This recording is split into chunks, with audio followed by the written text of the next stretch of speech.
Ladies and gentlemen, welcome back. Oh, Jesus. I am so sorry, Noctis. Speaking from experience, I am so sorry. Hopefully you'll be able to beat the heat as swiftly as possible. So good news. I did the looking, I did the checking. We've actually gotten all of the gratitude crystals other than the quests, so we're good on that. Yay. Now we gotta do quests. Ooh. You know how this works. Questing must be done. Otherwise, how do we even know that we're really playing a Zelda game? I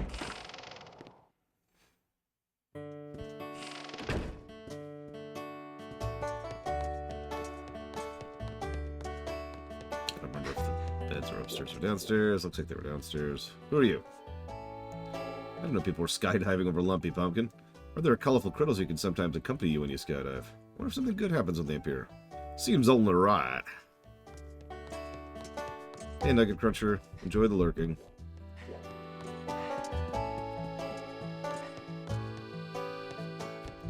Where am I at on that? That's what I thought. Okay. There it is.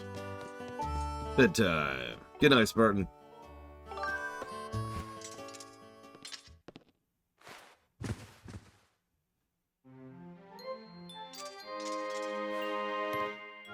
What? Yeah, saving Zelda was never Link's one true love.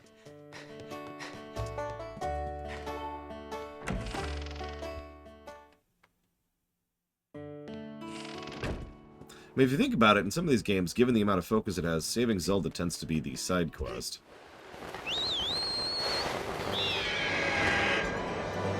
I mean, it's a good story, Spartan, but I'm not sure I would call it a good game. I don't blame her, though.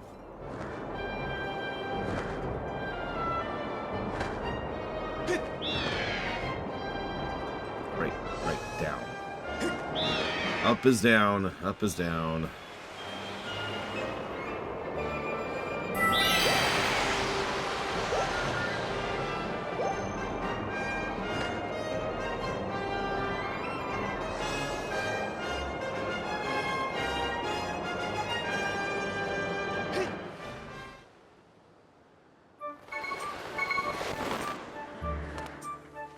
I mean, I will admit,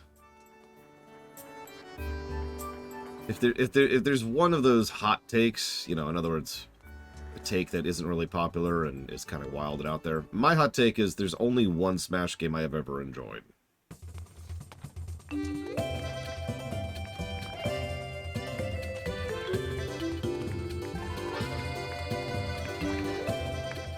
Where is she? There she is. Hi. Welcome to the item check. Oh, it's you again. You've been coming by a lot recently. You're pretty much the only one who comes by regularly, actually. Yeah, wait a second.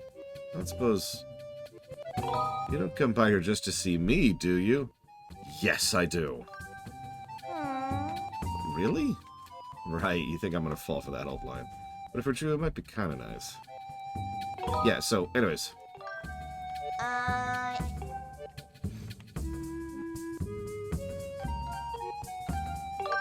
Okay, I guess we're actually done at the moment. Yeah, if we know me, we know one thing I am really big on is purity. Gotta play the original Zelda 1, gotta play the original Metroid 1, gotta play Mega Man 1, Mario 1, Assassin's Creed 1, all the crappiest of all the games. God of War 1, Far Cry 1. What's our money count at?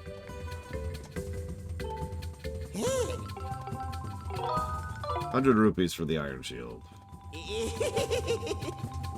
What, dude? Yeah, okay, thanks, buddy.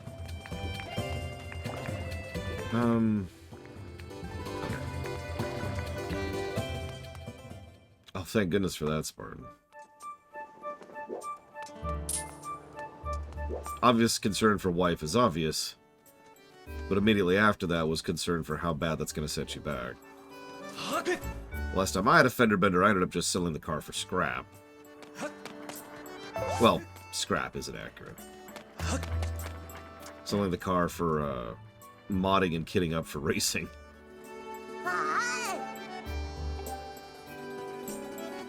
So, speaking of side quests, I wonder where she's gone. I'm so worried. I'm so worried. What's wrong? Lord, you really want to hear about all my troubles? Well, that's kind of you. A short while ago, my little sister went out for a quick fly. She hadn't come back yet. Getting late for her to be out, so I went looking for her everywhere, but I couldn't find her. I just hope nothing's happened. I'm worried sick thinking about it. You might help me look for her. She said she was curious about that colorful island, so she's somewhere in the southwest. Counting on you, Lore. You got it. Yeah.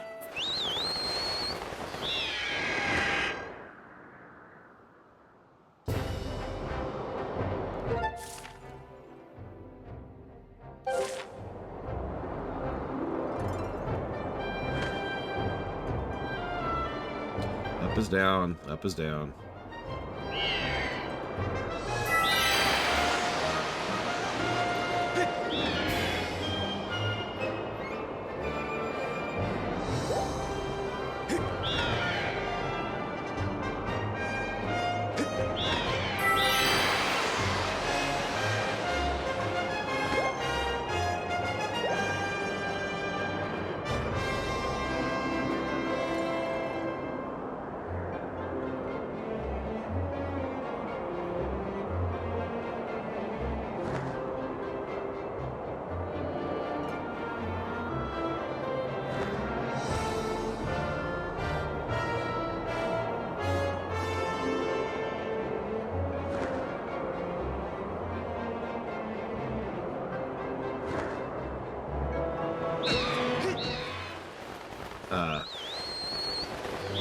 Cool.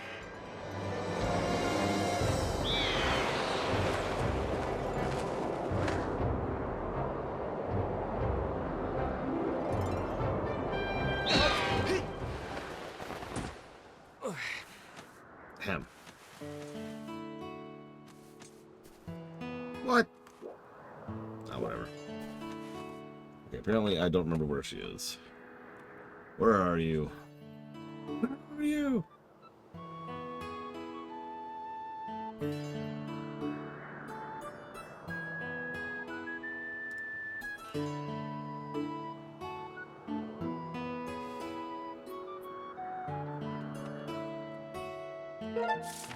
No, she's not on the colorful platform. She is, in fact, right here, apparently. I went past her.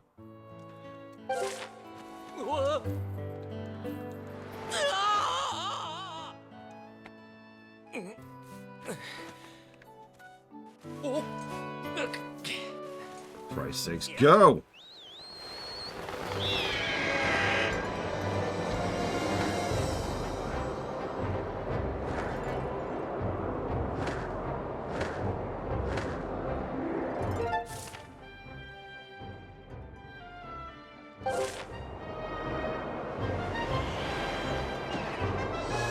Yeah, we'll see, Darkrai. I have no idea. I will admit, so I'm pretty harsh about intros, right? I do think this particular intro was not particularly good. In fact, if I'm being honest, I should probably add a few additional negatives for it, because, well, I know several people who bounced off this intro really, really hard. Even the first dungeon is just kind of there, you know?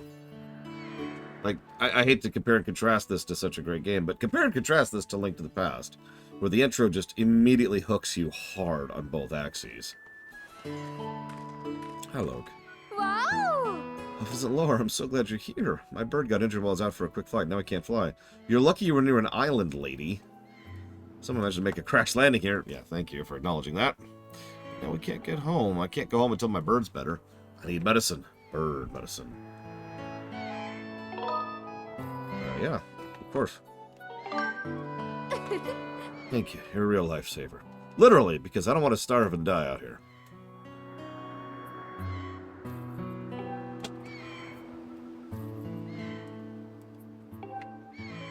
I'm trying to think if there's a Zelda game, so god damn it, Link! Link, buddy. We need to have a chat. I know your name is literally kill me. Kill me! So, I'm not sure. Let me think about that, because I'm not sure any of the Zeldas so far have had a stronger intro than LTTP. In fact, I'm pretty sure they haven't. Having said that, I think we will surpass LTTP in intros later.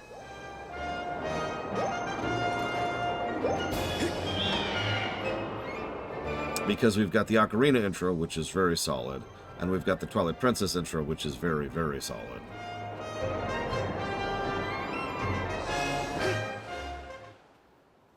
Load screen.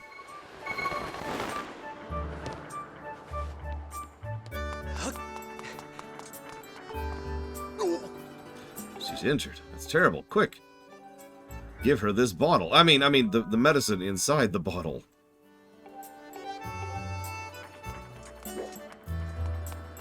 Majora's intro is not going to score as well. I can tell you that right now, unfortunately.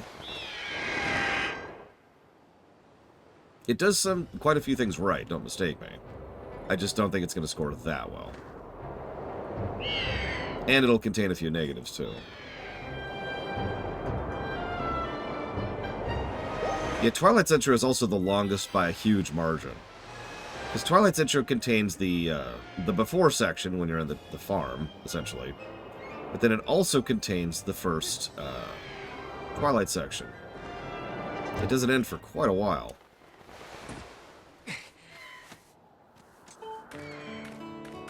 Wow!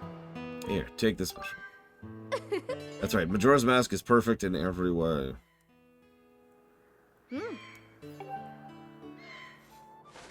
Yep, that's right. Mushroom spores heal the magical bird. Don't question it. I didn't think we were doomed. You've saved my life and my birds. We owe you a big thanks. Breath also had an extremely good intro. We'll see about Tears.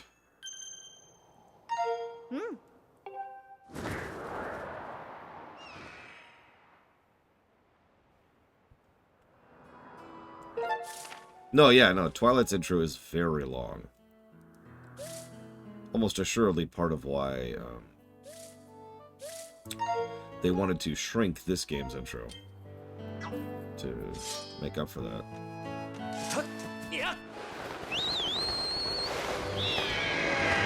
Which is funny, because I think this game's intro is too long.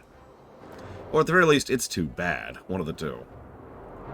Like, holy crap, wow. Not a strong start.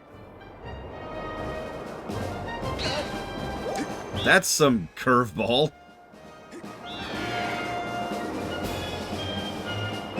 Yeah, exactly, Dragon Player. Feels too long. Might actually be shorter than several of these, like Wind Waker, for example. Exactly, Darkrai. Exactly. I still can't believe we had 5 As You Knows in a row in the same conversation. Like, that, I think that is actually a new record for us. And I'm probably wrong, but man, it feels like it.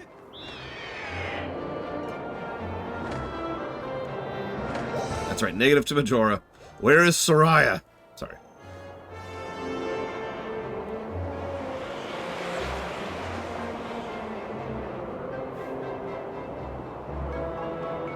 God, this is finicky.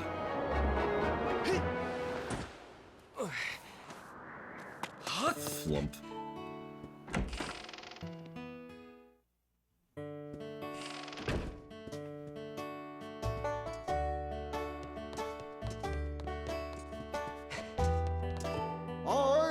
So, I got an empty bottle. Here's the hot pumpkin soup. Deliver that to the Knight Commander. It'll get cold in 5 minutes. Knight Commander hates cold soup. So you're going to take this hot soup over to him. I'd say you got less than 5 minutes and the soup will get cold. Let's go!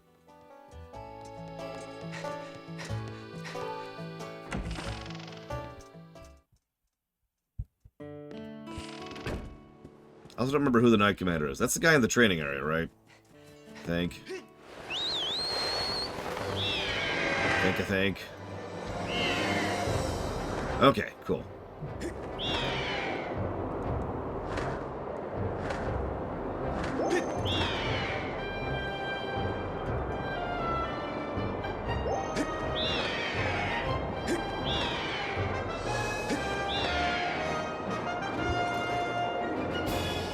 It's wobbly to control.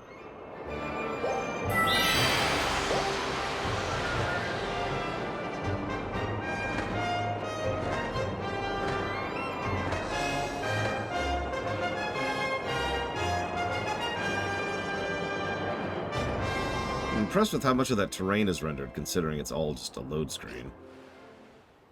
Let's see where it puts me.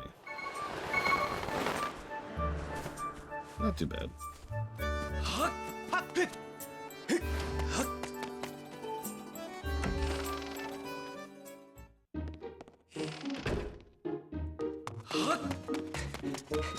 Hey! You've been working hard on research? I smell something.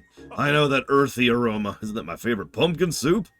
I asked the owner of the lumpy pumpkin to bring me some, but you went out of your way to deliver some to me? Yeah. Oh, give it to me. Give it to me. These people have such terrible lives. All they have to live for is pumpkin soup. So good. This is the stuff. Pumpkin soup is best piping hot. Well done. Say thanks to the owner for me. Will do.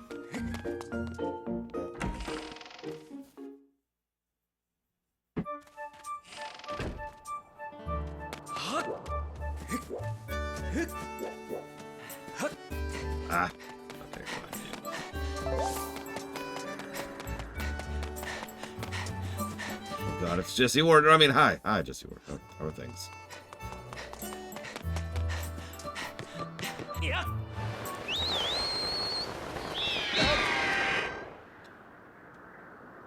Admittedly, part of the reason the Ocarina run was pushed back deliberately a little bit, Jesse Ward, only part of the reason, is there's a non-zero chance we're going to hear, like, Ocarina on the Switch next Tuesday. So that's, you know, we'll see, right? We'll see. Okay, so, hang on. Up, and then down.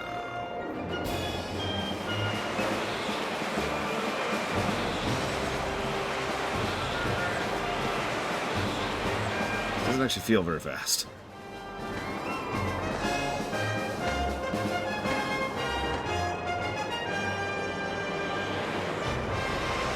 And if I could complain about one more thing, I hate to get complaining about a game I've already been complaining about.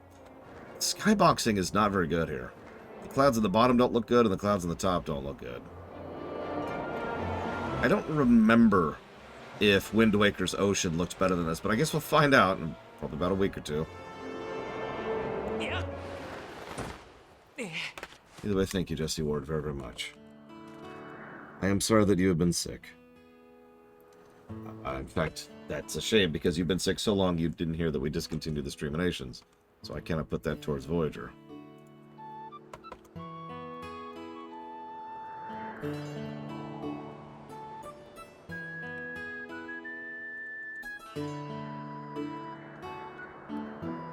Can't see my screen. There we go.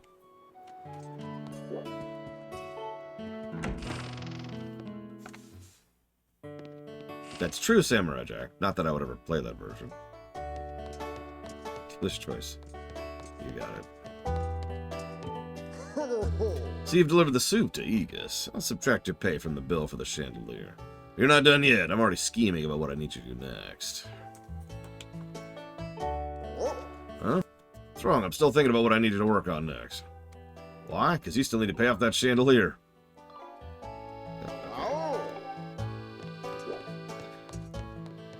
Now we have a third bottle.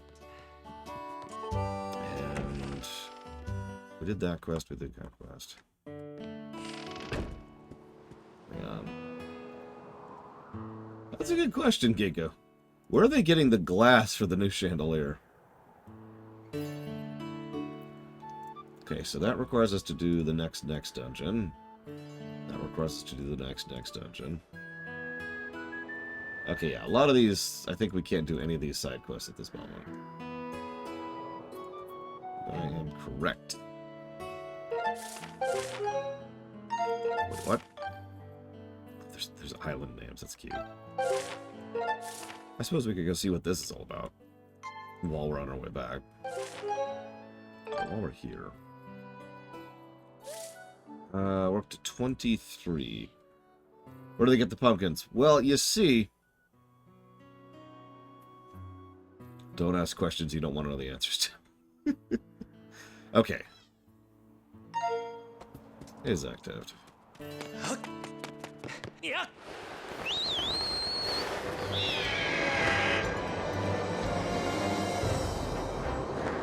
No, you're good, Jesse Ward. As I've told everybody, if you want to stop supporting me because we're discontinuing those, I understand completely. It's the same thing that happened with the rooms. Rooms are gone, streams are gone. Streaminations are gone, excuse me.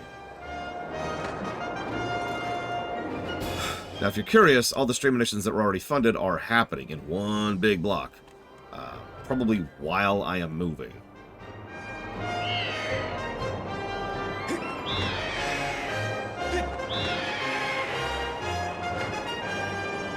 Once we finish the last streamination, which will be our arcane technically, but functionally tangled, those are done.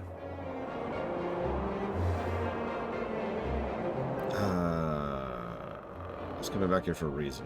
Right. I remember what it is.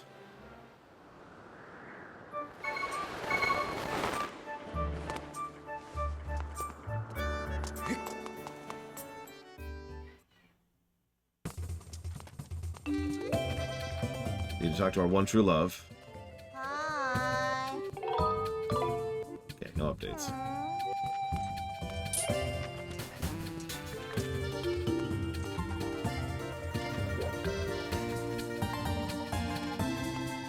The show, a noble name. It's going to be about a solid month to get through Tangled. It's a pretty meaty show. That's an estimate, of course. It could be shorter. What am I doing? I'm doing things in the wrong order. That's what I'm doing. I mean, either that or she raised a bunch of replicators, Jabez. And I'm barely joking about that. Can I complain about something again about this game? Is that okay? Am I allowed to? So this is a prequel, right? Like, it's ignoring the reality of how stupid all the timeline is for a second. This was designed to be a prequel to the entire Zelda franchise. This is the origin story. Cool, right? So why is there a 10,000 years ago in the prequel? Why did you decide to make it so that there's an ancient precursor race? In fact, there's actually 3 that is already at the point of being ruins in the freaking origin story. God, I cannot put into words how much that irritates me. Long, long ago, there were these ancient ruins. Okay. And yeah, obviously later on we'll even go further into the past. And then before that we'll go even further into the past. And before that we'll go even further into the past. And his father and his father. Hi, MPPY.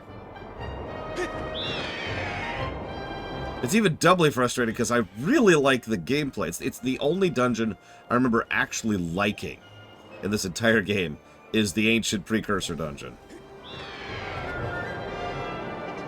It's thousands and thousands of years ago. Fog.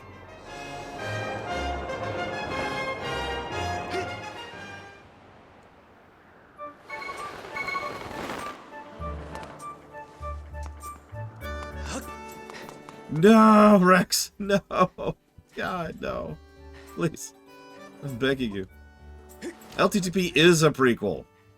And that's why it works, because it was designed as a prequel from the ground up. I've said it before and I'll say it again. LTTP, The Oracles, Link's Awakening, like Between Worlds 1 and 2, are pretty self-coherent. They cohese with each other fairly well.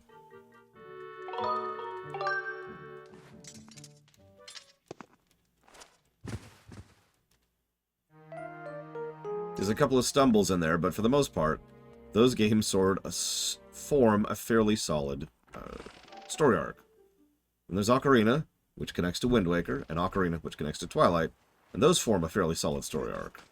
No complaints. And there's this. And Skyward only in the most distant way connects with one other game so far, and that's Breath. And I have a really strong suspicion. I've kind of given away this hint here. I really suspect that tears will actually make that connection between breath and Skyward more vague, not more codified.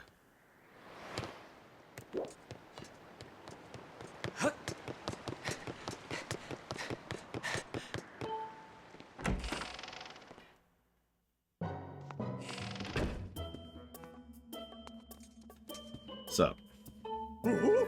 Oh, you've gathered quite a lot of gratitude crystals, haven't you? How magnificent. Please take this as token of Demon's deepest appreciation.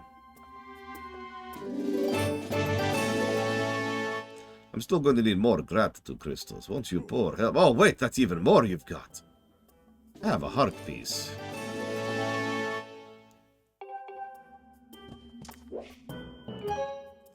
Yes, Batro Lagosi. At your service.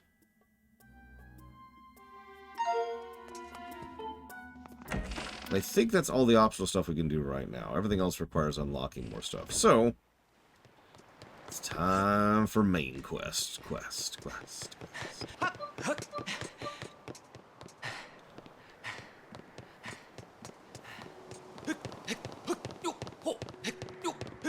So, it's funny you say that, Frieza. So far, I have yet to actually hit the sailcloth button.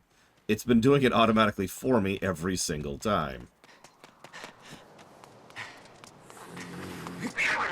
It's okay, Inamisho. I guarantee you, Tears doesn't connect with anything, possibly including breath.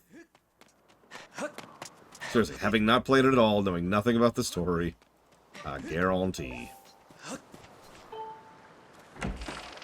Yeah, I don't know why they don't let you fly around at night. It's a weird choice. Like, your bird just refuses to acknowledge that you exist.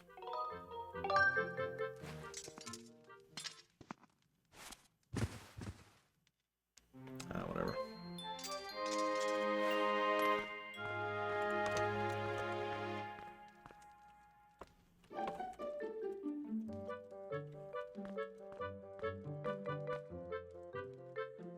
Bird's like...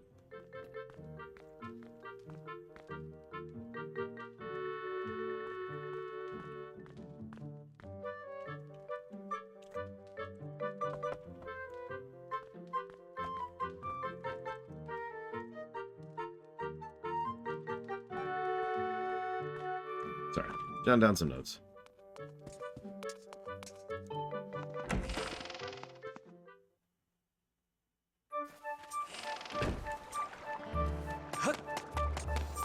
But for real, that's pretty much all we can do right now. So let's go ahead and actually progress the game.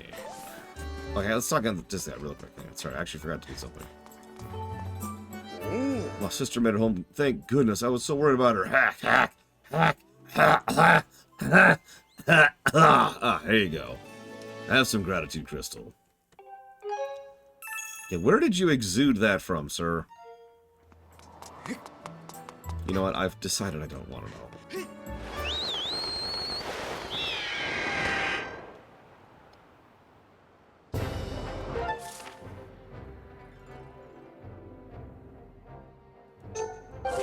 Correct, Darkrai. And I stand by that. They just cry, and crystals come out of their eyes. That sounds so painful. Oh my god. I'm sorry, hang on, real quick. I'm not getting complaining again, I swear, but that's the source of the water for the entire Skyloft right there, is that little pond.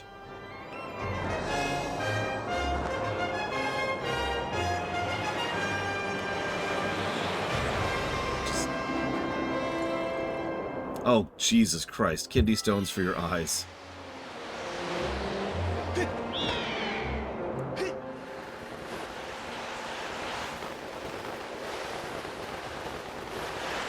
I'm ready. Take me, lava. Kill me.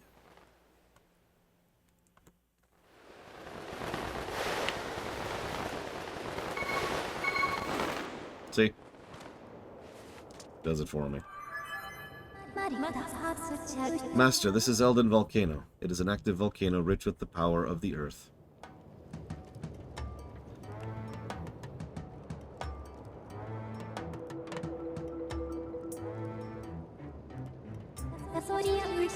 Approximately 65% of the region is covered by lava. It's inhabited by a large number of creatures that thrive in extreme heat and direct flame.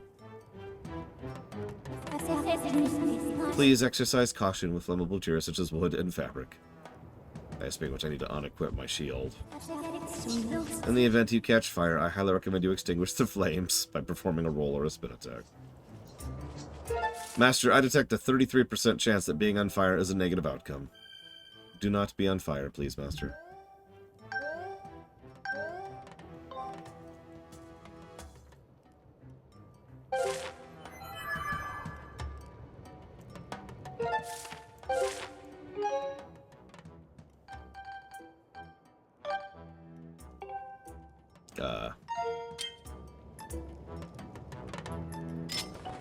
There we go. Sword unequipped. I don't have the money, Brett. I actually went to buy a metal shield, and I don't even have half the money. So we're just gonna go without.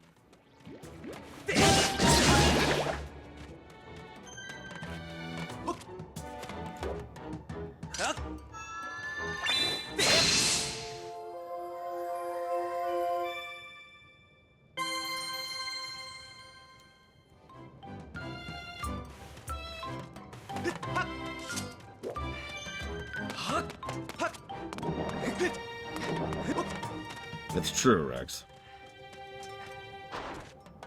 Now, we'll see how we do. Hey, hey, hey! Mr. That turf, you're gonna pie? Well, you're not. You're late. I don't think it's one of those red crepes. Yeah, I think you're right. No reason to scare the hair off us, though. Sorry about that, pal. These monsters showing up messing with that turf has got me on edge. Hey, shut up here. I'm gonna knock the red clean out of him. That's what I'm doing here. Yeah, me and lead. Yeah, whatever, Mr. Too Scared to Dig in the Dark. Anyway, if you're looking for treasure, you should stay clear of those red guys. Thanks. What, don't you do this as you're walking around, Inamisha?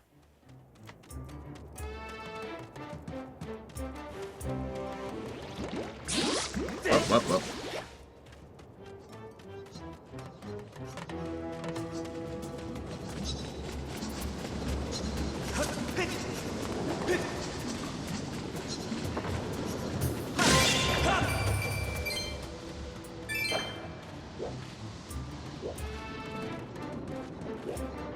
Yeah, I cannot believe this is the intended idle pose. I really can't. That, like, they decided that was an acceptable output.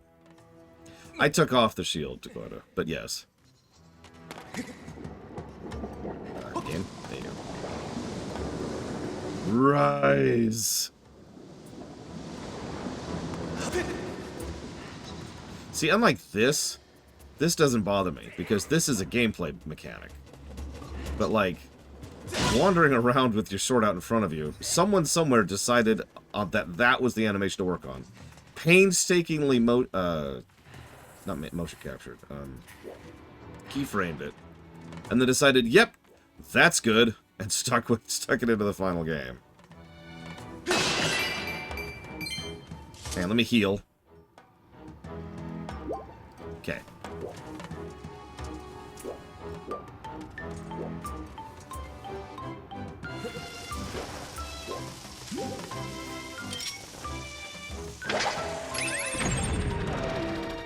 Okay, what button throws this? There we go.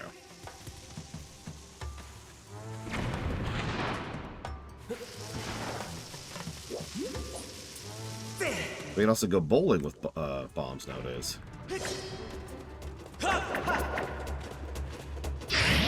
What the hell was that? Ah! There we go.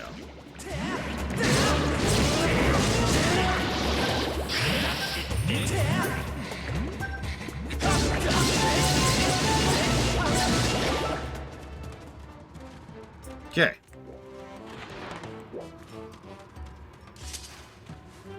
Money. Rupees. You'd crawl into dark caves for them.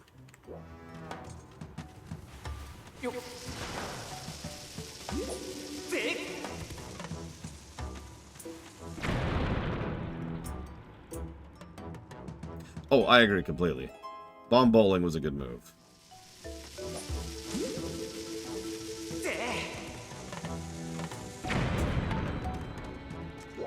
Okay, now I guess we'll talk to the guy.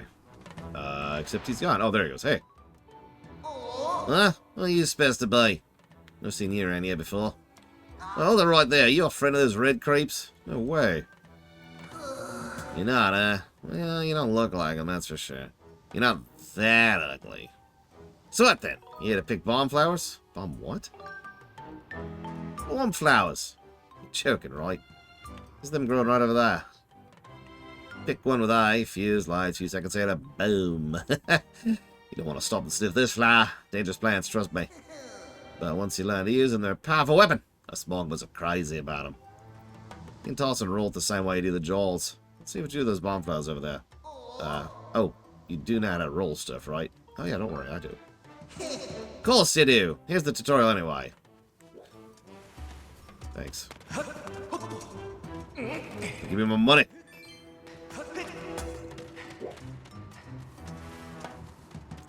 Give me my relic.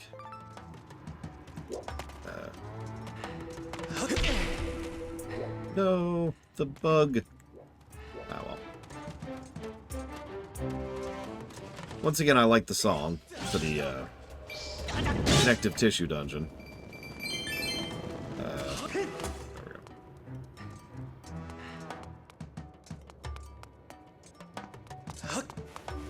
go. I remember being stuck here for a while last time I played this, so we'll see how we do this time. Huh? Well, a stranger. You're not one of those red creeps either. I swear this neighborhood's getting crummy every day. Uh-huh. Oh, not just talking to myself. Hey, I saw this funny dressed character go in that hall over there. Might be the friend you're looking for. The one with this cook was wearing? Let's see. I'm pretty sure the getup was blackish? And then I don't really remember much. Aren't moles colorblind?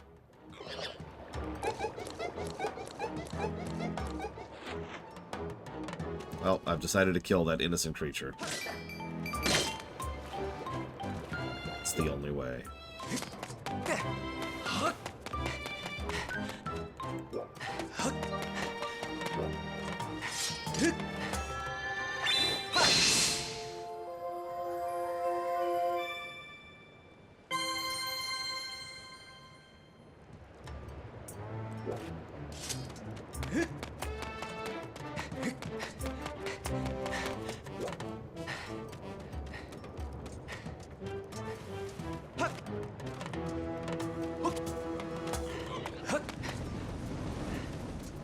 Do you mind? Listen, I'm gonna have to ask you to... Yeah, not do what you're doing. Okay.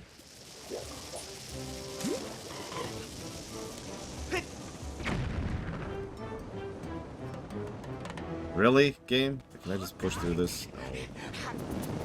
No. Of course not.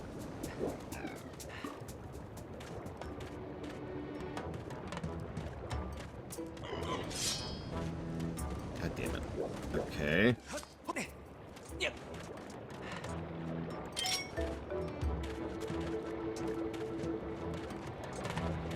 Ah!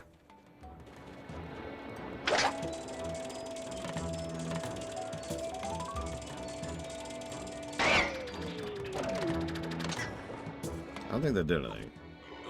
Yeah, it didn't do anything. Okay. 5 seconds in, I'm already stuck. I'm so bad at Zelda games. I don't think so, GG's, but let's try.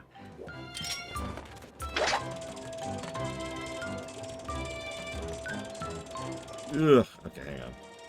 Turn! Turn! Yeah. Yep, okay.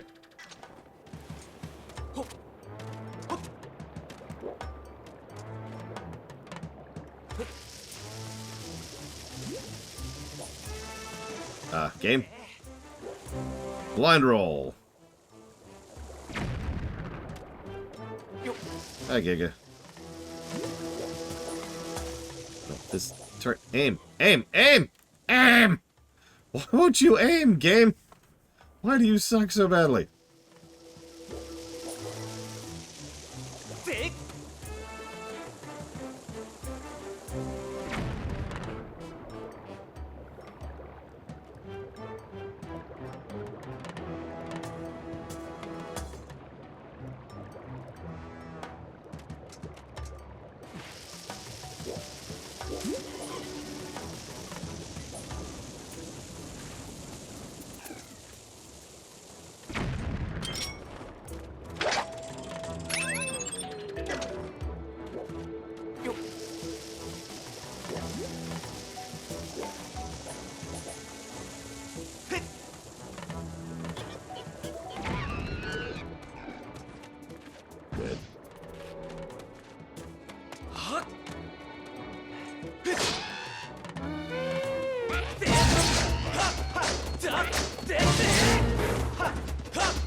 I mean, it could be worse, Giga Pudding. I could have named my character. Oh, crap! Complete with exclamation mark. Master. Oh, crap!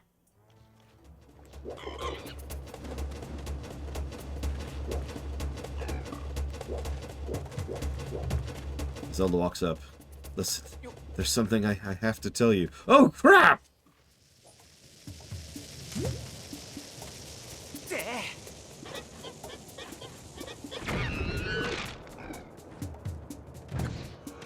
Died of fire. Of explosions!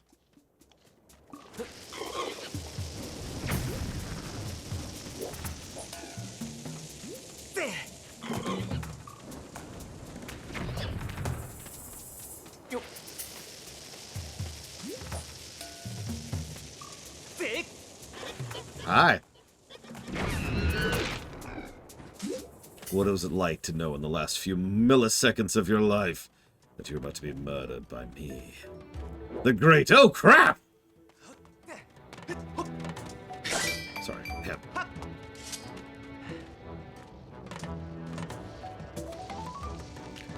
No.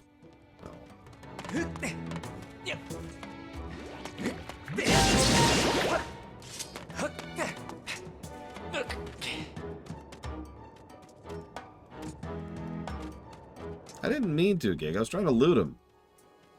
I just wanted to mix him into a potion, not kill him. Well, let me heal for a second.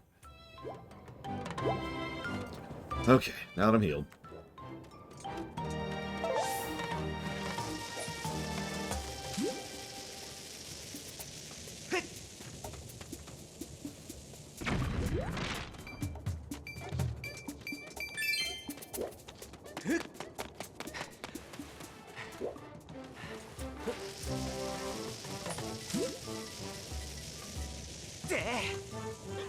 Hi. Goodbye.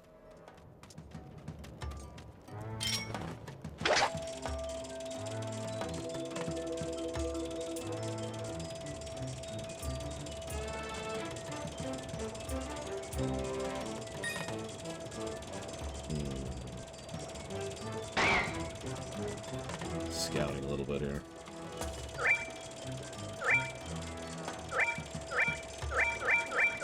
Not much down there. Good to know. Let's get that heart piece.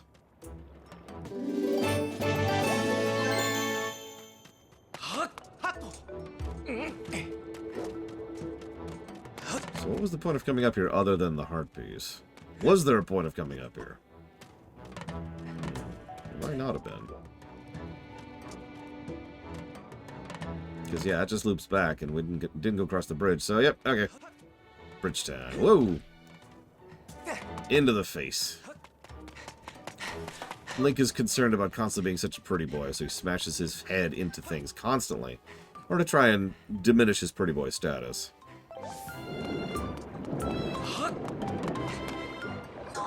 Ah! Snake attack! Why, you ain't one of those red guys. Don't creep up on me like that. I almost had to tackle you there. Oh, I didn't mean to yell at them, but those red jokes have been moving in and sticking up a toif, you know? Came up through that hole back there, so I sunk the road leading to it in lava. I'll stop more of them from moving in, I'll say. Of course, we can tunnel underneath it, so it's no sweat for us. Pretty clever, right? So stay away from the plug. They'll do more than singe your brows off. Boy, now. Got it. Plug hole. Kill bokoblins. Run into indestructible. There's no way. There's no way. A ditto. In fact, actually, I think a lot of the species in this game, it's a shame they've never shown up since. Granted, there's only been 3 Zelda games after this, but I stand by my point. And we're dead.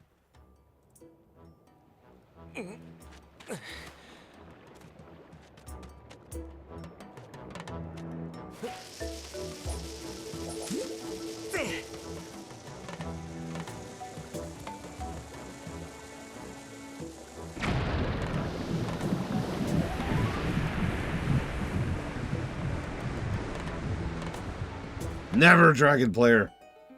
I refuse.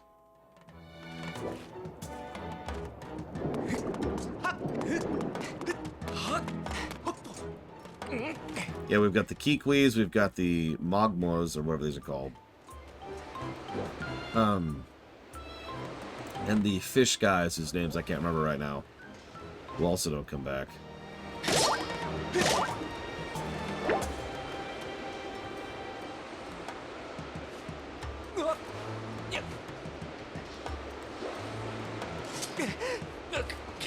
Link. Link. What?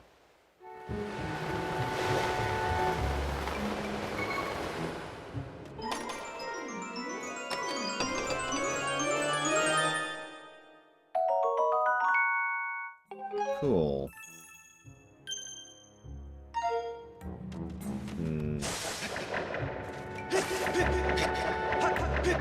No, I'm not sure what you mean, Giga. He doesn't even do the thing every swing. Like, listen. It's like once every 5 or something like that. No, don't do that.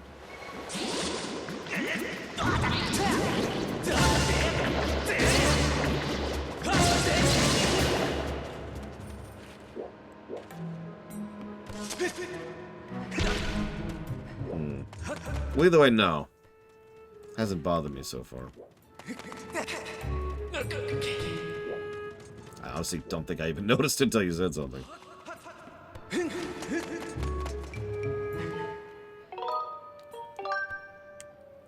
I'll get saved in a minute.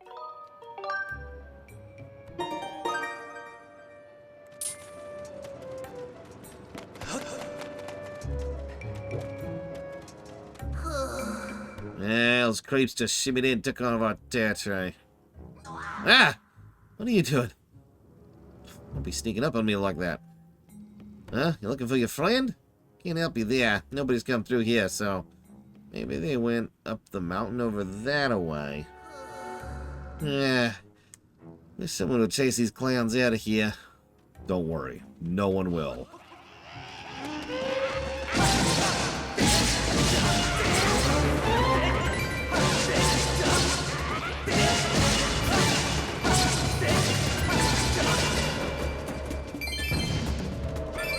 I will kill people for money. You got it. I'll also accept heart pieces, bottles, and weapon upgrades. Oh, and armor upgrades, if they exist in this particular game.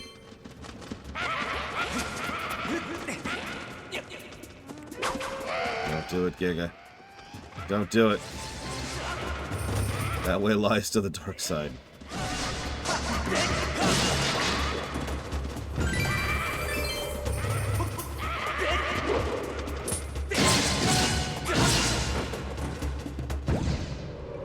Whoa!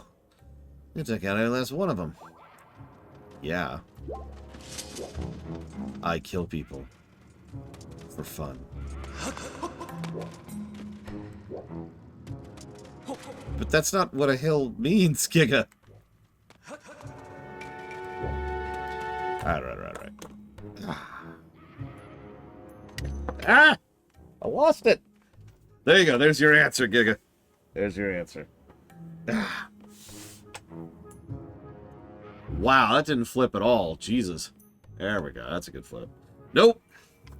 Today, Dragon Age 4 will not be good.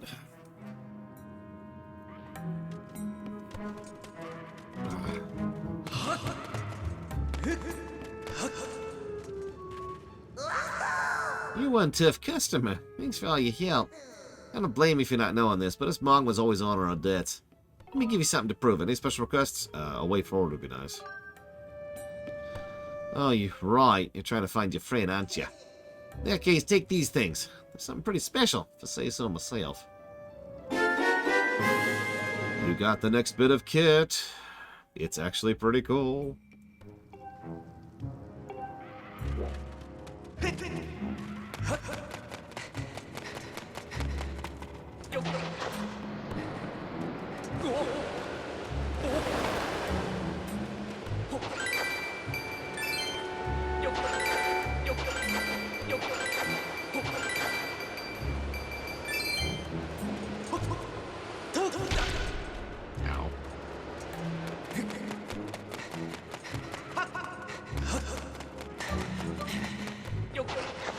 See, a hill for you, Giga, would be if you decided to boycott Dragon Age 4.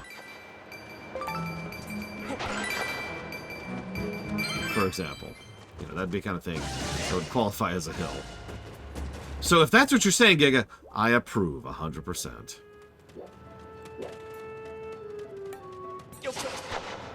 Where does the word boycott come from, anyway? Just look that up sometime.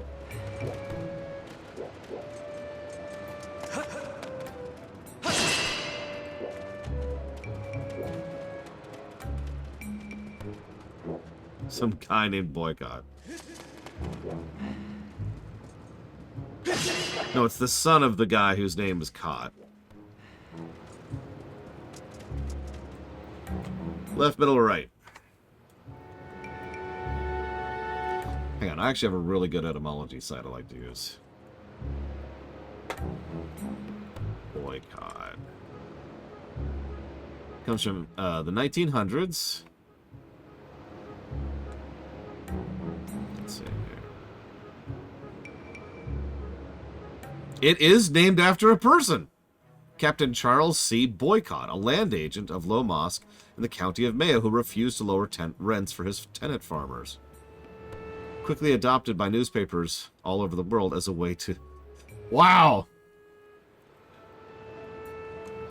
It actually is named after a person. An evil person, no less.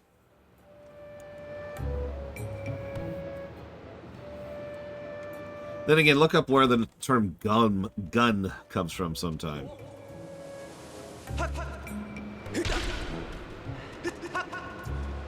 So that was incorrect. Oh,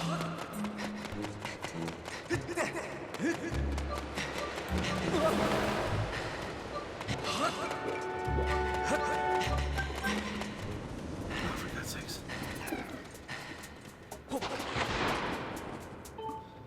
Well, scared me silly. You just start digging right above my head, you know. But I get where you're coming from. You never know where you're going to find when you dig, so it's impossible to stop. Rupees are the most common treasure you dig up, but sometimes you yawn attack might find Elden ore, or what. You come across a hole, you got time, just go digging. Yes, thank you, game. I was already doing that.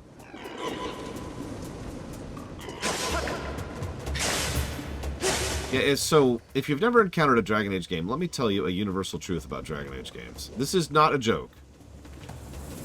Every single Dragon Age game to date has had a really terrible story trailer. All of them, 100%. Now, I'm not saying all their trailers are bad, but there's been at least one face-palmingly, what? Trailer for every Dragon Age game to date.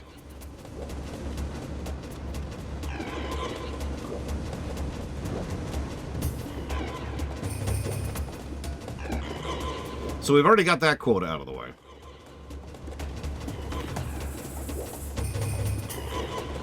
Yep, you're welcome, MPPY.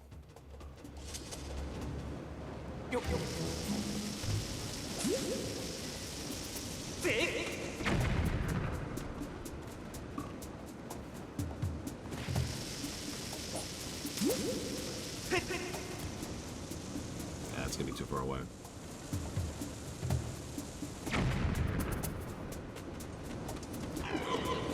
Don't worry, the latest Dragon Age game is apparently also on Frostbite, also known as the crappy, terrible engine that should never be used for RPGs. That's cool. That's anecdotal, I'm not sure if that's true or not.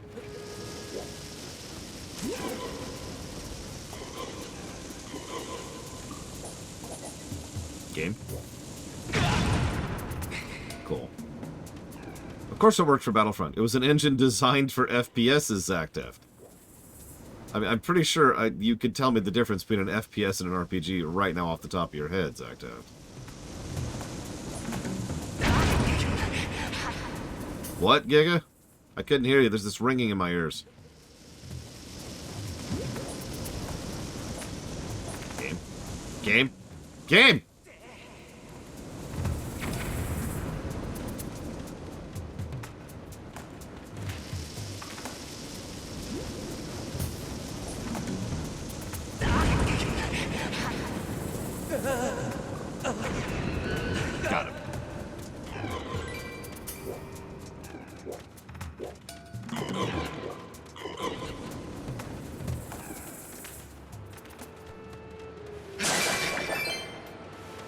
So, the Hinterlands was always a meme in Dragon Age Inquisition.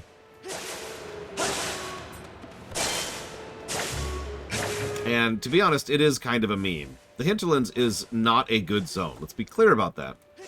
But it is by far one of the least bad of the open world zones in Inquisition.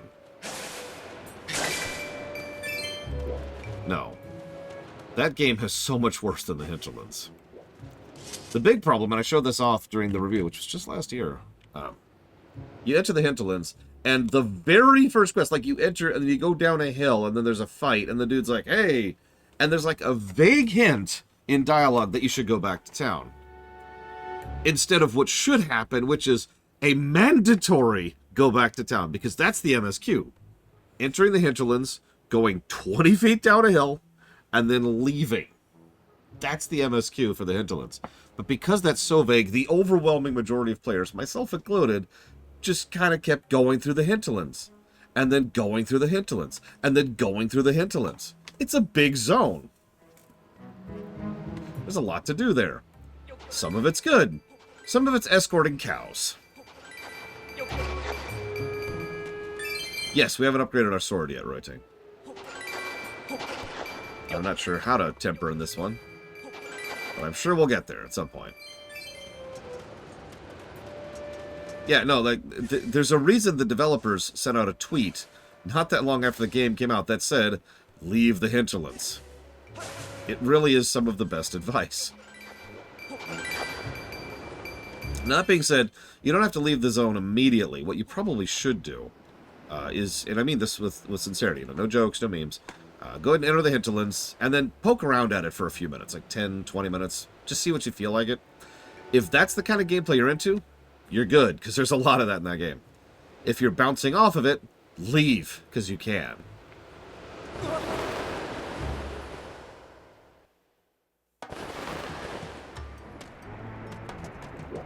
Well, I am an idiot, Inamisho, as I've said many times. Yeah, there's good stuff in Inquisition.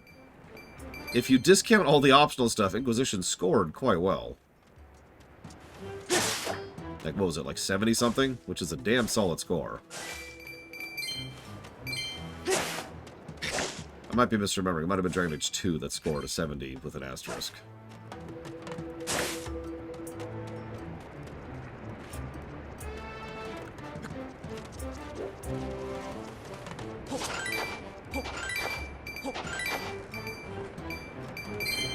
I mean, yeah, honestly, if you put... okay, real bit of recommendation. This is not a joke. The moment you finish Act 2, and it's obvious when you finish Act 2 in Dragon Age 2, put the game down. Just stop playing the game right there. And the game will be substantially improved for the experience. That's not a joke. That's not a meme.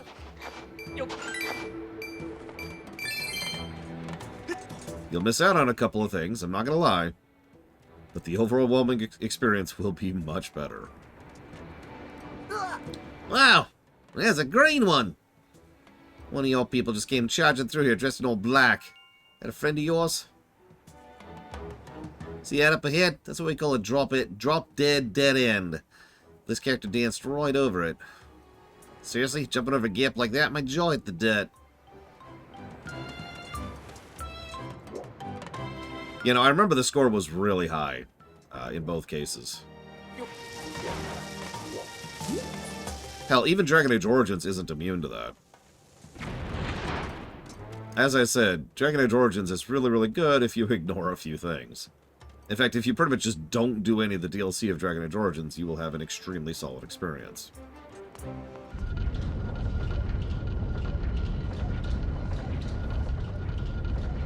And by DLC, I mean Golems of Emgaroth, Awakening, and Witch Hunt. You, the goddess's chosen hero. Zelda is ahead. Hurry. Giga, you didn't tell me you were in this game. That's why I had to correct myself, Dragon Player. There's actually quite a few good DLCs in Origins. It's just most of the content ones are not so much. Like doing the Keep, whose name I can't remember, the optional castle dungeon place. That place is awesome. Listen, Giga, it's not my fault you're some super badass ninja girl who also happens to be a total meanie. I didn't decide this life. You did. Whoops. Expansion, DLC, terminology. Yeah, return to Ostagar. That's another one that's worth doing.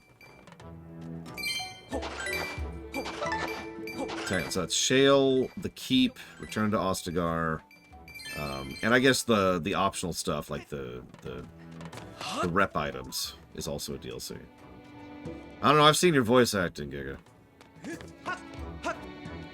It's actually really good, and I hope you'll voice for me again in the future. Please don't quit voicing for me, Giga, please! Oh yeah, actually, I think Darkspawn Chronicles is decent, too.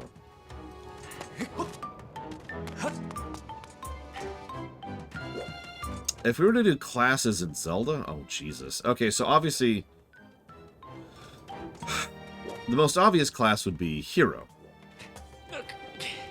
Someone who has relatively low personal power and doesn't really gain a lot of levels in the strictest sense of the word, but has automatic proficiency in basically everything.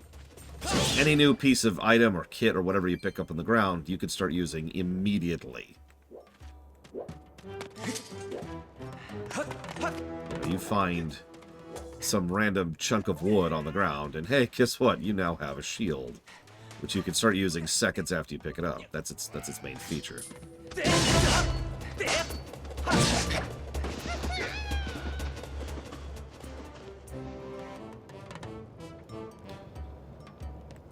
I don't know, Giga. I don't know. I mean, you do have a parrot. Oh yeah, Liliana's Song. That's also worth doing. Sorry. Liliana's Song has some issues, though. But it's still worth doing, I would say.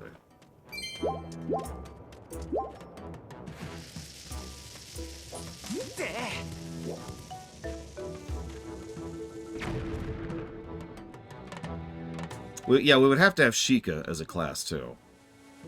Pretty much your typical ninja rogue type. Lots of abilities to teleport, sneak, avoid combat. Probably very fragile once you get into combat, but, you know. Then we would have something Demon Tribe related.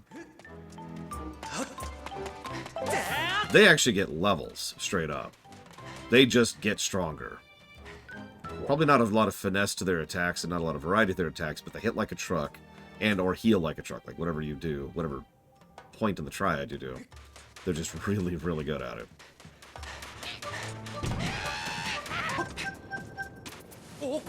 Why, Link? Why would you do this?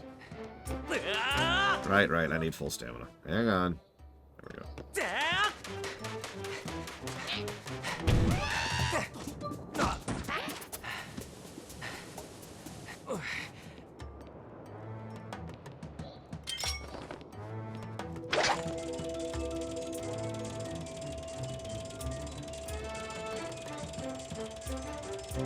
Lord, I'm coming.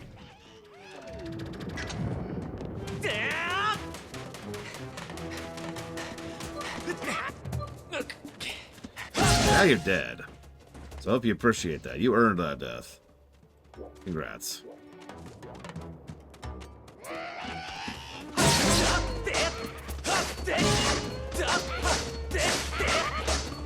God damn it.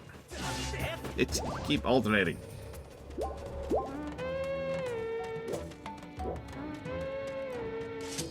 Goblin says, "It's kill me!"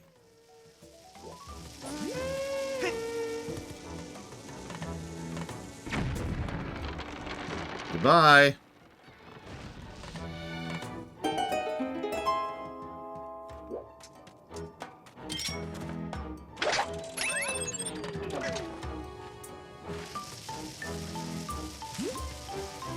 I would make a huge number of species playable. And, as per the usual rules, if you're going to make a lot of species playable, they have to vary. They have to be varied.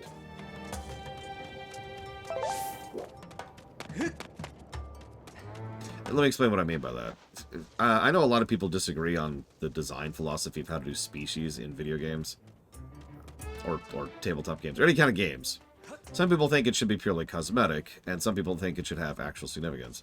My mentality tends to be pretty basic. If you're going to have a whole bunch of different species, you should make them noticeably different from each other. There should be something that distinguishes them other than cosmetic, in my opinion. So yeah, racial abilities or stats or just something cool, you know? Random example. When I was throwing together my own version of a Warcraft tabletop version, board game thing, trolls had an automatic ability to just try and detect if there were any nearby Loa and make bargains with them on the spot. And obviously that's kind of it. Like, there's not a lot of other definitions for that. But the point is, like, you, the player, can say, all right, hang on. We're going through this dungeon. We're having some issues. I'm going to reach out. Take like a 5-minute break. Are there any Loa nearby? And I, the GM, then say, yes, there's a Loa of bones nearby. And you're like, okay, I'm going to make a deal with this Loa. I'm going to offer it all the bones of the enemies in this dungeon. In exchange, I want such and such. And there you go, right? And you can see how you could play with that in a lot of different directions. Stuff like that. So, that's the kind of thing I would push for if we're doing a Zelda version of that. Each species should be noticeably different from the others. That's a lot of paint. At least I hope that's paint.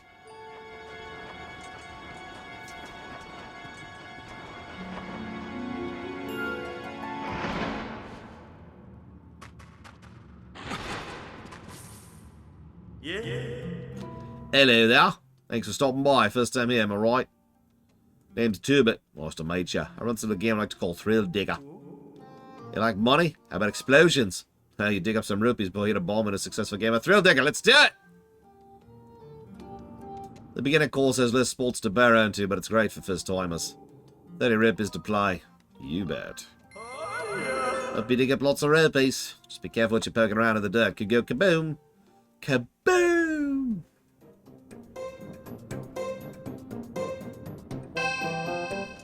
So there's no timer, so pick one. Giga, pick one. Lead me not astray.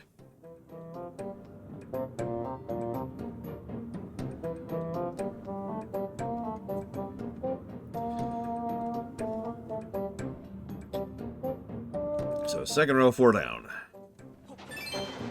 Rupees! Good pick. Anybody else? So far we're down 25 rupees.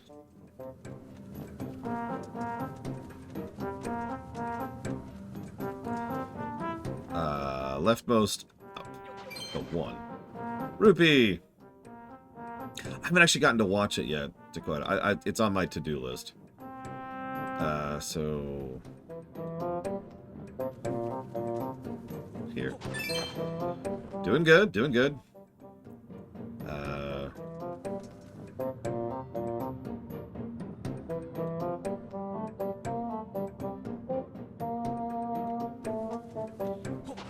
There we go. Sorry. I don't know why that took me a second to process. We're about half... We've lost about half our money so far.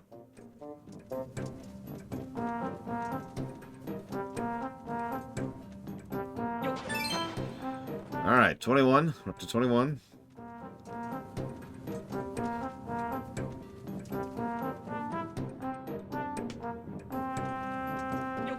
Okay.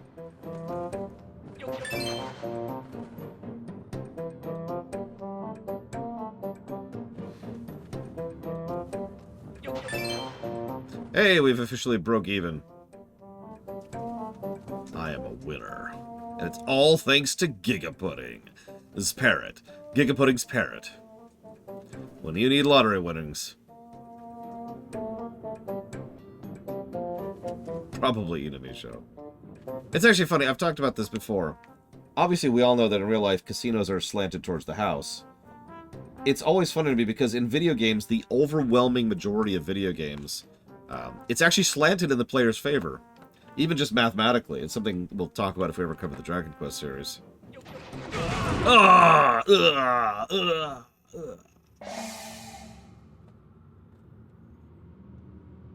Death.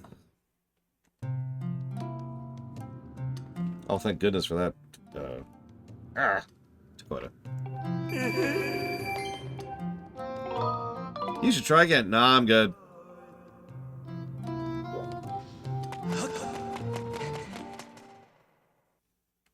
Looks like a vulture. How do you know she isn't a vulture, Giga?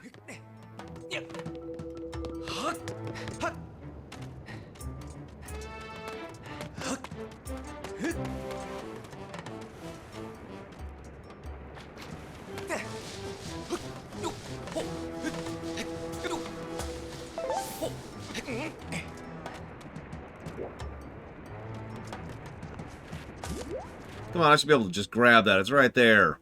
It's right there! Oh, whatever.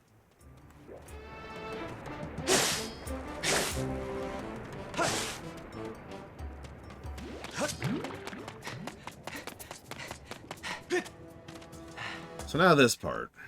I remember this part.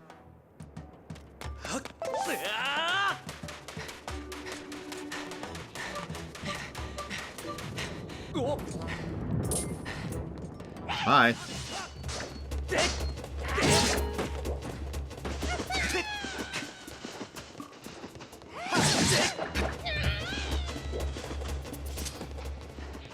You know, I don't actually know if the casinos in New Vegas are slanted for or against you.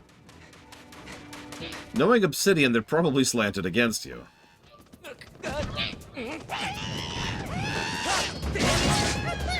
Yeah, I got lucky there, and I'll admit that.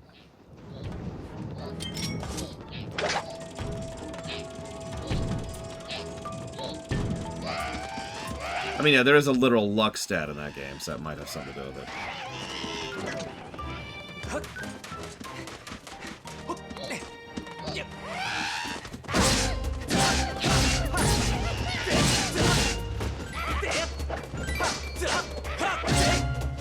So Pax was asking me last night how the game controlled, because he's well aware of my issues with this game back on the Wii. And yeah, can I just say this game is so much better with these controls. I mean, Frieza kind of casually mentioned this earlier, but I did an entire counter without even taking damage earlier. I can't even imagine doing that on the original controls.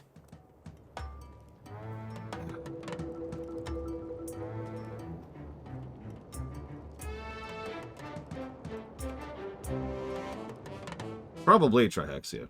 Any demon that becomes good becomes a human. Or wait, that's not an evil thing, is it? Yeah, don't worry about it.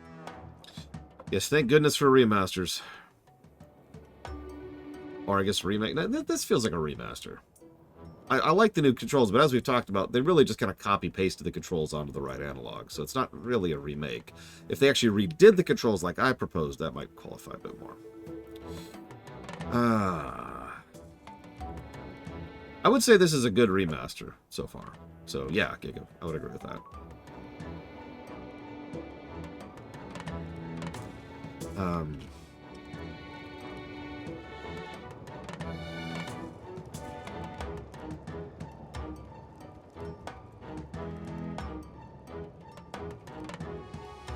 The heroic laugh. You got to do the arm thing. It's very important. It's the Superman pose, right? If you're ever being heroic, you have to be like, ha ha ha ha, I am heroic. Ha ha ha ha ha ha. But then if you're evil, ha ha ha ha. Like, it's, I don't know when that got started, but there's only two poses. This is evil and this is good. You never see an evil person be like, oh, I will destroy the riverbank. You never see a good person being like, oh, I will save all those puppies. Listen, if you're not wearing your underpants on the outside or even trying... I'm sure they buried it around here someplace, but I can't find it. Yo, lad, this ain't the place, ain't it? Swear if they buried it again. A key! They busted up the key to that door and hid the pieces all over the place. I'm telling you, one of the 5 pieces buried right around here. Yeah, that reminds me. That strange blonde girl in weird clothes got taken, too. That's right. I bet they got something really valuable stashed in there. And the blonde girl they took is probably part of their master plan. I'm telling you, I can smell the riches from here. So what are you saying we do once we get all the places to the key? What do you think, Igneous? We sneak inside, take all the treasure we can carry. Aye. Why are we so worried about a key when we can just dig our way in? What? I'm just saying. You ain't as dumb as you look.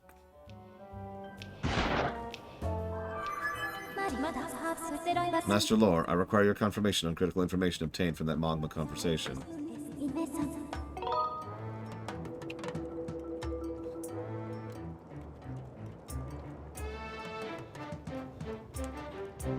Yeah, the oddly garbed figure was Zelda. My calculations agree, Master. There's a 90% probability the figure in question was indeed Zelda. Additionally, I calculate there is a 95% probability the key to the door is made of the same composition as the mechanism that bars it. Therefore, I can douse for it.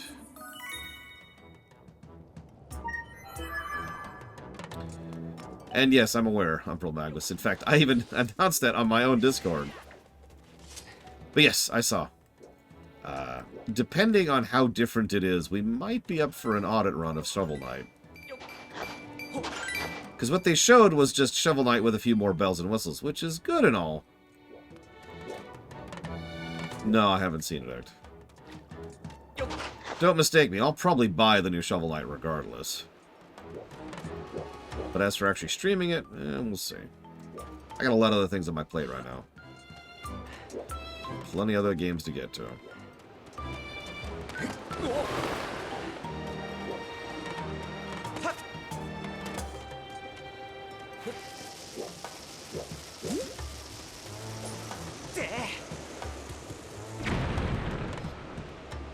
I mean, I'm technically just eating off of the table, Giga. Like a barbarian!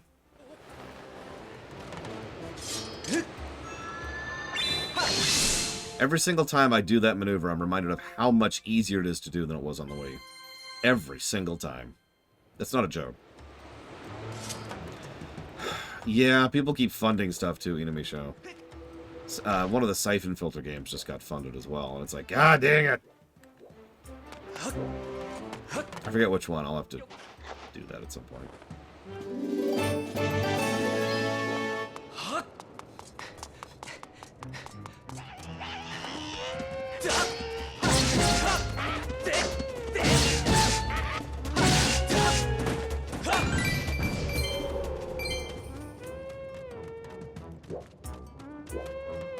Honestly, I might not be as freaked out about it if I wasn't frickin' moving again!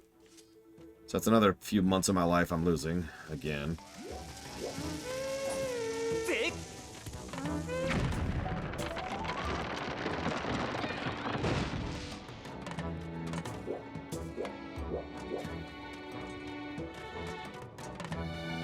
I did hear that the Wizard and the Gun dev got shut down, thanks to lack of sales.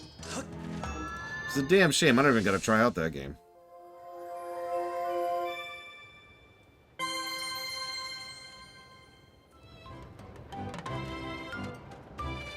I mean, at the moment, we're still net positiving on progressing through the queue.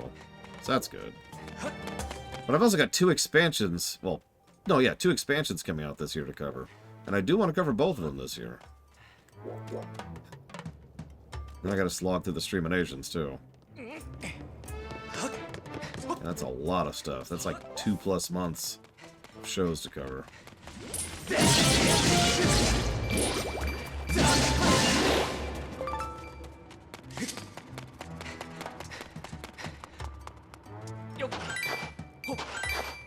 Almost assuredly not, Giga. Like, 100% guarantee. No, we're not. There's no way. There's no way. We might finish, like, say, whatever's after this. Whatever we do after Skyward. Before, before, Dawn Trail. But finishing the whole block is impossible. Even if we discounted Link. Even if we discounted Tears, which, you know. Link! What is wrong with you? There you go. Jesus Christ, you're dumb. Look, I know your name is literally Kill Me. Come on, work with me here.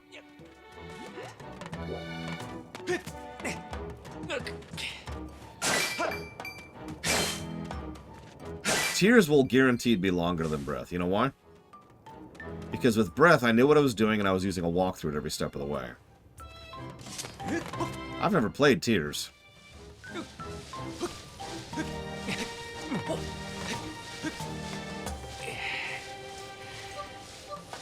It is probably possible, Trihexia. I mean, other than the initial run, if we're discounting that. I'd have to look up speedruns. Because I know there are challenge runs to do it in a minimal number of things, but last I checked, the minimal number of things was like 3.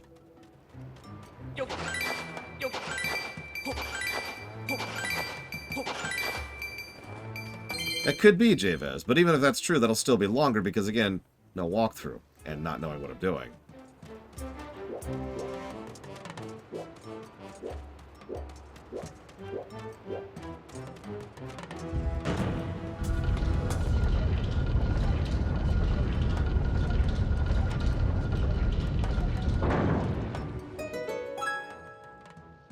I hope Tears scores better than Breath, and Breath scored pretty decently. Like, pretty good. I should say, not decent. Whoa, okay, I'm just on fire here. Okay, that's just my life. Cool. I'm just gonna ignore that now. I did not hit the swing button there. I hit the A button, sir. I was trying to loot that butterfly, not destroy it. Jesus. Anyways, I hope Tears scores better than Breath. Not because Breath scored badly, but because I want Tears to score even better.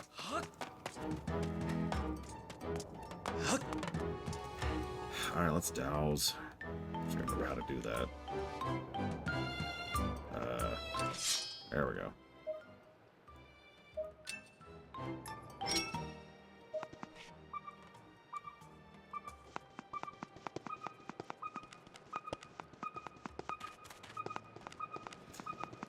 I don't think... I've never reviewed a Kirby game. So we haven't really done a lot of Kirby streams. We've done a couple, usually on Halloween.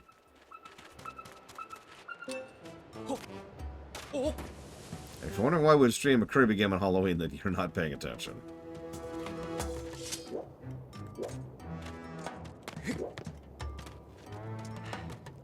Yeah, I didn't think so.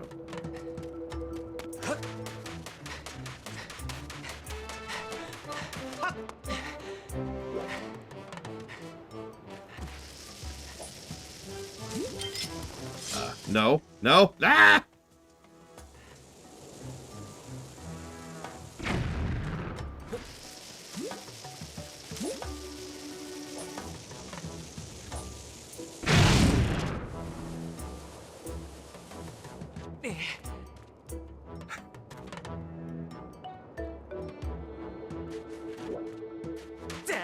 Don't clip that.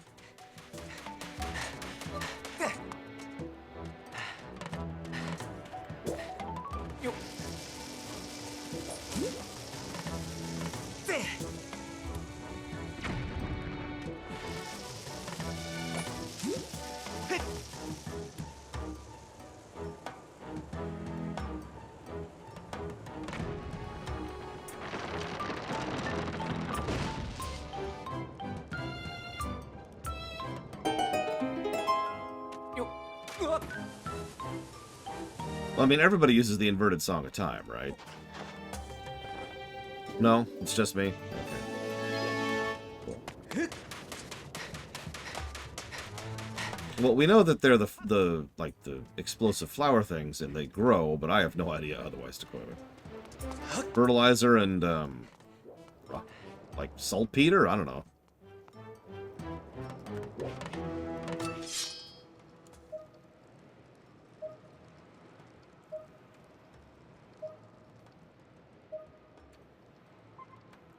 Trying to remember why I don't like this part of the game.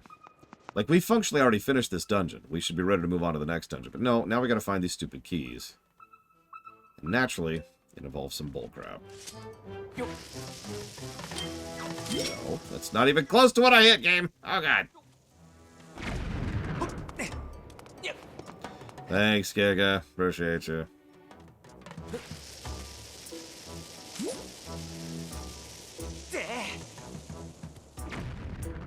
I'm just blindly guessing here.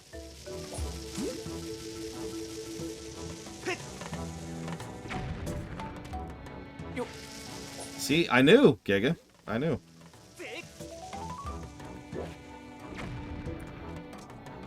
God's sakes.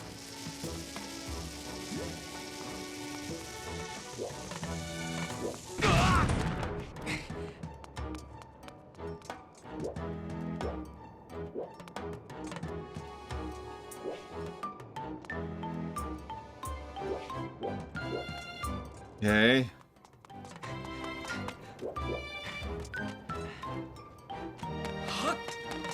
We're just gonna have to do this ridiculous angle shot. Sure, game.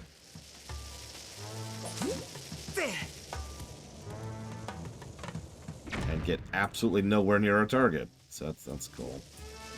I.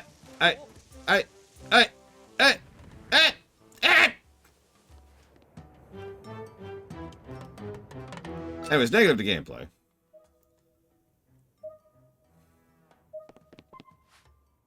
God, I'm not actually joking. This is such a needless padding section right here.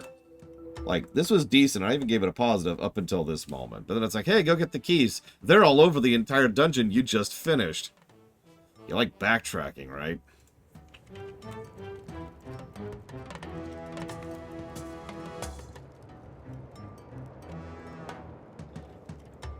Since we're already down here, I might as well do some of the ones that are down here. There is a tremendous amount of backtracking in this game.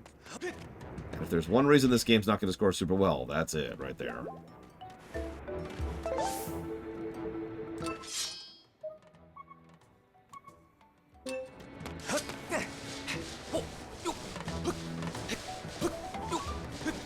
Speaking of which, you like this area? I hope so, because we're going to do it at least one more time. That's also true for every area in the game.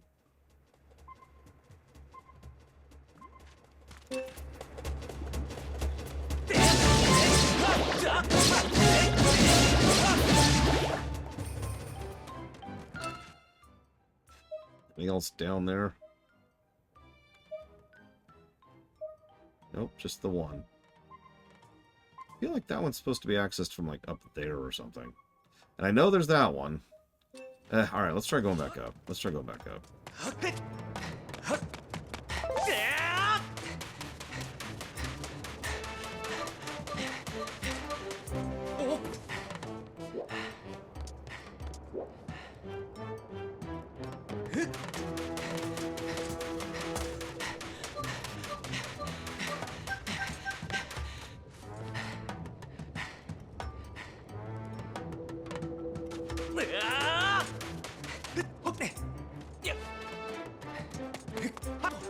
That would be interesting if Hyrule's major export, like internationally, is explosives.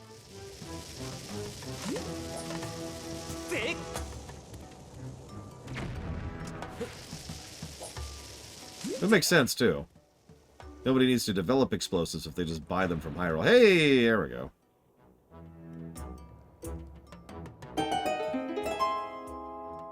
Well, Lord knows I don't remember a noble name. I just remember being irritated by this section. Which I mentioned the moment we got here.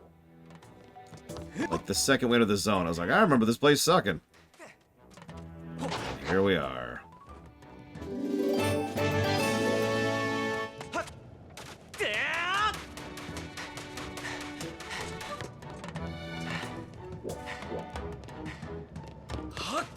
It also gives the Gorons something they can guaranteed export.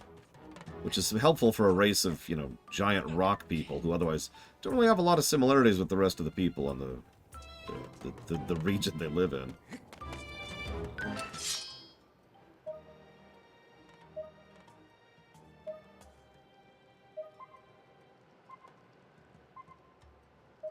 So there's something down. I notice I'm only getting one ping as opposed to two, because I should be getting two, because, you know, there are two left. Look, we're not even talking about that Dragon Player. Let's at least be partially positive about this game for now. Exactly, Dakota. This is the kind of stuff I was talking about the other day. World building, little touches like that. That makes or breaks a game for me, in many ways. Maybe makes or breaks isn't exaggerative, but it separates the good games from the great, might be another way to put that. Oh yeah, and then there's Fire Cave.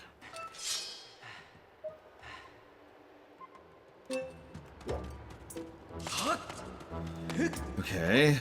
Well, that's... I thought there was something else over here, but apparently I was wrong. Just a bug, which I'm going to try not to squish. I don't want to squish you. Don't make me squish you.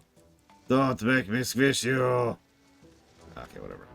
Apparently I can go through the fire cave. You know what? Sure. Through the fire cave. Oh, yeah. This is my life here. Oh, Jesus. Oh, Jesus. Oh, Jesus.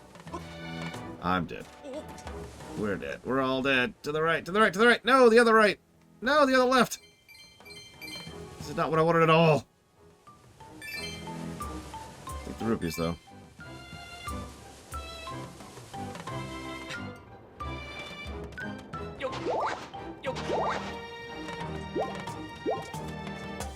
Who buries hearts?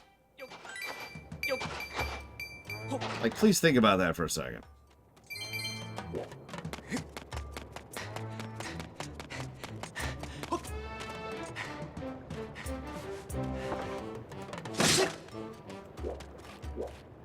Oh, so Link's doing it. That makes perfect sense. Okay, so there's one like right over there. And no other ones at all. Okay.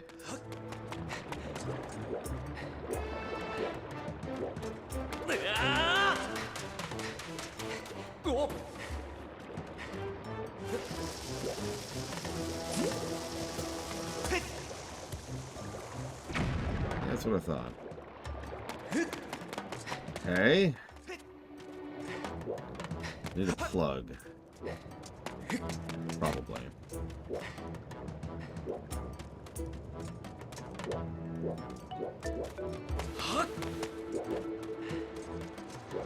I think that's our way back up. Actually, hearts being proto, like, gratitude. So wait, hang on. Would rupees be the further form of gratitude, or would hearts? Because I feel like rupees would be.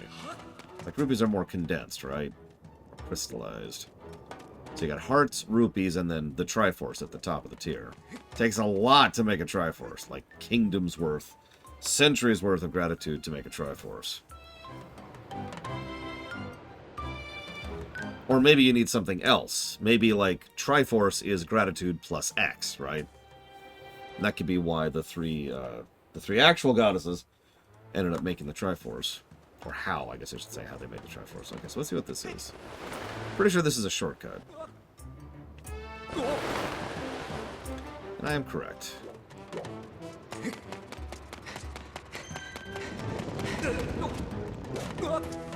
Okay, so round 2. Fight! To the right, to the right, to the right, to the right, to the right, to the right, to the right. Okay.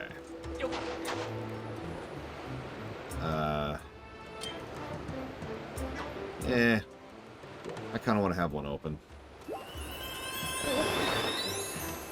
Okay.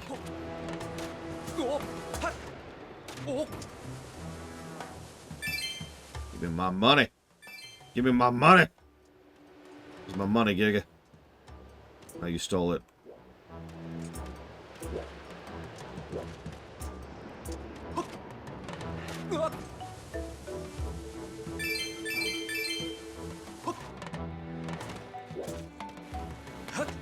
Okay, so I was right. Let's try left this time.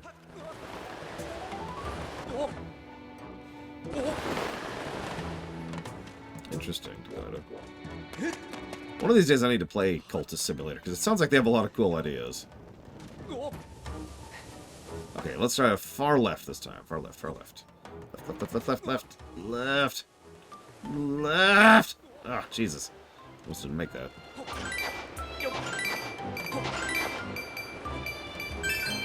There's my money. I didn't even see it was there! Come on, game, that's not fair. God damn it. I don't care. That's probably just treasure anyways. Nobody cares about treasure. Right? Nobody here cares about treasure in a video game.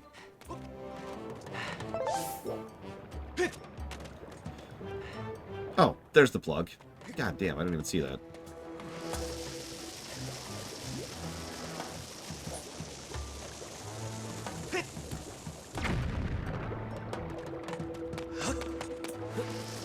I would not be surprised if you could actually do that in Cultist Simulator Act.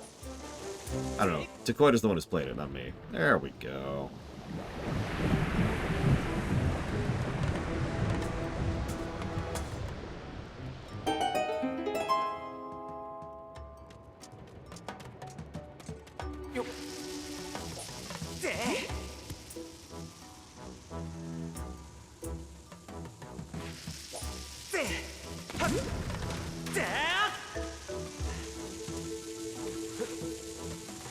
No, throw the thing!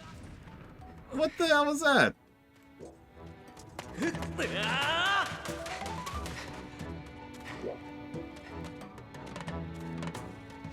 Let's do this. Nope.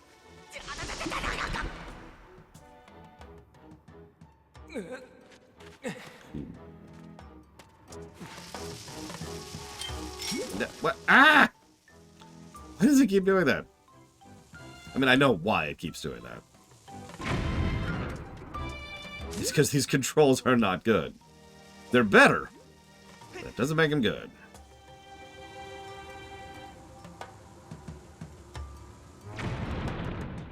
Hey!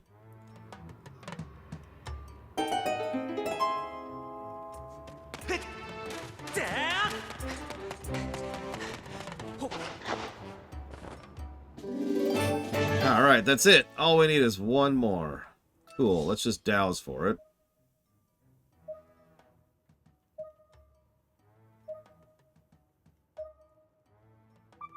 Whoop.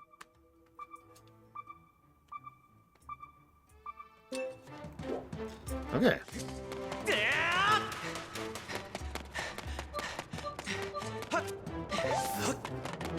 I love how jumping pauses the drain of your stamina meter, by the way. That's a good question, X. What would I want out of a Homeworld 3? Let me think about that for a minute. Because Homeworld 2 is a game I'm not a big fan of, and I am very vocal about that fact.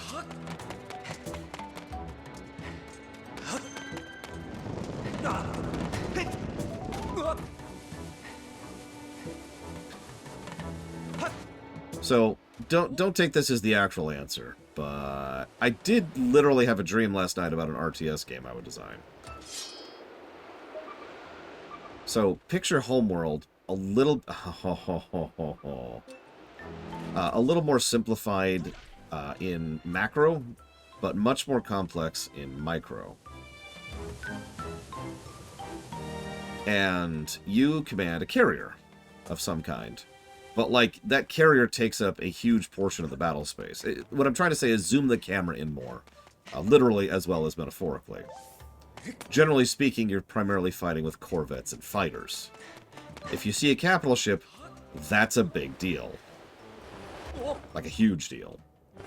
So, you know, a boss fight is one frigate showing up. That kind of a deal. And I would also introduce the ability to give orders to individual parts of a ship. You know, being able to aim certain parts of the guns at differently from other parts of the guns, to use a simple way to express that. So, you know, you've got a frigate, it's got 3 cannons, these two target this thing, this one targets this other one, stuff like that.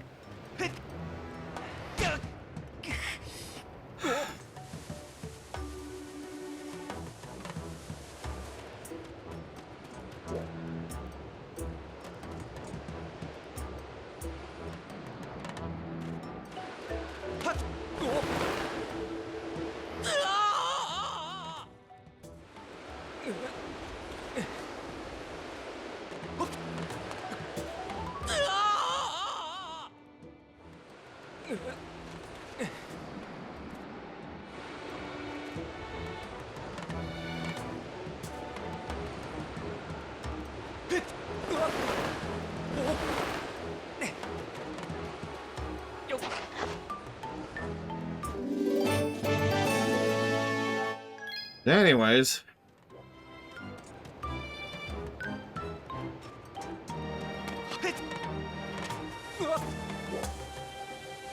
Yeah, negative to gameplay earned. This is just a nice big padded section of irritation. Let's get on with it.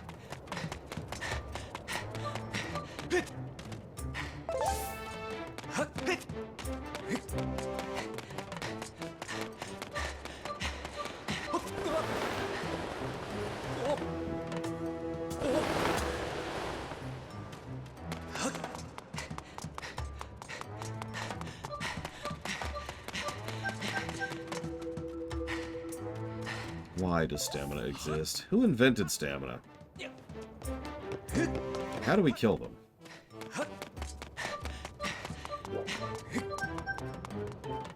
Let's lock that in so we never have to do that again. And no, I did not ennoble him. I didn't have enough money at the time. So, speaking of... Dungeon 4.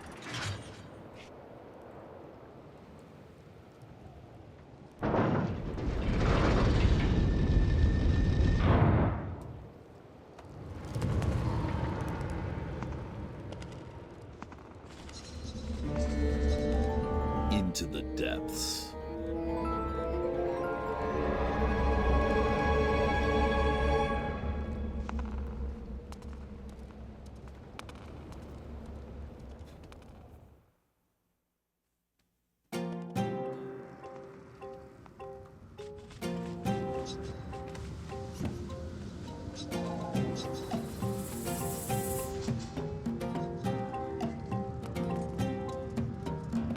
I like the music already.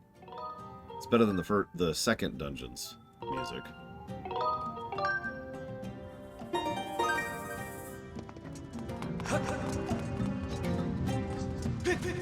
So, fire dungeon. We've had a few decent fire dungeons. We've had a few terrible fire dungeons over the franchise's history. What the hell was that? Let's see how this one holds up.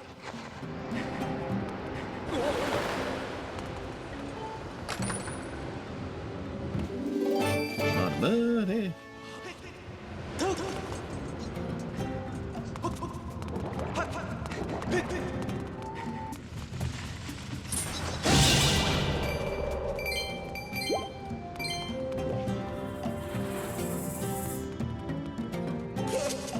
My partner's gone missing. Those red guys are everywhere. I never should have come here. Oh, it's you again! Come all this way and said to your friend, eh? That reminds me. Before I came in here, I saw a weird-looking blonde girl get drugged away. I don't even dream about going to rescue. Those baddies are everywhere. If you want to live to, live again one day, you should head home, pal. You should have paid the fine. Which is what all these rupees are.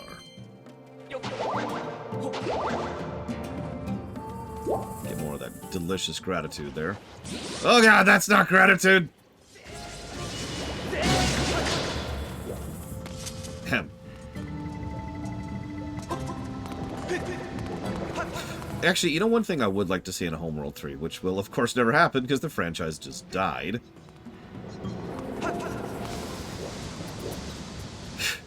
Did you catch that Homeworld's now owned by 2K Games, by the way? Yeah. Anyways,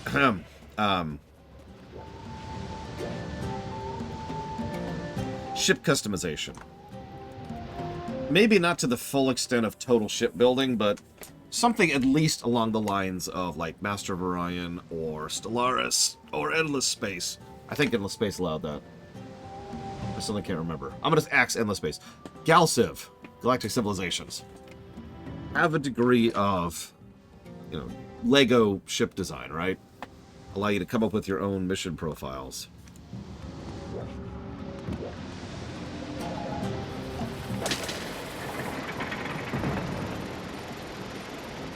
Give it to Firaxis. I don't know. Firaxis is in a weird state right now. I'm not sure how well they're doing financially, which is, of course, the only thing that matters to them. But I don't know how well Midnight, whatever, the Marvel game, sold. I haven't looked into that yet. I also don't know how good it is, for obvious reasons.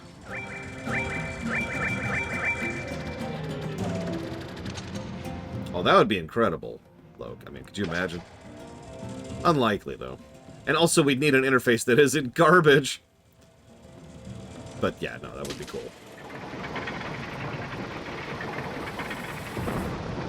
Yeah, I've heard good things about the game, but like I said, I'm not sure about the sales figures.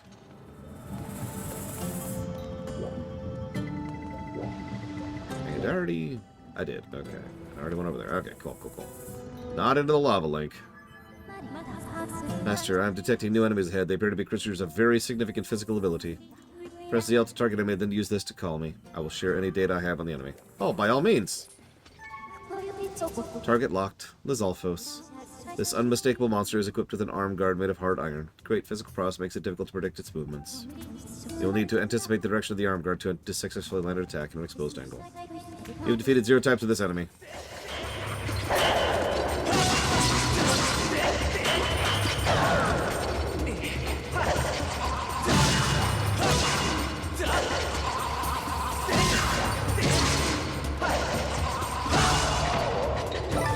Done.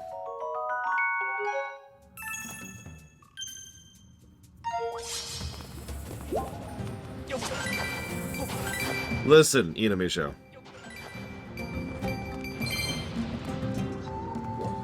Of course it was, Javez. Why should I be surprised that 2K Games was one of the 50,000 companies that laid off a lot of people? Oh no, I was already sick of Fi by this point in the game last time, so they're definitely doing her better. Thank God.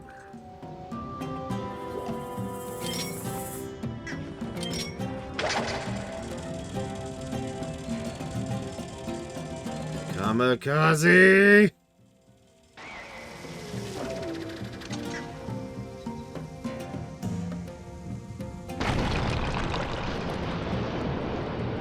Oh yeah, this mechanic.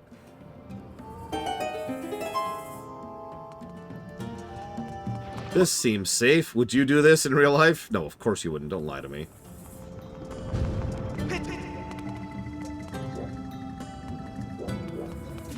Yeah, Civ 7, I'm curious about that one.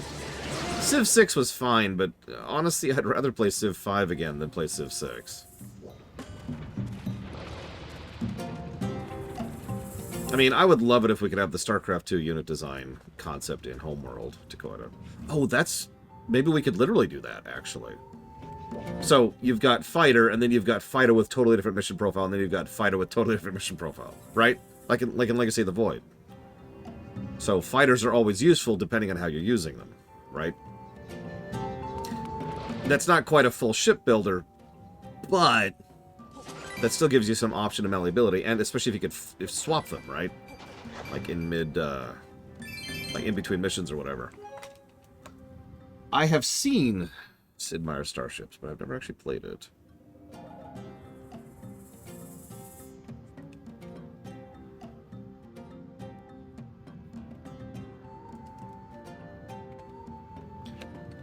Not quite like the Hyperion mission. In Legacy of the Void, for those of you who haven't played it, as you progress through the game, you get different variants on units. So, off the top of my head, there's your basic Zealot, who has like a charge and an AoE. But then there's like your Sentinel Zealot, who has much better shields and armor. And when he dies, he gets up once. So he gets like a free, one-off. And then there was, I want to say the Dark Templar, I think, were the other ones, which had the auto-stealth thing. That kind of an idea. Like, that was a really cool system. And yeah, it varied in terms of quality. And in some cases, some of the variants were just universally superior. But that was cool. Now, considering how Homeworld is, I think it would not be that hard to implement that kind of a system in mid-mission, right? Think about how many pauses there are in between events in Homeworld missions. There's plenty of time there to be like, all right, come on back to base. Refitting unit. And then they fly back out in their new profile. Something like that. I think that'd be doable.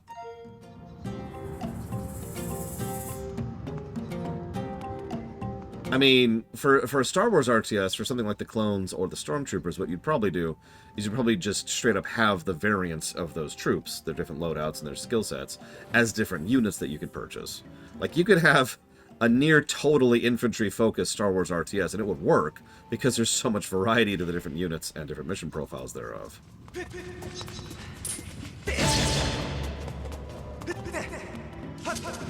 Or that's a long way to say, yes, sacked out. Okay, so I need a bomb for that. I need death for that. Let's see, what else do I need death for? I could get that over there.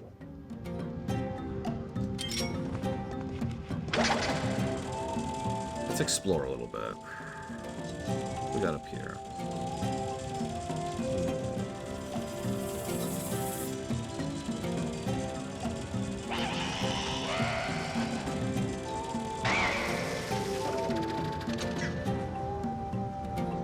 That would be awesome, enemy show. One thing I'm pushing for very hard in our wars is to make stormtroopers the absolute elite, like the elite troops. The people they bring in when the Empire is no reallying. Like, forgive me.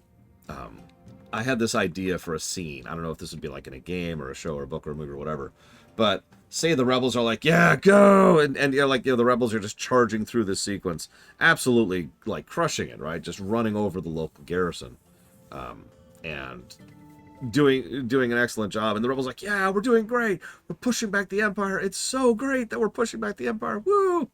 And like morale is riding high, and they're just smashing through. And they're like, let's take the starport too. Yeah, let's take the starport. Charging the starport, and then like one small Corvette shows up, one Imperial Corvette, just kind of, and lands a shuttle, and some stormtroopers come out, and the stormtroopers body the rebels. And the troops, the rebels are trying to did I actually say this on camera? The rebels are trying to charge this point and fail. There's no way. There's no success possible here. The actual professionals are just crushing them. And so the rebels have to then turn this massive victory sweep into a running retreat, desperately trying to survive the oncoming onslaught of the actual regulars. And that's how I picture stormtroopers, and that's how they'll probably be used in our wars.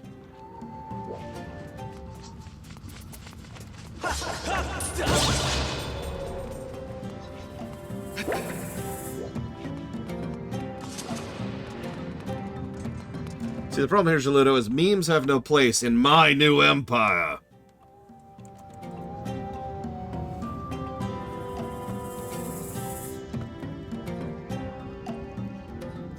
Thank you for being part of the show. A noble name. Yee's 8 is on the list, isn't it?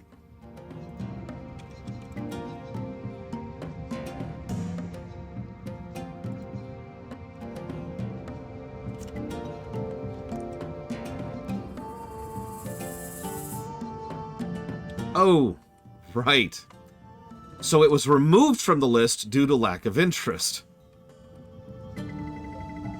Yep. Yep, that tracks.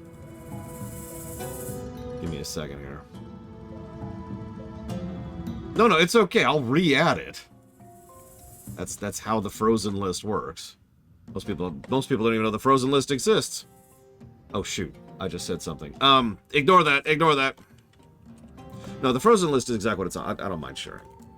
There's something I call dead fruit runs, which is the dead fruit at the bottom of the barrel, which is dead and rotting and just sitting there. It's really obvious which runs are dead fruit runs. So any run that's just sitting there at the bottom of the barrel is dead fruit, gets harvested off the list and puts into the frozen list.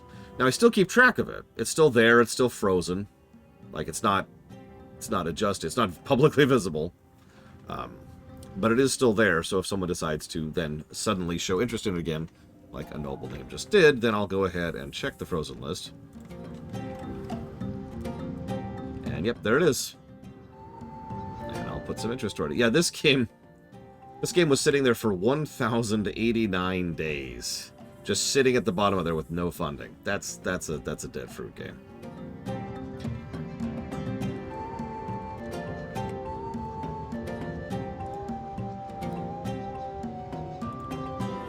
Well, as usual, Jiggly Saint, that's not my decision. Yeah, it was a dead fruit game. I'm actually pulling it out right now, just so I don't forget.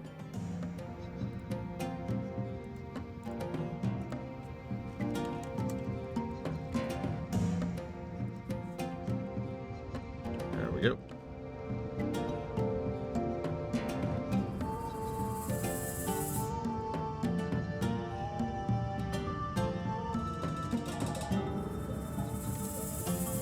I didn't even know we were up to a Ys 9.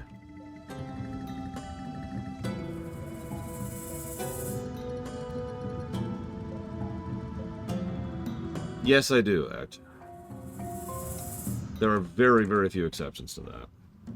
Alright, where was I? So, we could get over there. Not sure if there's any benefit to it, but we should at least try it. See what's over there. It's okay, it's just lava. It's just lava. It's fine. It's fine. It's fine.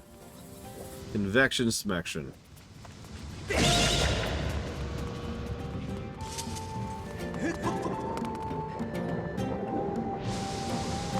That did okay.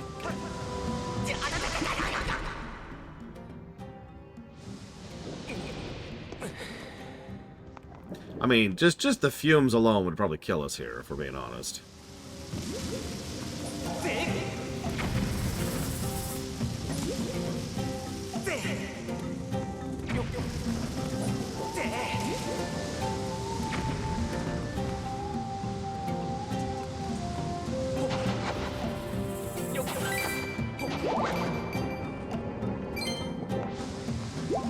Actually, you want to hear something embarrassing on Noble Dame? I've never beaten a Ys game. Not on purpose. It's just never been part of my sphere, for lack of a better way to put it.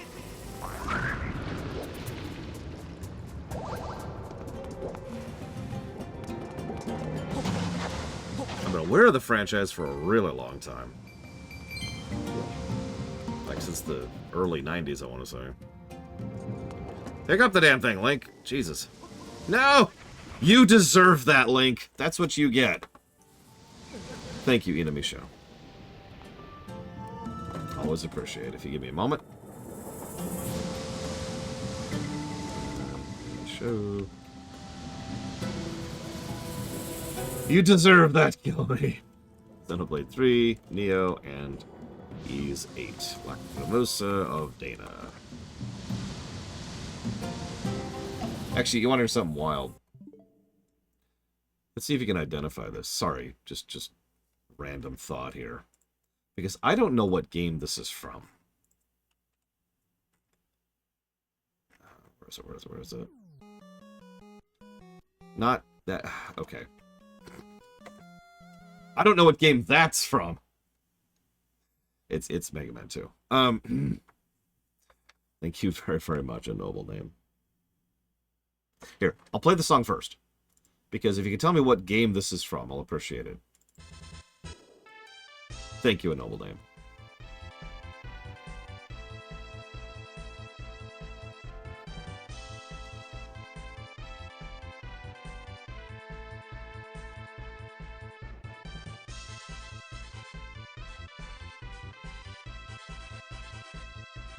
I do always and ever appreciate your support. Thank you. Thank you very, very much. Sorry, yes, A Noble Song.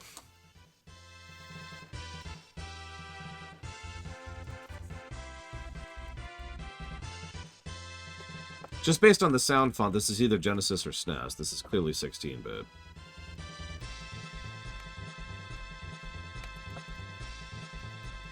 It's labeled Ys, but I don't have a number. It's just labeled Ys. So that doesn't help me. Also put the towards FF13 and the audits.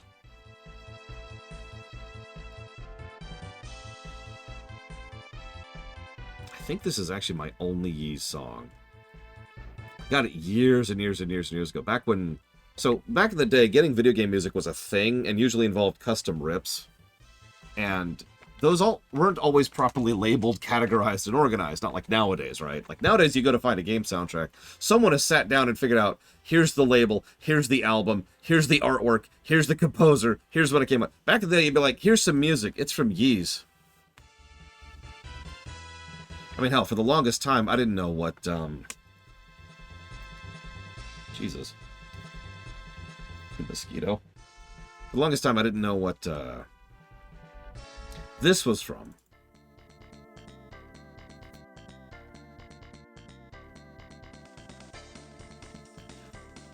And then one day, I happened to randomly play this game. I was like, oh, I know that song. And I was able to go back and label it myself to indicate which game this is from. Any guesses before I tell you? This is SNES, I'll tell you that much. This is what I mean when I say the SNES had a kind of a lackluster default sound font. You had to do... You remember we were talking about during the Super Metroid run? You have to do really good programming and sound design and sound engineering in order to actually really pull out what you can with the SNES's engine. Because you can make some amazing music on the SNES, but you have to work at it. Otherwise it sounds like this.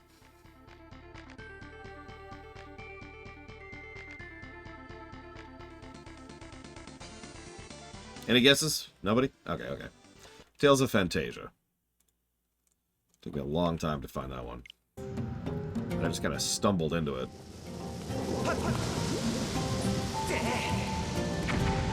Really, Link? You're just mad now because I let you burn to death. And I will let you burn to death, Link. I will. Trust me. You are opening this passageway. This is happening.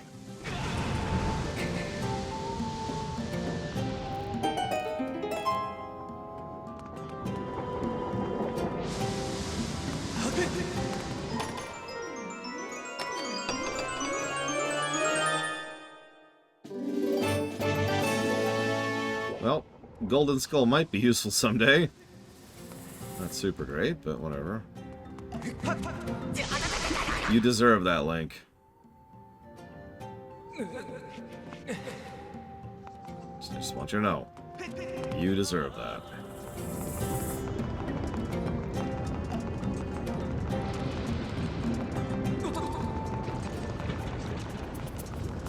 Come back, Mr. Frog. Yes!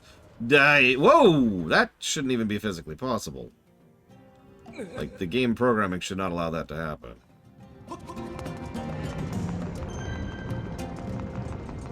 That was a little strange.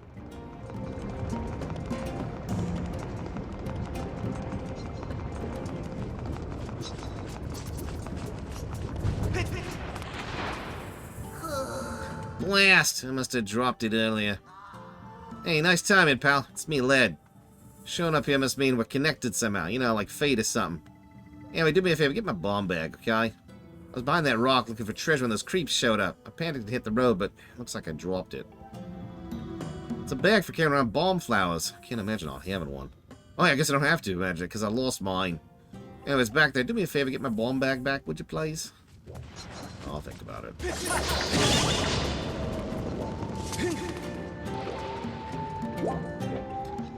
Anyways.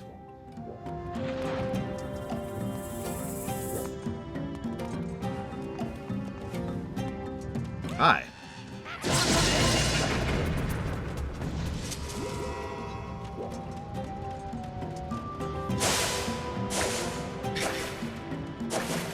Yeah, I'm actually really good at identifying a game a particular song is from.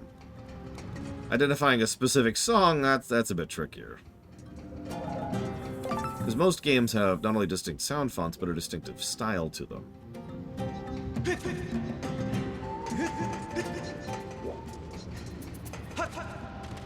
So, like, you know, you play some random Mega Man song, I will tell you which Mega Man game that is in seconds. But for the specific song, it's a little trickier. So, a regular Stormtrooper compared to a regular Jedi. So, the Jedi are, of course, the Spec Ops. An elite branch of the Senate of the Republic. So, by pretty much definition, the regular Jedi would be pretty high tier. Like, it's like saying a regular Navy SEAL, you know? Having said that, I would probably put a regular Jedi, let's say 2 steps above a regular Stormtrooper in terms of overall, like, tiering. That's true, my Kamano.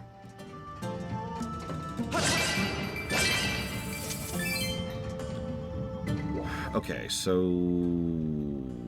is this it? Did I miss something down here?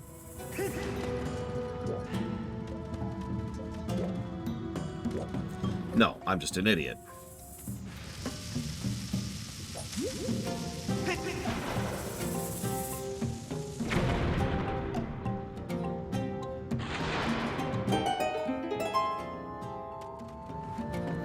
Well, it depends, Act.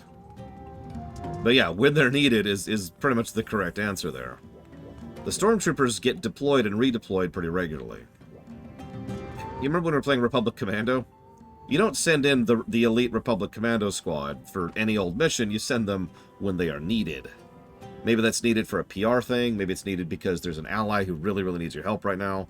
Maybe they're really needed because the resistance is really fierce. Maybe they're needed because they need a situation where they want minimal losses. Either way, that's when you send in the stormtroopers. Oh, geez. 2 Lizalfos. This should be fun. How large of a force? Probably not super large.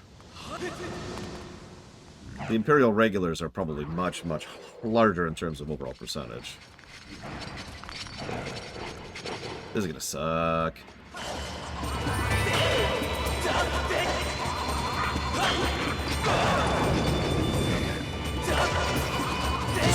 I remember dying to this fight a lot back in the day. Because, you know, controls. Out of the way. Trying to attack this guy.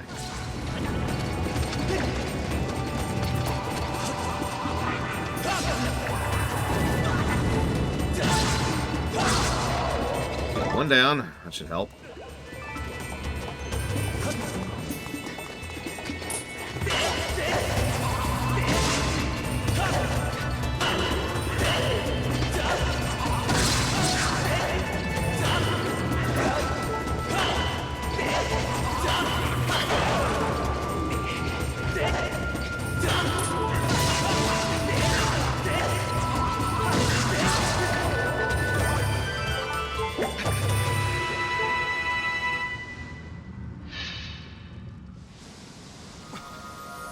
Anyways. That was a thing.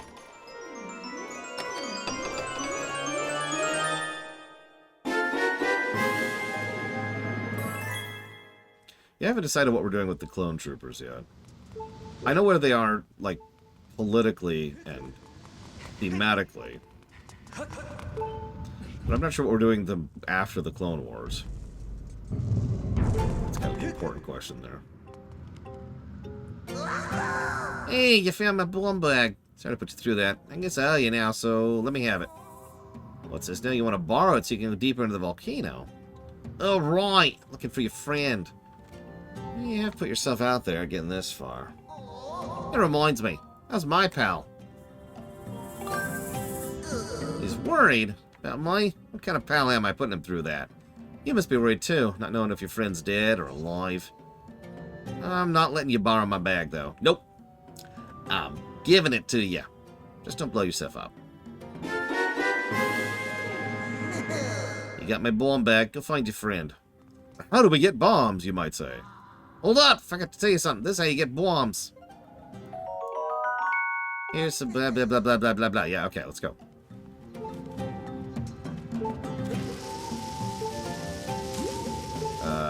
Okay, that's the wrong button. There we go. Let's refill our bombs.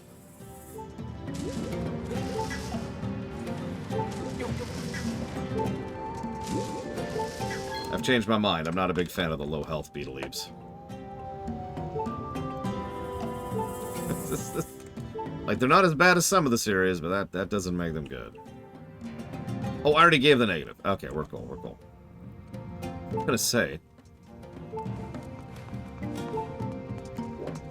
Right, now we get ourselves some bombs.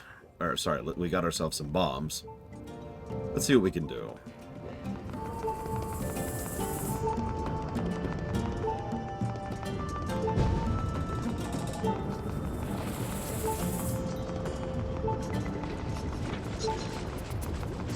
Come back here and die.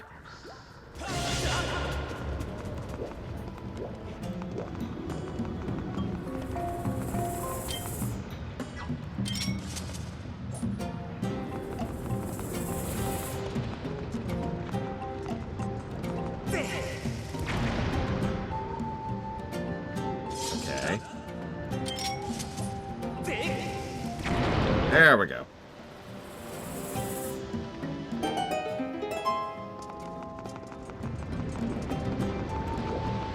I don't have to imagine that, Chavez. I just have to remember the nightmares.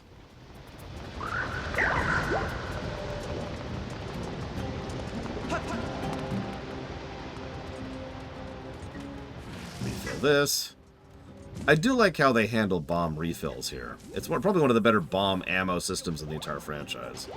Just go find a bomb, and then pocket it. Poof.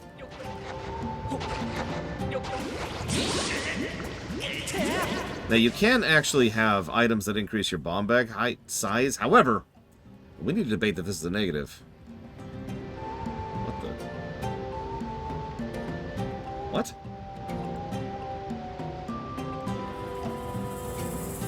Oh my god. Hang on, Javez.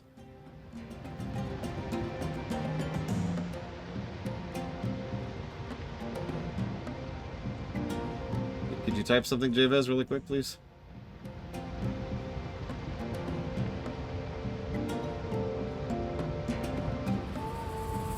Game.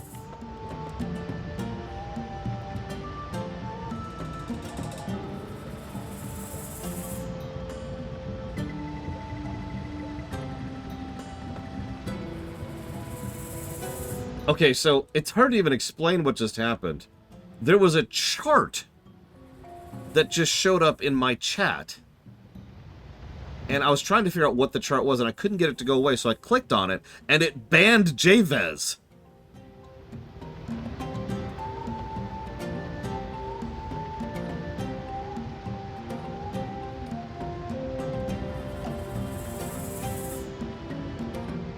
And now I'm waiting for Javez to, like...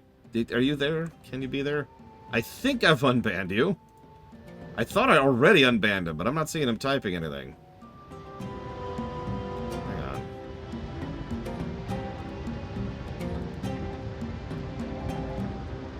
Let's try here.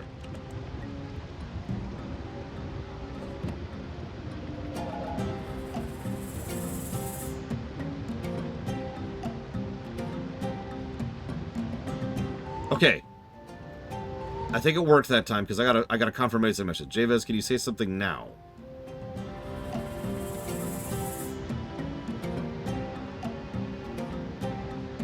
What the crap was that? Jesus Christ. What the crap was that?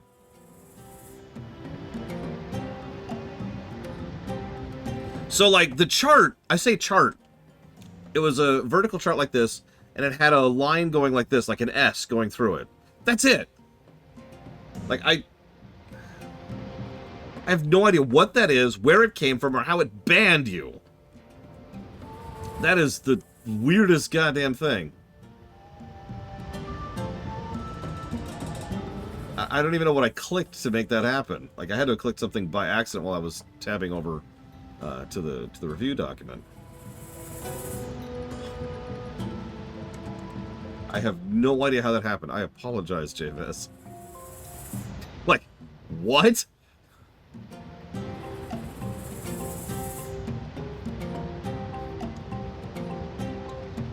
Okay, anyways, that distracted the crap out of me.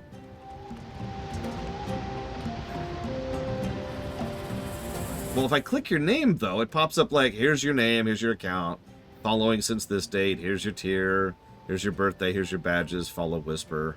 And then there's all the buttons to ban them, which, yeah, no, I understand these buttons. That's easy.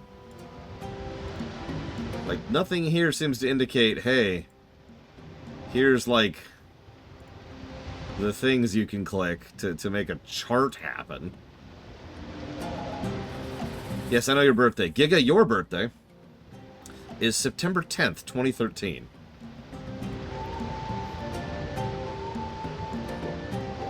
You're pretty young, Giga.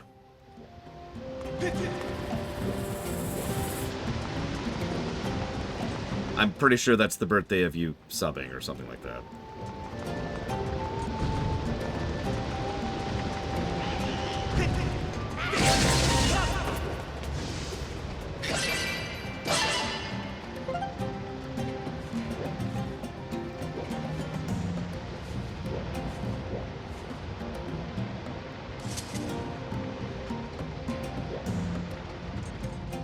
Man, wouldn't surprise me too much. Maybe it's the first time you watched me, Giga? I don't know.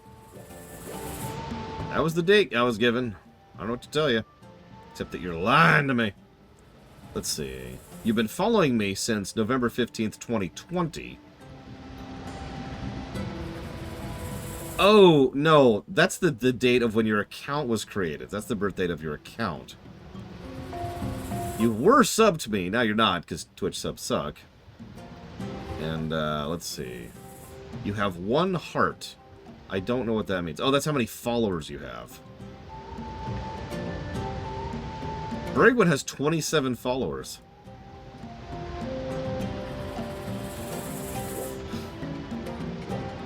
Anyways. That confusing as hell incident is over with. Let's move on.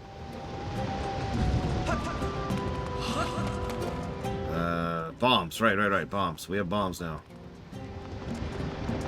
Surely that is the solution to our dilemma.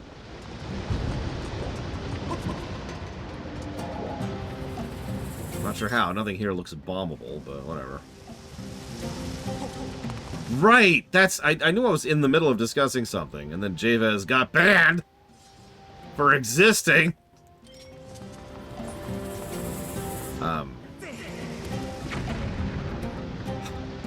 So, bag upgrades take up one of these slots. So if you want a larger quiver or you want a larger bomb bag, you have to use up one of your extremely rare and extremely valuable equipment slots to do so. Now, I like the equipment slot system, especially since there are medals, which we haven't actually seen yet, that enable you to change up your gameplay style. But using one up for an ammo increaser? That should just be passive. That's such a minor relative upgrade. It should not take up such an extremely valuable slot. My opinion. Okay, I don't know what to do here. So I'm gonna give up. I give up. Wait, hang on, before we give up, I have one last idea.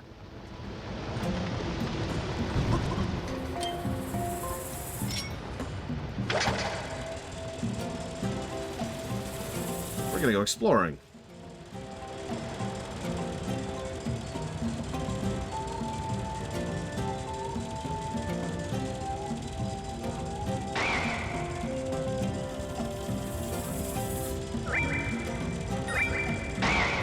Oh, okay.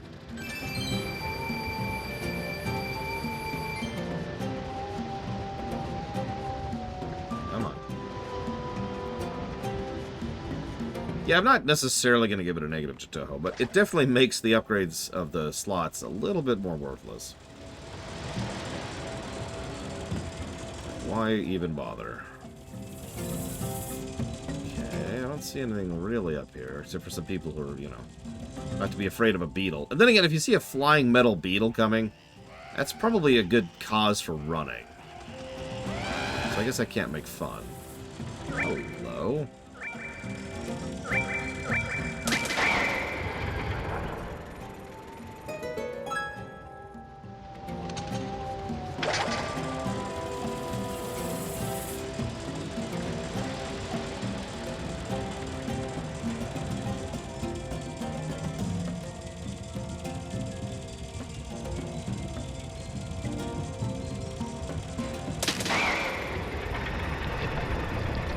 Still can't progress, but maybe that'll open up a path on the other side. Because I got friends on the other side.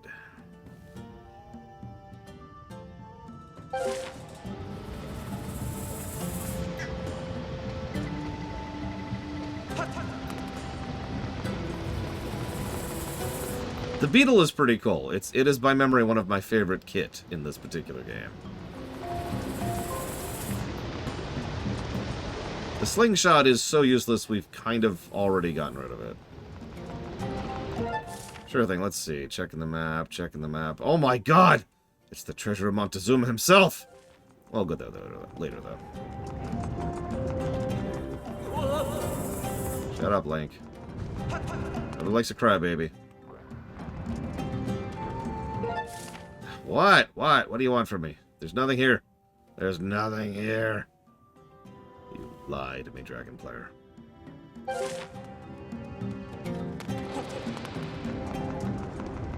For real, I'm actually not seeing what you're looking at all, so... Cool. I can't fit through there. Yeah, I'm weirded out that there's no mini-map. It is a very strange feature that's missing.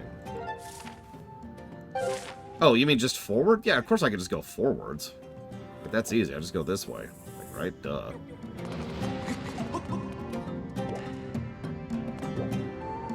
Watch. Now it's not duh. Okay, what, Dragon Player? What? What? What is it? What do you want? Explain yourself! Explain yourself! Shake, shake, shake, shake, shake, shake, shake, shake.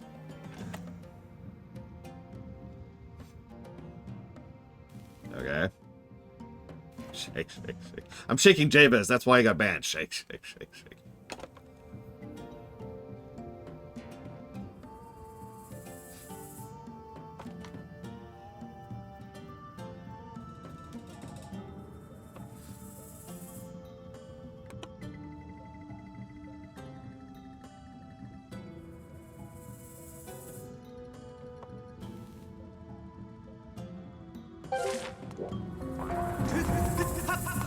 Okay, I think I know what you're talking about. Maybe. But it's so vague that I'm probably going to give it a negative, if that's what I think it is.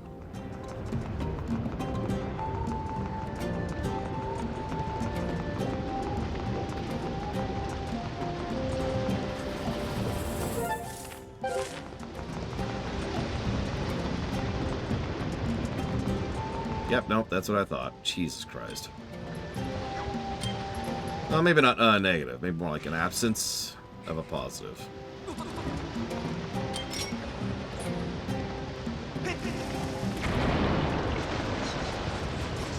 Go away. Go away. Go away, go away, go away. God, game. No, not a God game. Those are different. Yep, I'm just on fire. That's just my life.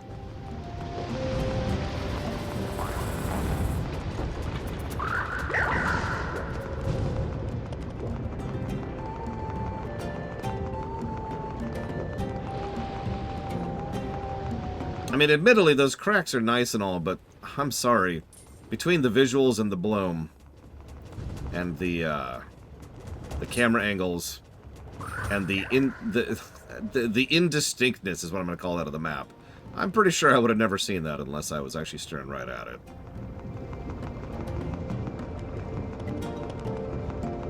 It's also not the first time I've had that particular moment. Yeah, imagine doing this with motion controls, by the way. Now imagine doing it again, because fighting those keys also involves motion controls. Because everything involves motion controls. It's motion controls all the way down.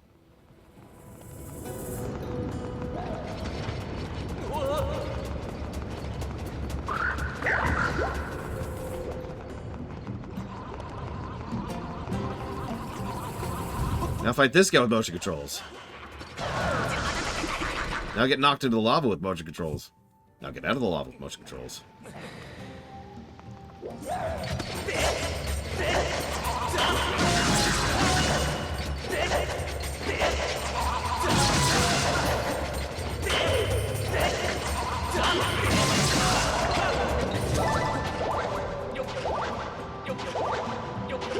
You know, I need to buy the monkey ball that came out on the Switch recently. And then we get desync issues. Oh my god. So, some of you who haven't actually played this on the Wii probably don't remember this, but there was this problem where, so again, it's the first motion control system. It's the very beginnings of the technology. It was kind of crap. So, it would desync, like it would drift in terms of its control regulating. That's why you had the resync button. That sounds reasonable until you realize just how often you had to resync. Like, in many cases, it was as frequently as about once every 5 minutes. Which may not sound very frequent until you think about how many 5-minute periods we've already gone through just today, just in this dungeon.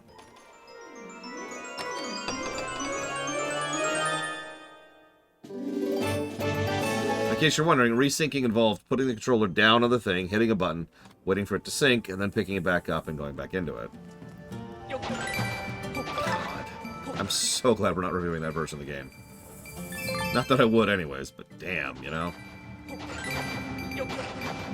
The funny thing is I'm going to be able to afford the upgraded shield for the next dungeon where I absolutely do not want it.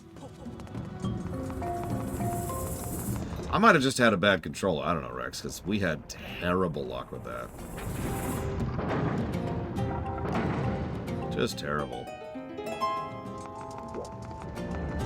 Oh, that's another thing. The pointer cursor, which is the usual Wii problem, which will not accept inputs outside of a range, which is important when you're in combat and frantically trying to do something quickly.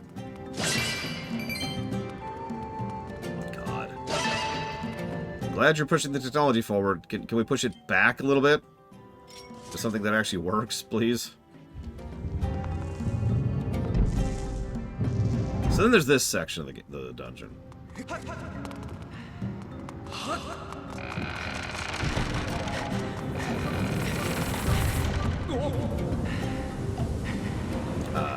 That's not even close to what I wanted to do, game, but sure, I'll accept that.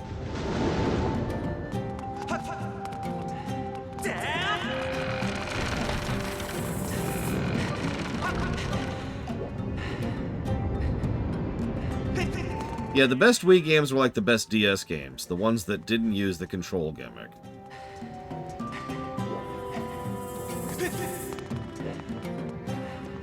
I mean that.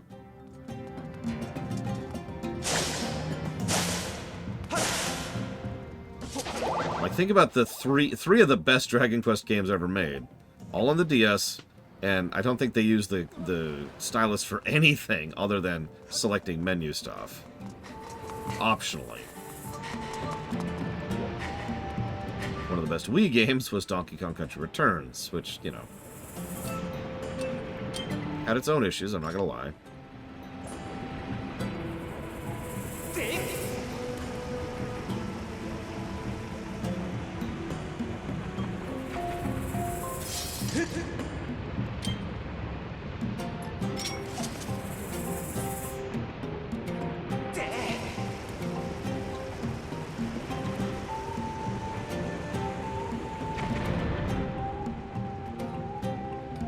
You know, I'm not even sure I knew that, Rex. You know, honestly, Star Fox Zero would probably be a really good game if they fixed the controls.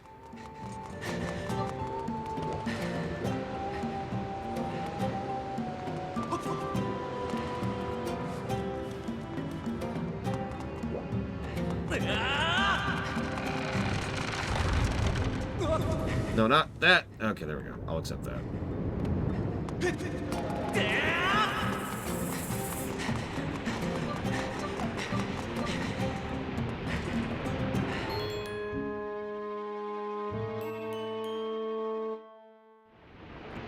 Thanks, game.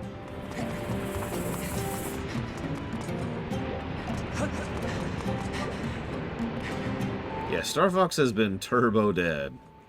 Which, speaking as a Star Fox fan, I think is a damn shame. But, you know, whatever. It's not the only franchise that's just been dead for no good reason.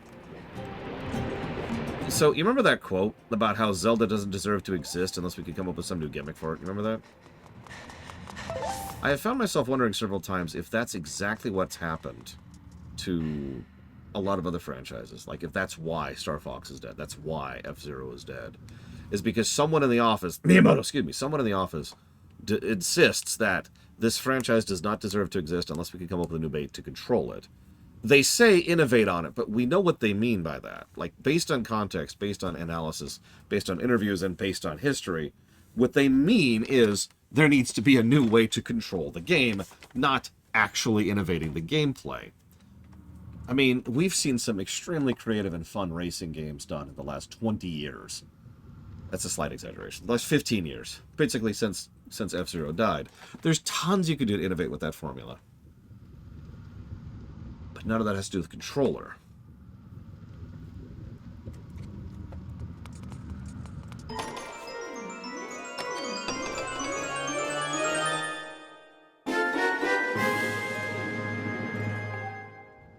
I'm to Indiana Jones it.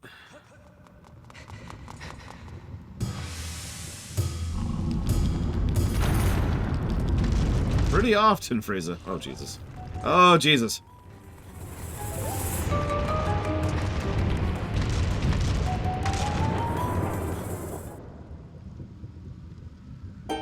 Unfortunately, I've never played the Burnout series, but I think I actually know what you're talking about still.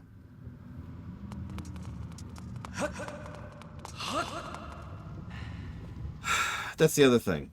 If I could be blunt for a second. We peaked on controller design 30 years ago. Oh, we've had small iterations which have improved how controllers work, but I mean that with actual sincerity. The moment we had a comfortable controller, something that was easy to use, that was the second we pretty much peaked. Everything we plateaued is probably a better way, but we plateaued in terms of controller design. I could actually go in depth into this, but I mean this with sincerity. Being able to actually just play a game by hitting a button and having that return on feedback immediately, that's peak controller design. Your finger, right now, my thumb, without even looking at this, I can tell what each of these buttons are because I can feel them. I can tell that's the left button, so that's Y. This is the right button, so that's A. I can feel that and have that tactile feedback immediately. When I hit a button, there's a little beat, there's a little, like, pop, right? You know what I mean. You know exactly what I mean. There's this little plunk, plunk, plunk. I can feel that. Even if I'm blind and deaf, I can tell I'm hitting the button right now. And it's instant, or as instant as it gets. Boom, boom, boom, boom. These are more analog. Hang on a second. These are more analog. But once again, I can tell exactly where it is because there's some resistance to the analog. There's like a spring or a bit of the cardboard thing, which is pushing back at that. So I can tell where I'm pushing, even if my eyes are closed, and even if I have no ears, I can tell exactly where I'm pushing on this. I know everything about the input I'm doing instantly. It is the minimum number of steps between me, the player, and the game. And that's good controls right there. All this crap, yeah, resistance, thank you, all this crap that people have been trying to use to try and innovate controllers over the last 20 years is all garbage. There have been a few minor innovations which have actually moved things forward. For example, making the analog a little bit more analog, especially on the R2 and the L2. Okay, I'm with that. Making it so that the controller is split into two controllers to vastly improve the ergonomics of playing the game. I'm with that. But at the end of the day, this is still a freaking controller. At its barest, most bare minimum, this right here is barely different from a GameCube controller. And when did the GameCube controller come out?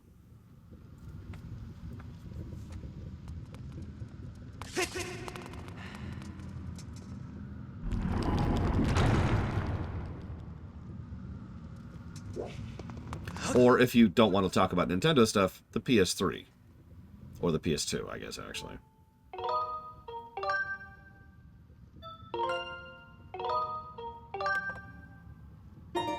Like, I talk a lot of game about Nintendo stuff, but let me be clear. There's a reason I use a PS3 controller for my computer. This is an amazing controller. One of, if not the best in the business. When did the PS3 controller come out?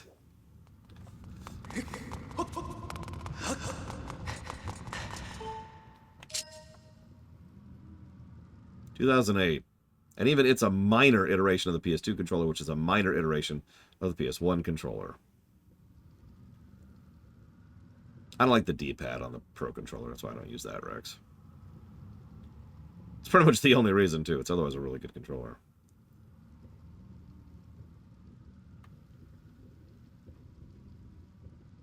No? No. Okay. No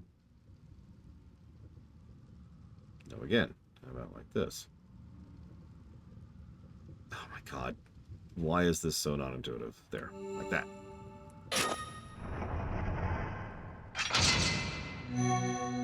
And then mouse and keyboard, which is also a perfectly functional gameplay control mechanism, which has been good for an extremely long time, longer than any of the controllers I just mentioned.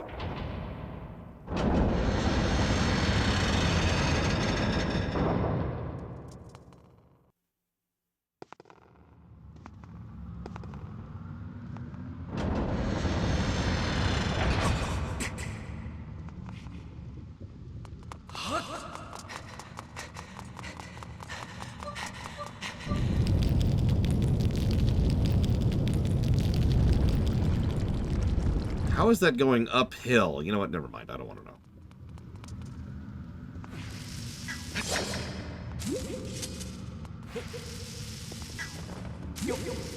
Let's refill our bombs really quick.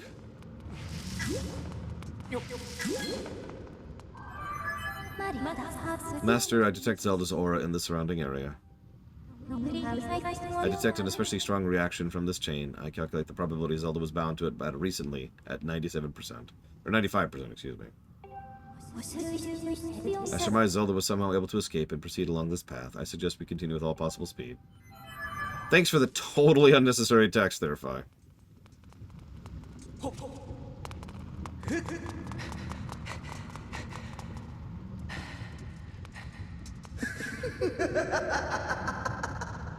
Hi, Girahim. Oh, it's you. Let me see. No, that's not it. This is so very embarrassing, but I seem to be at a loss for your name. Not that it matters, really. Tell you the truth, I'm feeling a bit frustrated, and right now I just need someone to vent to. I heard my underlings had finally captured the Spirit Maiden, so of course I rushed over here. What can I say? I was excited. Flustered, even.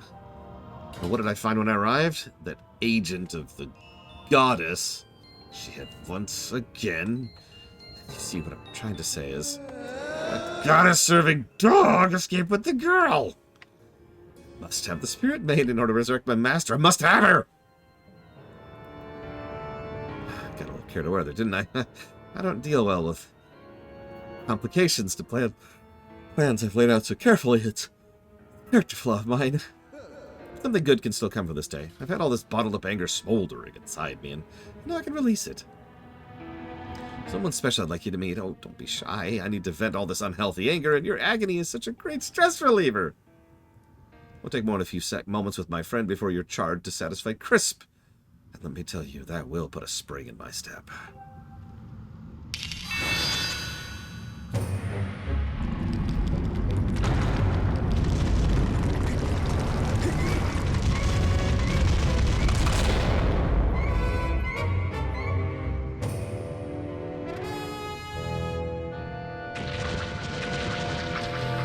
What?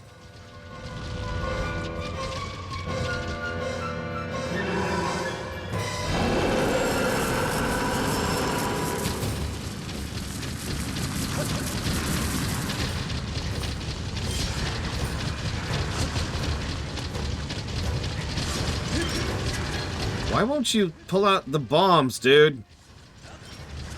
There you go.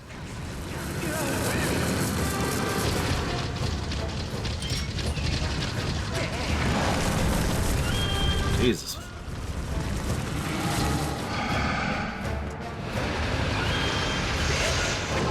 No, don't.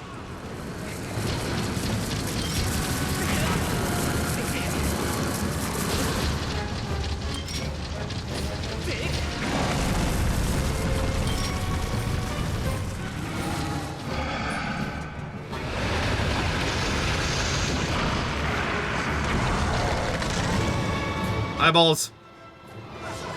I know what to do about eyeballs. Nothing, apparently.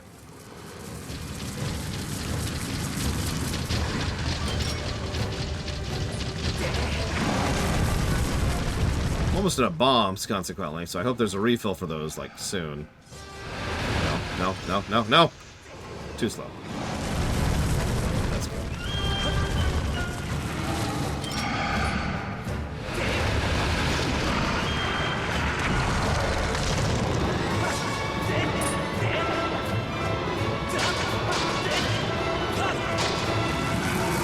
Okay. Well, since I'm out of bombs, let's go fix that. Whoa!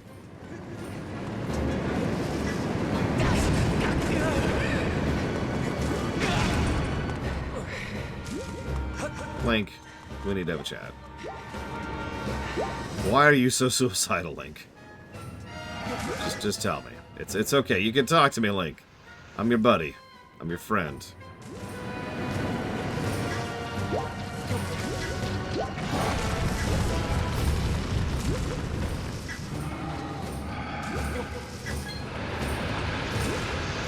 Listen, Spartan, all I'm saying is kill me! Probably wants to die. It's right there in the name.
No, I think he was just having fun.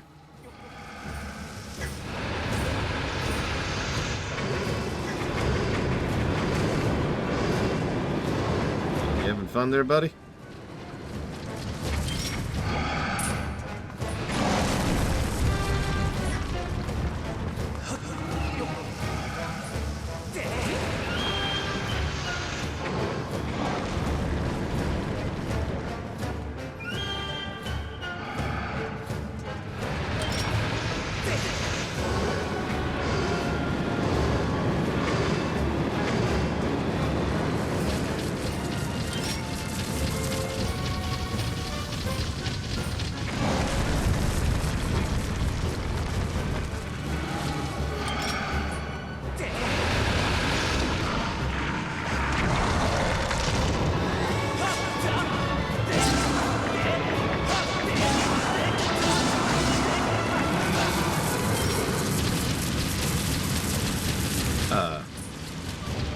Okay, that's new.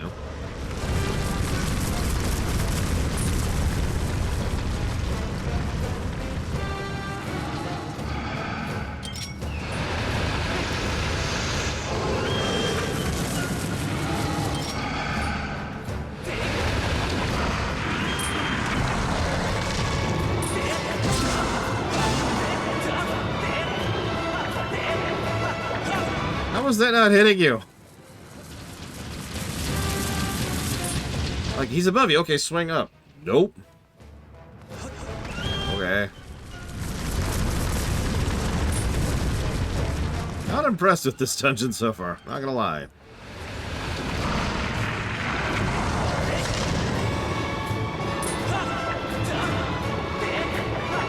Look at that. Look at that.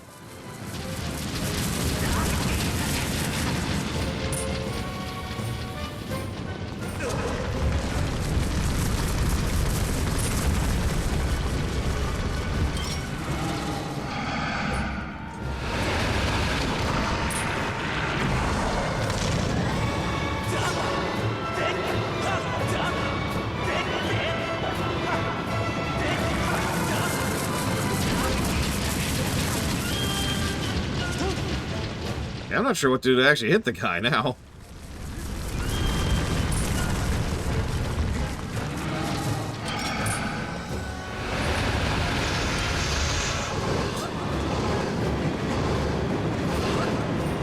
Being too close to the boss to hit it. Yeah, that screams negative to gameplay to me.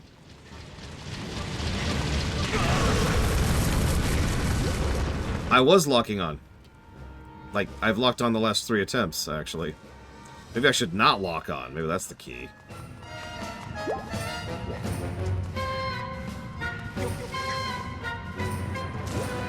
Just a refill here while we're here.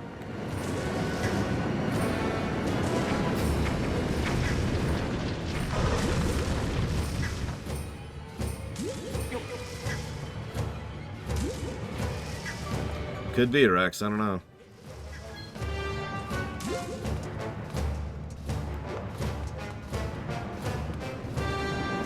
Like, I get your point, Inocients, but you understand my point, too, right? Like, that's insanity. Why can't I hit him? Well, you're too close to hit him. What?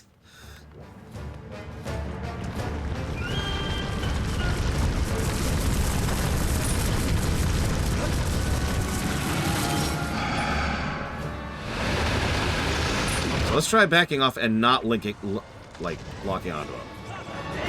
Maybe a little closer. Jesus Christ. Yeah, negative to boss. What the hell was that nonsense?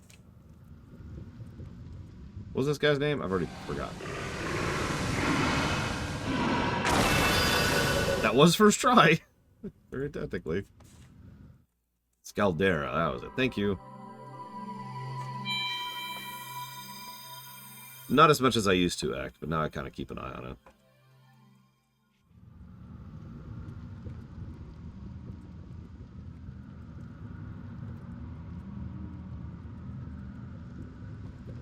Like, yeah, I get the idea of it. Hang on, let me... In the heart piece here. There it is, there it is. I found it,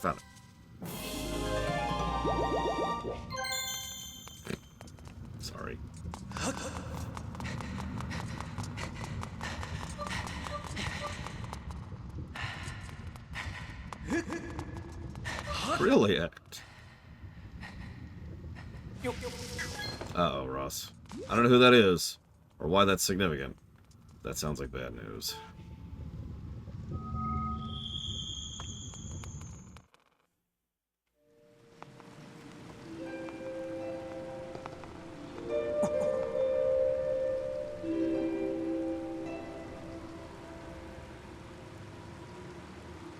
She changed clothes.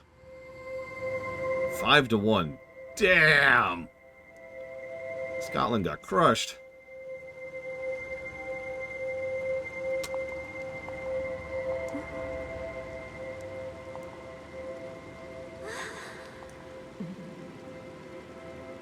Don't worry. One day we'll reunite with Zelda, right?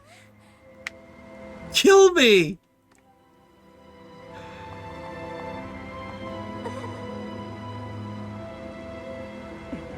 You cannot go to him, Your Grace. Remember what we discussed. Restrain yourself. Focus on the task at hand. Yeah, speaking of someone who knows this story, why? What possible excuse do you have for not interacting with us at this stage? There is no reason we couldn't have this moment of just being like, oh, what's up? Hug. I hope you're okay. Here's how things work. Here's what I need you to do. This is pure fake drama. I'm sorry. This is pure fake drama. It's irritating. Because I'm going to spoil something for you, okay? Bit of spoiler. Just a little bit of a spoiler, okay? You know that will they, won't they thing that I hate? This whole game is a will they, won't they for Link and Zelda linking back up.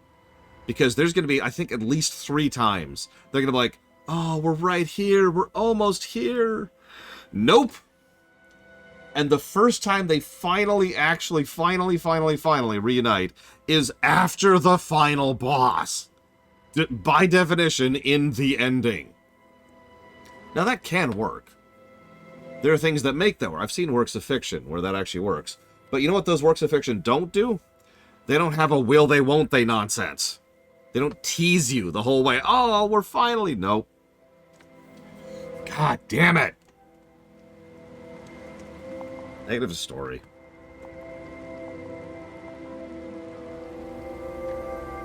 Honestly, yeah. Nugget Cruncher, probably. What Zelda was it where we wanted a more demure Zelda to appeal to Japanese audience?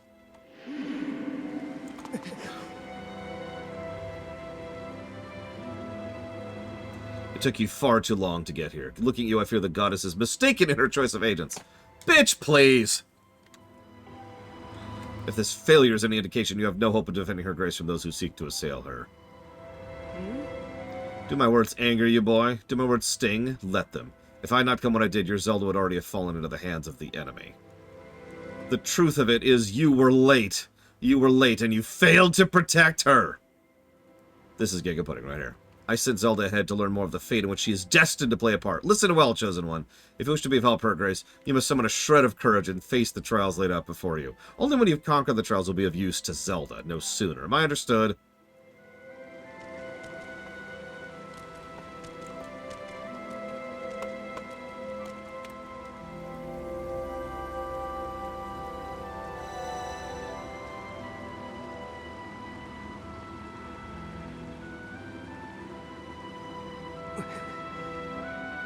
Yeah, I was going to say, this would be the perfect time for us to team up with Impa. In fact, in a Zelda game, willing to innovate, you know what would be really cool here? A playable section where we go play as Impa. And then, if you want to go crazy with it, a section where we play as both. Could you imagine actually having a cool sequence where you play as multiple characters at the same time? That would be insanity. We can't innovate that. But you know, I've got a great idea. Hang on. What if I take this dice here? And I have to, like, rotate it in the air, and the number that's facing the monitor, that's the number that determines what outcome happens. So I have to memorize, like, the 18 here is a swing. So I have to go swing, swing, swing, swing, like that. And then I have to loot with the 6 button, like this. And then I have to go over here to the 10, and the 10 allows me to move forward. But if I gotta go back, I gotta move back here to the 13, and that's how I move backwards. That'd be innovative.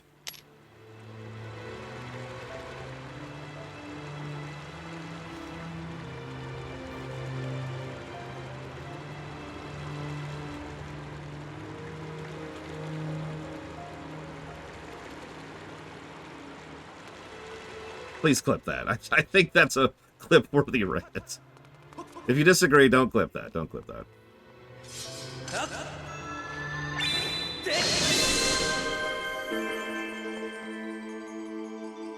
You're kidding, Javis.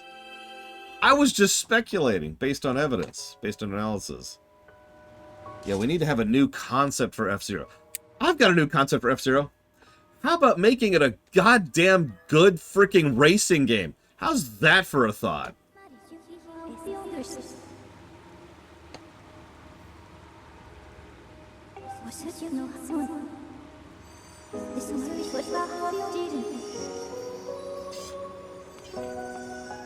Yes, yes. Fated, godded, goddesses, destiny of destiny. Blah, blah, blah, blah, blah. Sorry. I don't have the tolerance in me for this right now. Enjoy the music.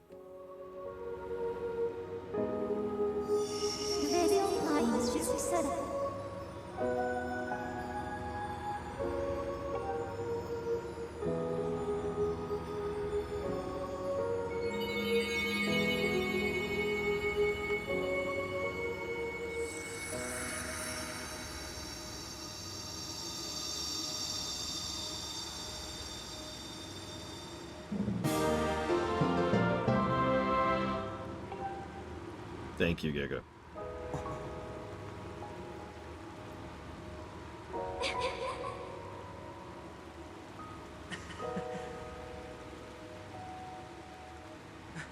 I know, right, Chill Pangolin? We've covered quite a few Zeldas where fate has nothing to do with anything. Some of the really good ones, too. And yeah, Umbral Magnus is right. How many new Super Mario Bros. Games did we get where they were iterating rather than innovating? Now, you're probably thinking some of those games sucked, and you're right. But they also gave us New Super Mario Bros. U, one of the best Mario games ever. Because that's what iteration tends to lead to. You get better and better and better until you hit that sweet spot, until you really nail it. In fact, I'm going to use another example of slowly iterating over time. Final Fantasy VI. I had a discussion about this just last week. Or just last night, excuse me, just last night.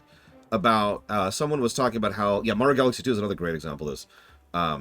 About how FF6, I just like that because it's an old RPG with all the old concepts and it's crap and it's dumb and it's terrible. And I just remember thinking, no. And I pushed back against that because the thing is, FF6 was a game that was a product of the better part of about 10 years of development. Slowly iterating. Learning more about the craft, learning more about how things operate, how to do item design, how to do dungeon design, how to do class design, how to do characterization, how to do character moments, how to do animation, how to use an extremely limited tool set to pull something that does way more than it should do. And there's, yeah, I was going to say Super Metroid is another perfect example of this. Super Metroid was the product of years of iteration. Some of the best games of the SNES era are not good because they're old, they're not good because of nostalgia, and they're not good because they're on the SNES. They're good because years and years of games came before them, and they're sitting on those shoulders, right? I mean, frankly, A Link Between Worlds probably qualifies as that. A game that's pretty much sitting on the backs of several other Zelda games, not the least of which being Link to the Past, which itself was sitting on Zelda 1 and Zelda 2. Sorry. Rant off. Where am I going? I'm going to the sky, boy! Let's get to the sky!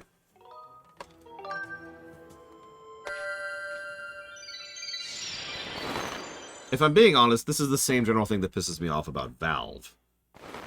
I wish Valve would just be honest. You know, I wish they would just say, no, we're good just making money now, running Steam.